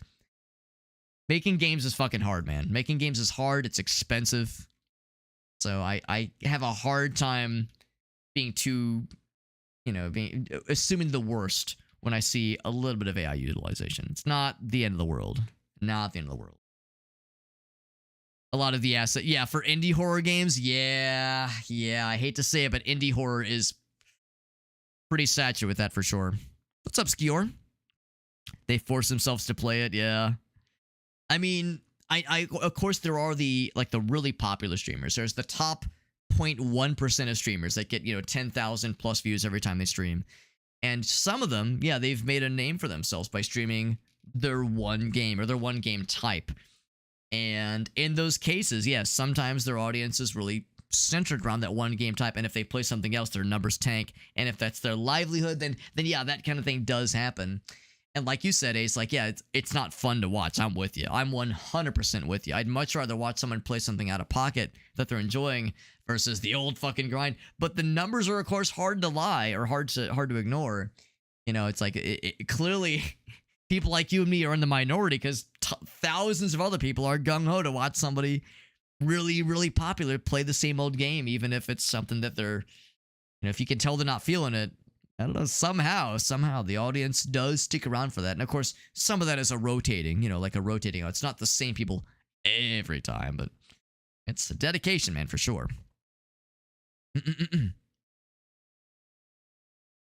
Don't really like the assets. It's a specific asset pack. Yeah, that's exactly it, Aris. It's exactly it. The asset pack is very prevalent, very prevalent for sure. A lot of the horror ones have the same thing. Yeah, I'm with you. That kind of thing. I mean, it can be fun if there's like other twists or other cool features. But yeah, there's a lot of indie games that I hate to say it, but yeah, do kind of that's about where that diversity extends, or that's where it stops, I guess. It's a common complaint. Yeah, there's great ones out there, but there's a lot you have to drudge through. Yeah, the bargain bin, you have to, maybe not, I shouldn't say bargain bin, that sounds dismissive, but yeah, you have to claw through a lot of stuff to get through to the gems, obviously. So yeah, it is Unity. Yeah, so it is Unity. I had a feeling. I didn't think it was the Unreal Engine. I didn't think it was Unreal. Yeah. Yeah, the polygon, the low poly, kind of cardboardy looking faces. And I like the aesthetic. That's the problem. I think it's cool, but it's everywhere. So, yeah, there's that. Oh, and it's even called Polygon. Well, there you go. I watch more for this. Yeah, I'm with you, Ace. I'm with you. Well, actually, for me it depends. For me it depends. If there's streamers that I like that do certain games in a way that I like a lot. But there's like certain streamers that are like, if it's a game I've never heard of, it's gonna be cool. But yeah, there's certain times where it's like, if a streamer's playing a game that I don't want spoiled for me or something like that, or if they're playing a game that is like, oh man, they've been doing a lot of this genre right now, I kind of want some variety. Like, for me, it depends. But I would say when the chips are down, I usually prefer streamer to game when I'm like looking through my follow list to find someone to pop onto. Yeah, sometimes there's like synergies where it's like, oh shit, so-and-so's playing this kind of game. Yo, these are the best. Like, sometimes you see that just a perfect pairing. Sometimes that perfect pairing just pops right on. You like that Stygian game? Yeah, we're going to be playing that this week, I think. I think probably later this week. Stygian outer something. I was actually wondering if I should play the first game, and I might still do that. Reign of the Old Gods. Or no, I'm wrong. That's the old one, I think. No, that's the new one. I'm full of shit. I'm big stupid idiot. Yeah, Reign of the Old Gods, that's the new one. Outer Gods is the older one. Stygian Outer Gods. That's the older game, and I might try that at some point. It looks real weird. And I don't mean bad, it's just like very, very different. And the reviews are kind of mixed on that one. So, I don't know, but and I don't think you have to have played the first one to be able to enjoy the second one, obviously, but I might like maybe do a stream of it. I don't know. We'll see.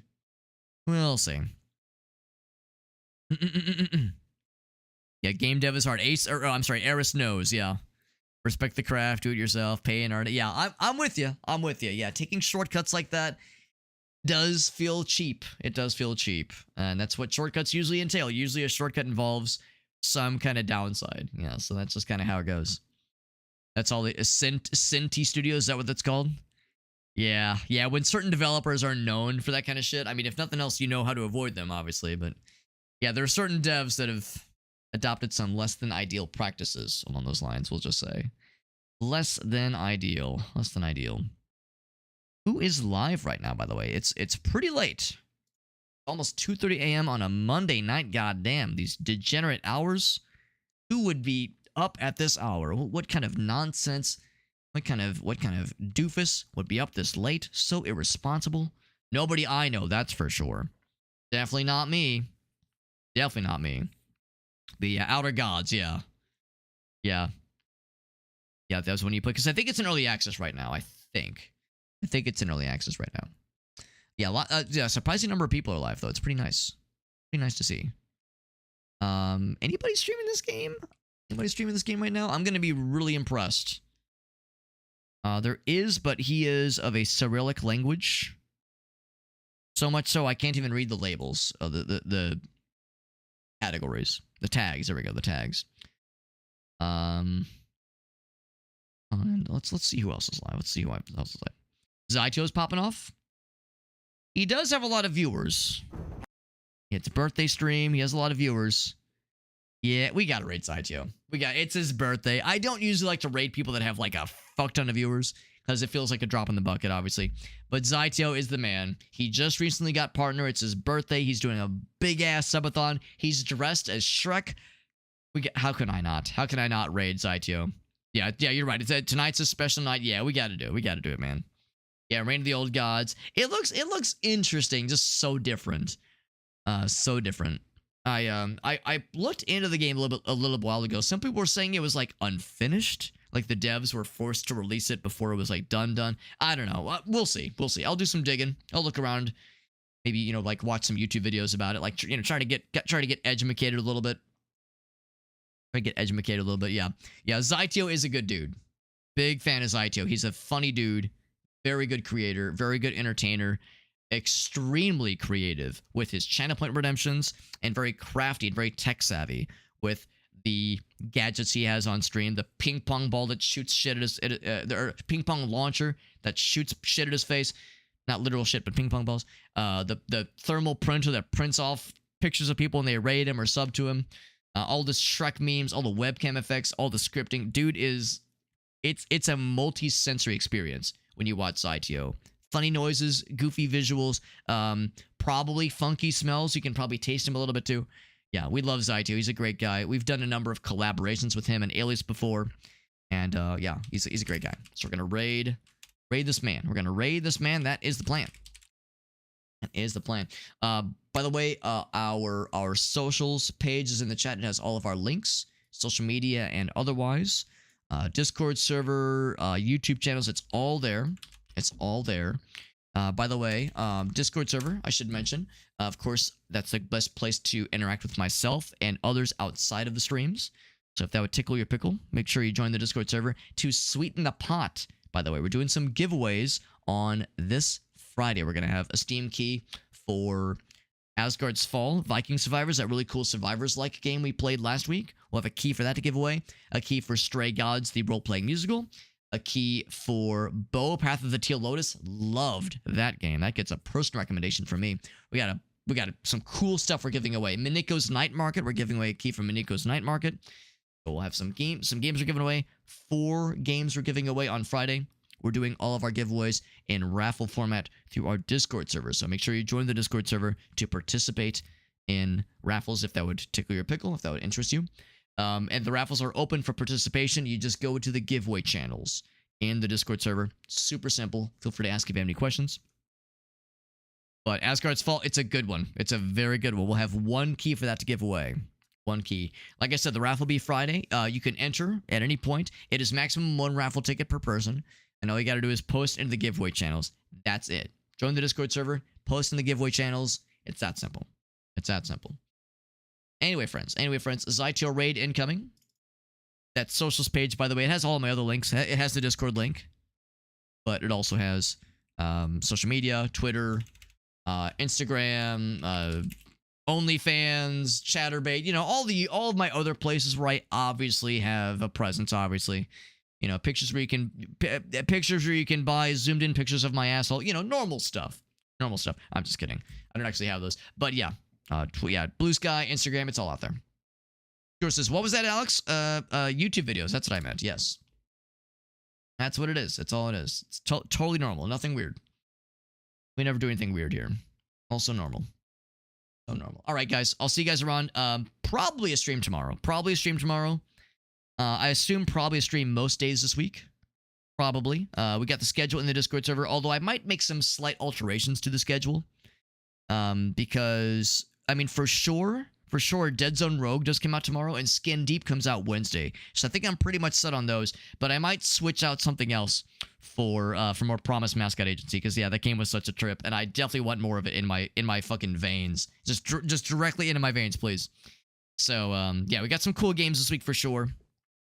And yeah, I think that Stygian Outer Gods game as well. Good games in our horizon. Good game tonight. Nordhold was fun.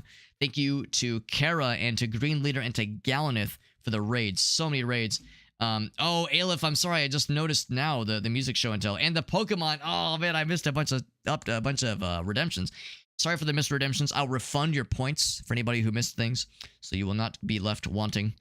Anyway, I'll see you guys. Everyone have a great night. I'll see you in Zytio's chat. It's his subathon. It's his birthday. It's the birthday boy. It's so exciting. I'll see you guys there. Bye-bye.